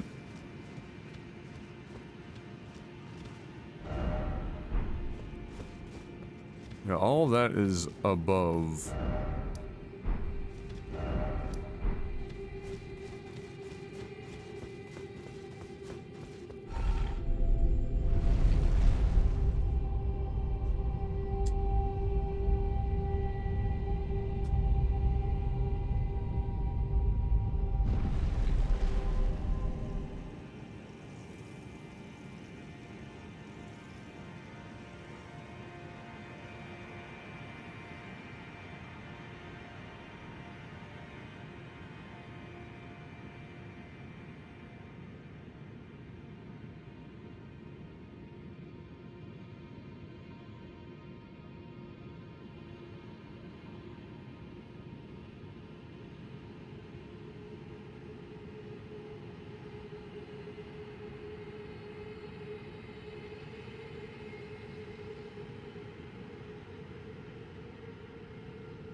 Okay.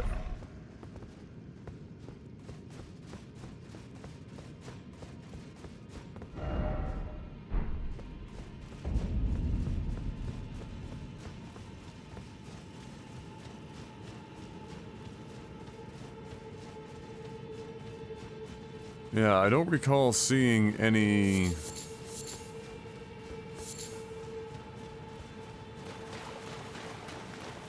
real alternate routes.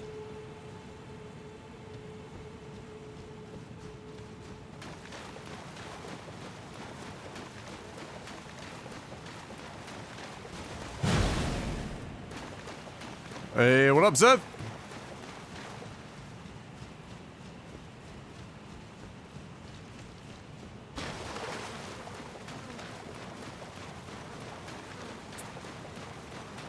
And these boys are here.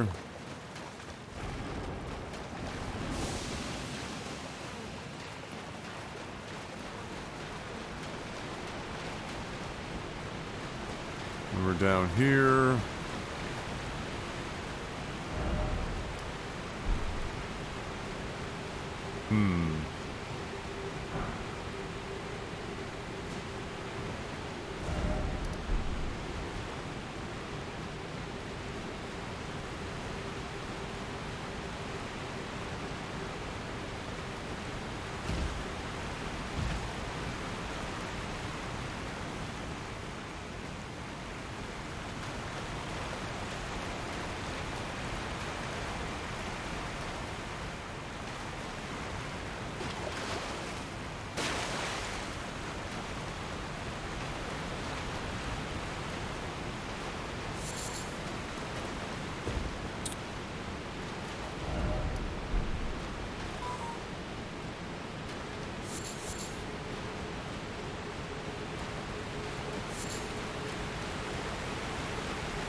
Alright.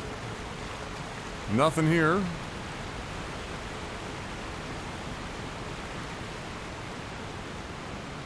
Beyond what we already had. So this just leads down there.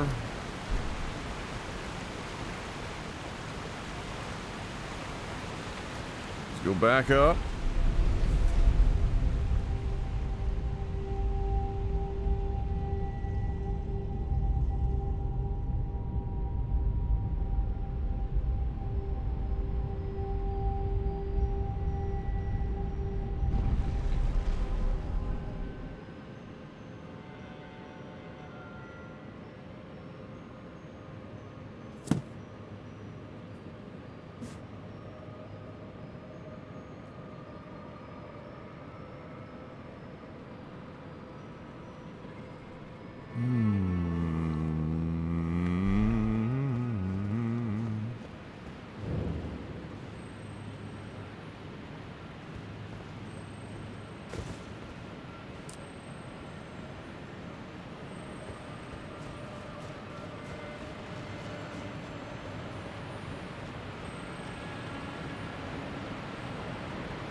Yeah, so that's this whole zone.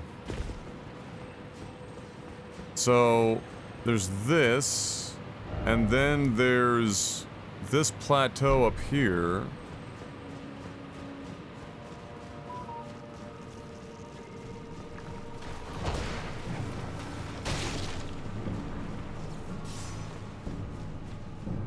Which I still haven't really found a fucking... I don't think I found a way up there.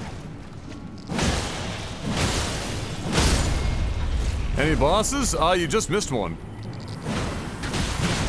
Can I please lock on to something?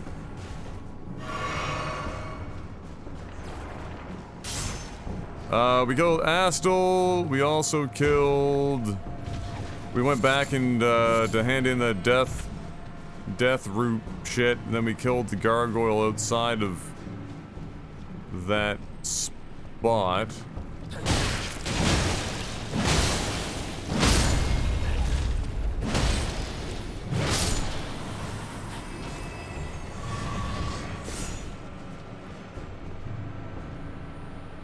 Yeah, how the fuck do you get up there, I wonder?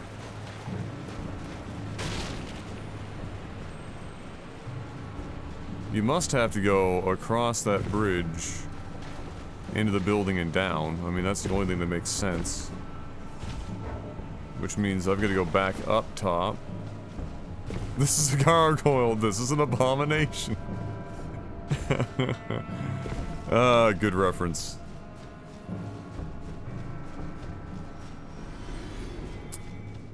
Good reference.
Okay, I see we've discovered what rune arcs do as well. What? No, I still haven't used them.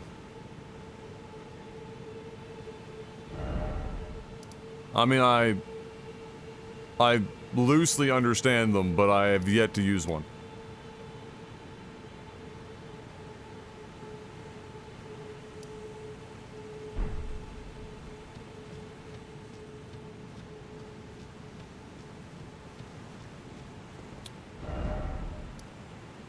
So where... Maybe I have to go all the way back out and then find a way across? That's gotta be it. Like I've gotta find a way up and over.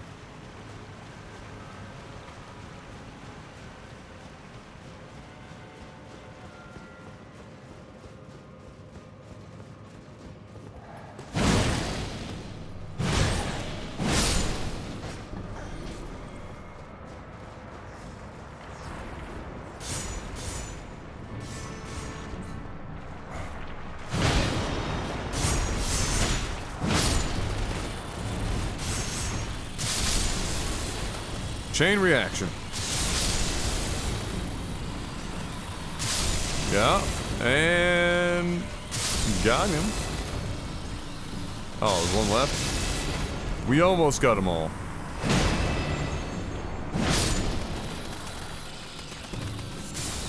Close, but not quite. That's that room. We've been in there.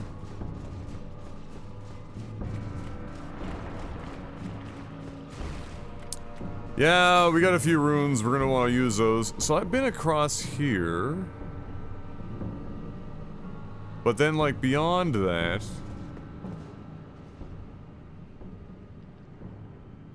We weren't... Like, we need to go in past here and over. And we never found a spot...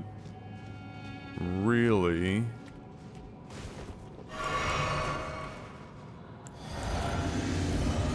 Just in case I get fucking memed by this Indiana Jones bullshit.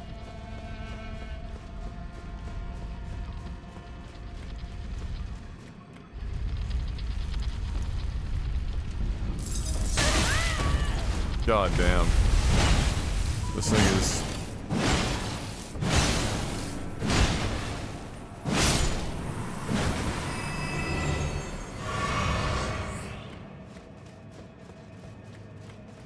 meme-tastic, that one.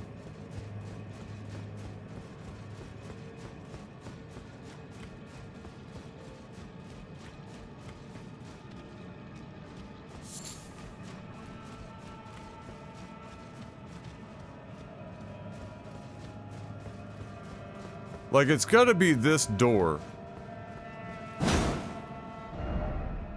Right? So... Where's the thing to open this door? Is there a fucking...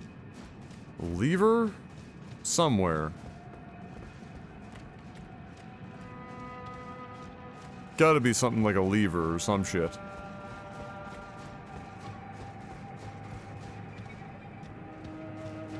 The thing is that it doesn't say that it's just locked or some shit. It just doesn't say anything, which also makes one believe that it doesn't open. But if it doesn't open, then how the fuck do you get to that other plateau?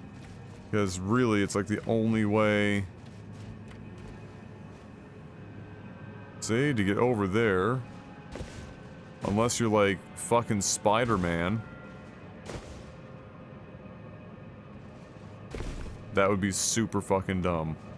Especially given the amount of friggin' runes I have. But I am totally dumb enough to try it for the meme. I just need to go back to the thing. I will 100%. As soon as I know I'm not about to lose, like, 2 levels worth of runes.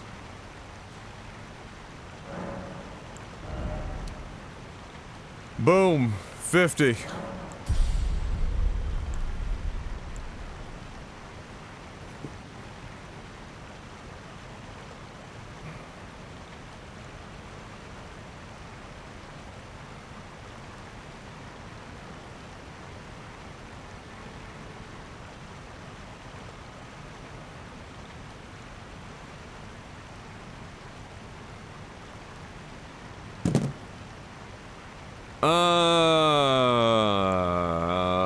where am I trying to go? There's an upper tier to an area that doesn't have any other visible means than to approach it from a building that is joined by a bridge on the upper part. I'll point it out when I get out of this menu here, but yeah.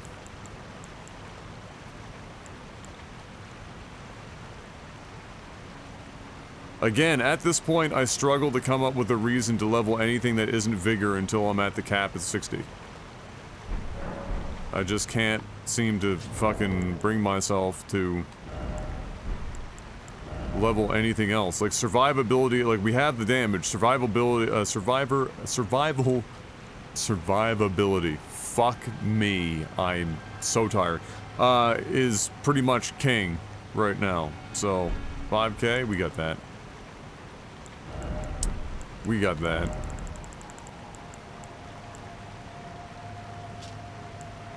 Easy peasy.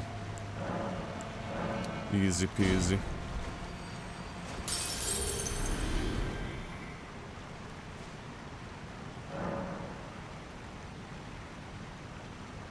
Yeah, well, mind could be, but the mind goes up so slow, like, I mean, yeah, it's entirely doable. I'd have to do like 5 levels of it for it to be meaningful. That's why I've just put my flasks over one more, so now I have 2 magic flasks. So I can summon flask and then have like 2 bars worth of shit. Or if I get caught out and I'm only like part way through a bar and I have to use the bar, you know, or to heal the whole bar up to summon, kind of a thing. But I probably will put mind up a couple of points to see if I can get away with it a bit more frequently. Because since it's like exactly how much FP I have, it ends up causing awkward situations that having like, let's say instead of 100 FP, like 110 or 114. So I had 2 charges of my skill. Kind of a situation. Yeah, so like I'm at 1, as it's like 5 per, so if I took it to 20, then, you know, that's fine. But that doesn't take precedence over this, so this is now 23, I'm still getting 23 HP, like the scaling is so slow to drop.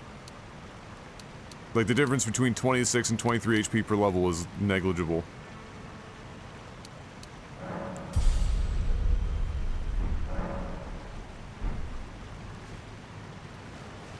Alright, let's go do something rash and unnecessary. Shall we?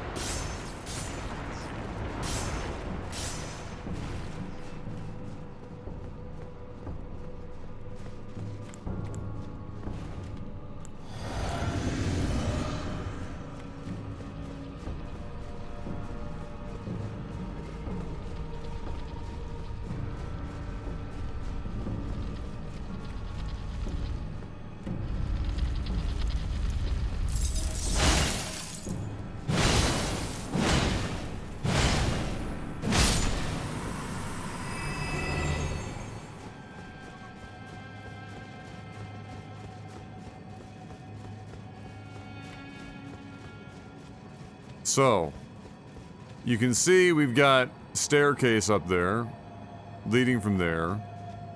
The only thing that makes sense here, unless I missed like a fucking secret door, is this door.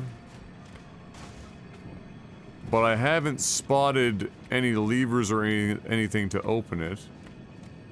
And it doesn't even have like a this is just locked from this side type situation, so makes me even more skeptical as to what the mechanism might be if it opens at all. And so, yeah, that's kind of what I'm trying to get to. I'll take a look in here just in case, but this fucking guy is in here. Oh no, wait a minute. I'm an idiot. I've been over here. I'm such a jackass. Alright, so we can go over here. But to get down there now is the meme. So there must be a...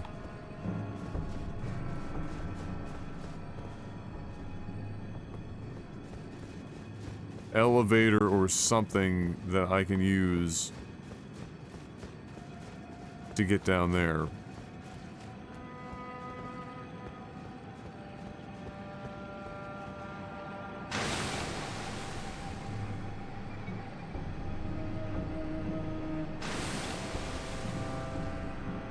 Right.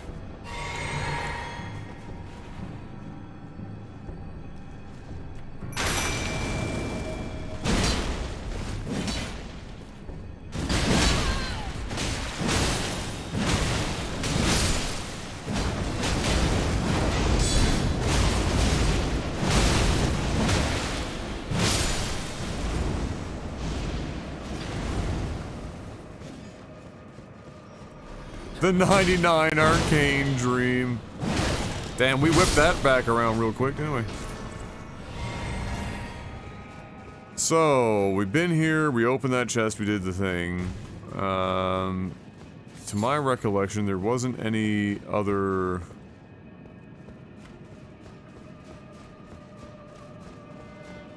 Oh, word? Oh, I'm just blind. Of course I am.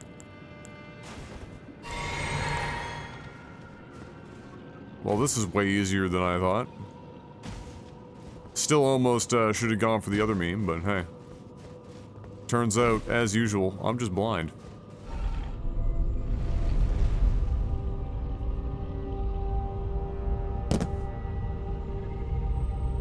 Clearly didn't look through that room enough when I was in it.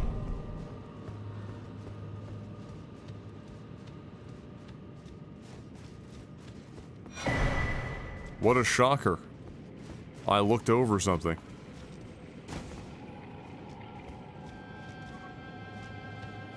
At level are you, huh? How the fuck did the WH manage to get all the way over to the other end, definitely on mobile, and an accidental, like, copy pasta or moving?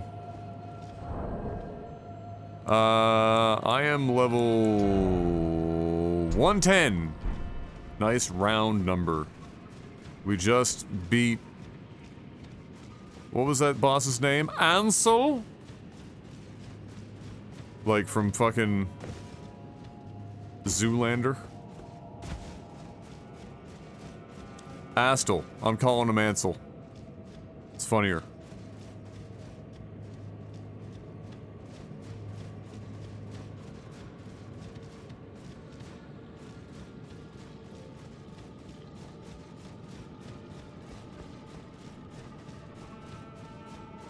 Hansel. That was the guy's name from fucking Zoolander. That's what we'll call him. Hansel.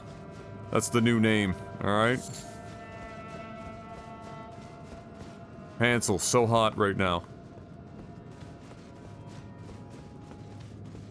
My first Souls game? Nah, I played all of them. Except for Demon Souls. Beat 1, 2, 3, Bloodborne.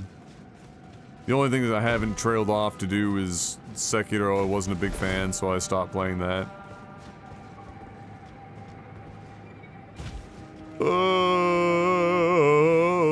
So I guess that's all that's down here. Which, except for this fucking guy who is just a meme anyway. So...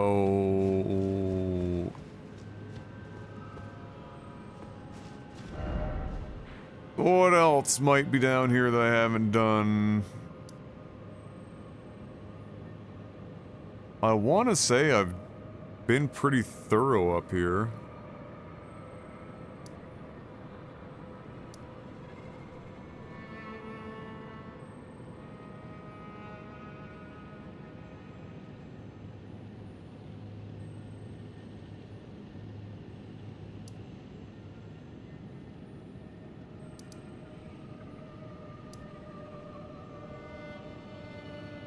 The question mark now becomes we need to figure out whatever the fuck this item was meant to be. And if it has anything to do with this zone in general, or if it's just, you know, fuck off somewhere else kind of a situation. Which it may very well be.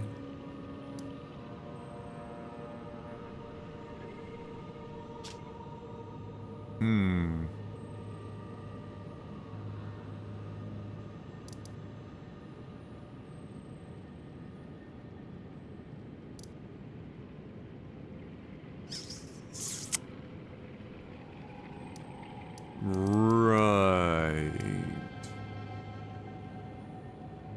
Still haven't fucking fought Praetor Reichart. I'm assuming that means he's over here instead. Unless he's in some really obscure fucking corner of the map that I have yet to explore.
Can you guys remind me what Hansel dropped for me?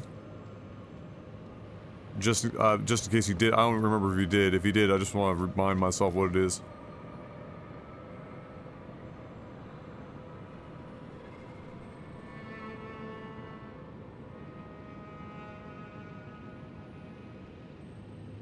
Just the remembrance? Okay.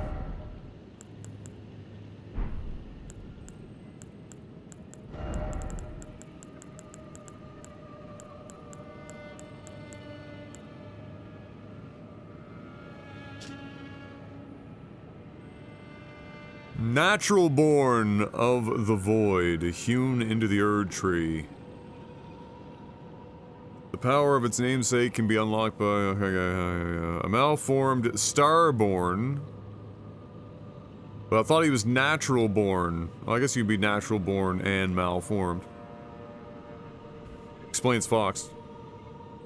In the lightless void far away, actual alien. Alright. Once destroyed an eternal city and took away their sky. A falling star of ill omen. Okay, so destroyed an eternal city. So we don't know if it was the one we're in right now. Maybe. Seems plausible.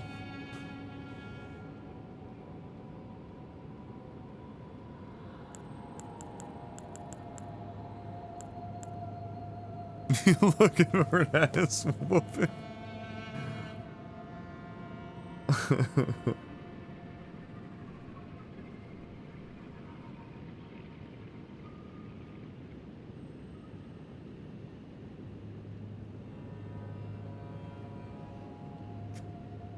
Oh no, this unfortunate context meme. Guy tweeted, just lost my virginity to Crazy Frog. Clarification. Follow-up tweet. I lost my virginity while the song was playing, not to the crazy frog.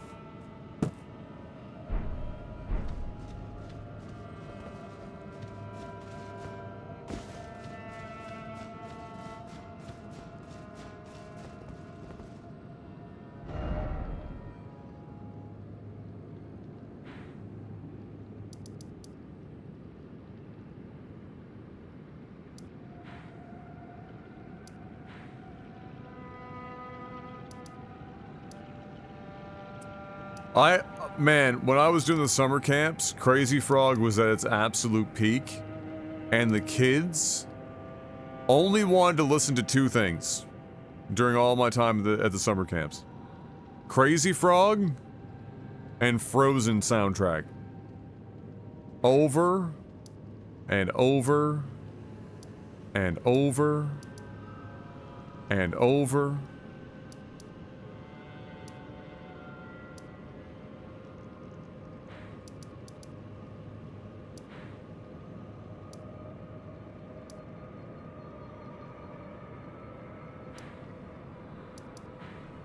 Like, and you know what's fucked up? Kids are still hooked on that shit. Less the Crazy Frog. Frozen, though.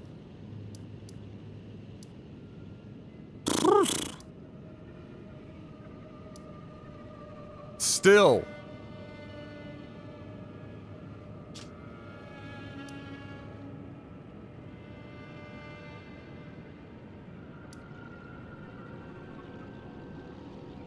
Alright, I need to find... I'm wondering something. Where is Chucklefuck McGee? There he is.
Be sure to try that thing. I'm quite certain. Is that still all you say now?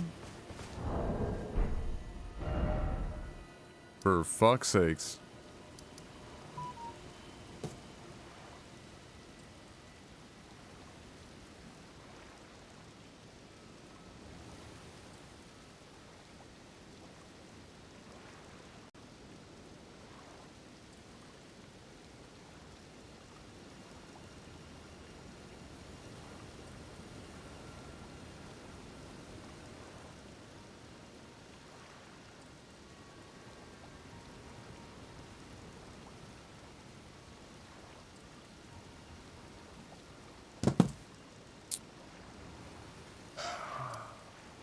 Yeah, the only guy more useless than that guy is Kenneth. Kenneth is this guy down here. No, sorry. Here. This fucking dickwad.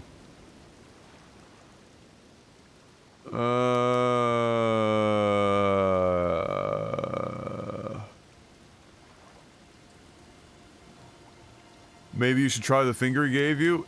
It's a PvP finger. Is it not?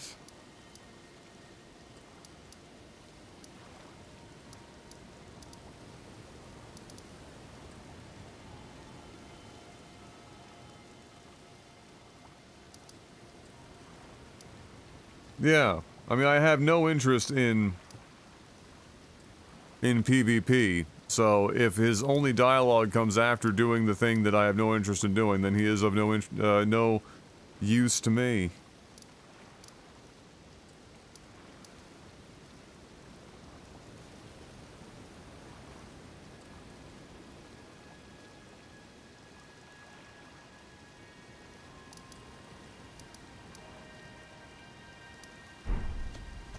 I'm quite certain. I'm quite certain. I'm quite. I'm quite. That's all he's got. I'm quite certain.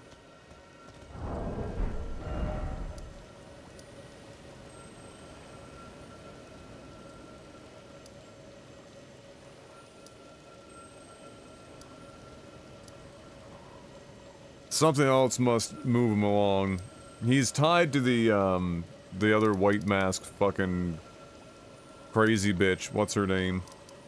This bitch up here in Volcano Manor, isn't it? What's her name? Tanith.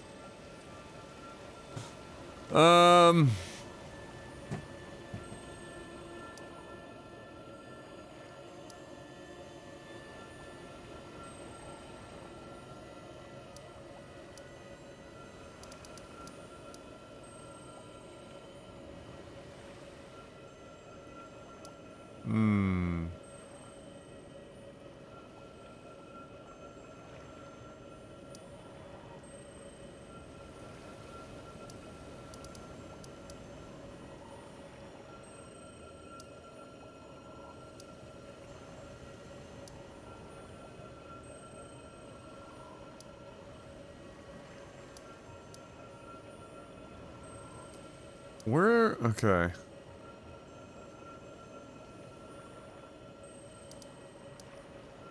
Huh. Wait, have we still not found a way to fucking reach this plateau? That can't be right. That's crazy. This is like the fucking secret of the universe up here. This fucking cliffside.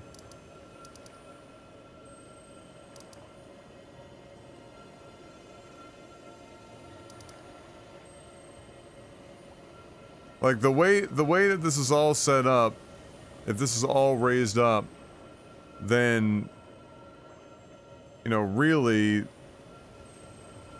like there must be like a teleport or a elevator from below or something that either ends up here, here, or here. Because there doesn't seem to be any real way.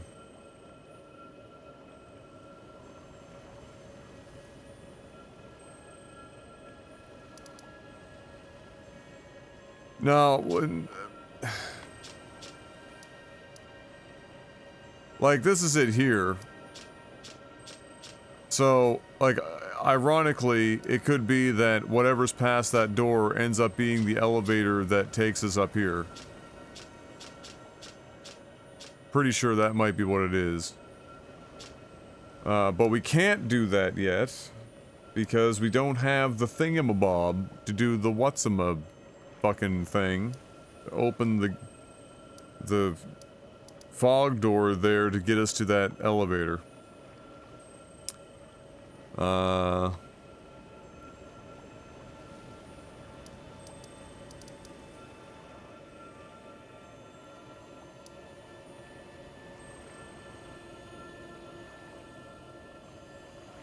There's also still a section of cave over here in the tunnel that I never figured out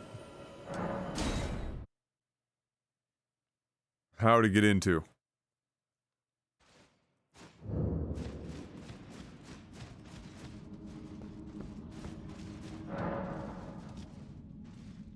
There's another part of this cave that ends up out here.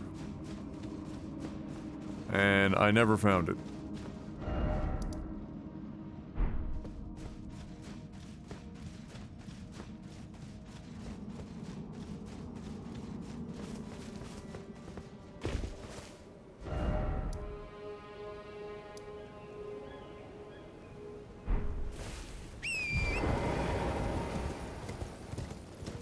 I looked down below, didn't see anything. Maybe I gotta look up. Hey, Jorbach, welcome back. 65 months. Let's go. Not allowed to retire. Not in France, anyway. Wake up and smell the grind.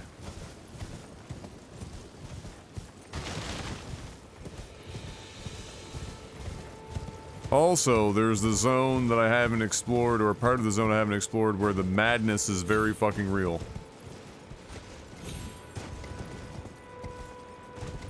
Like the Eye of Sauron is protecting it.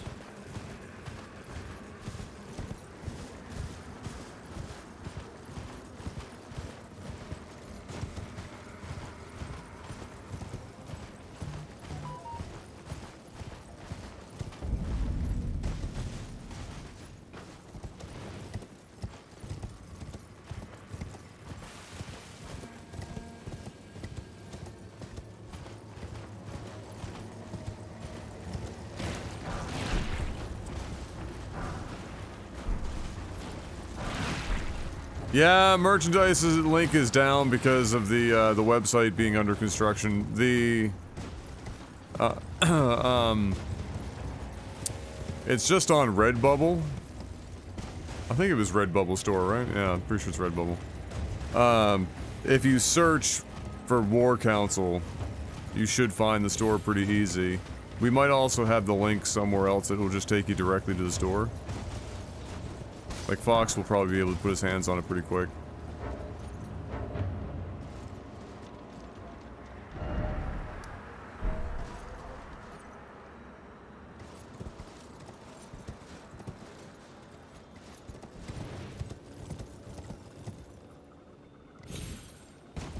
Oh, look at that. Jorbox got you.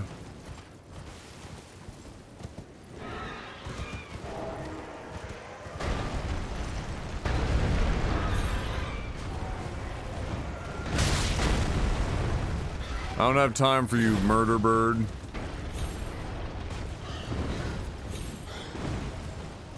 I'm very busy.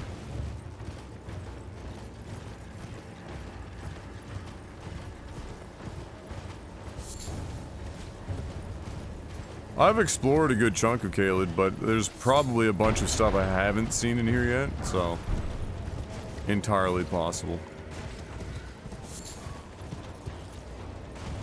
that I have missed stuff, which is why I'm out exploring.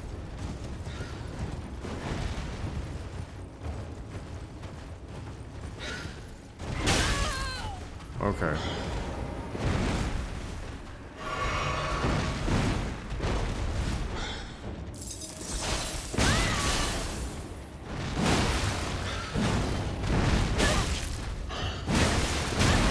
I just don't even care about you. I'm just gonna tank your shit. Remember when you used to be a pain in my ass? Now you're a sissy bitch.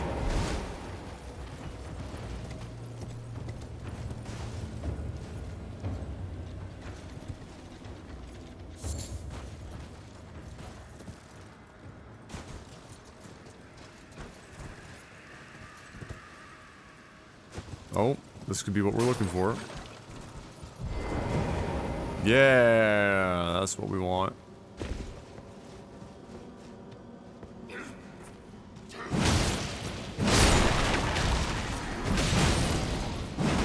Rip.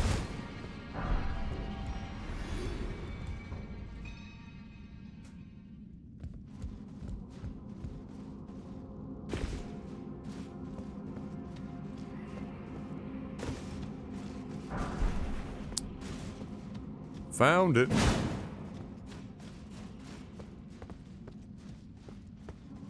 Whoop. Whoop. Whoop.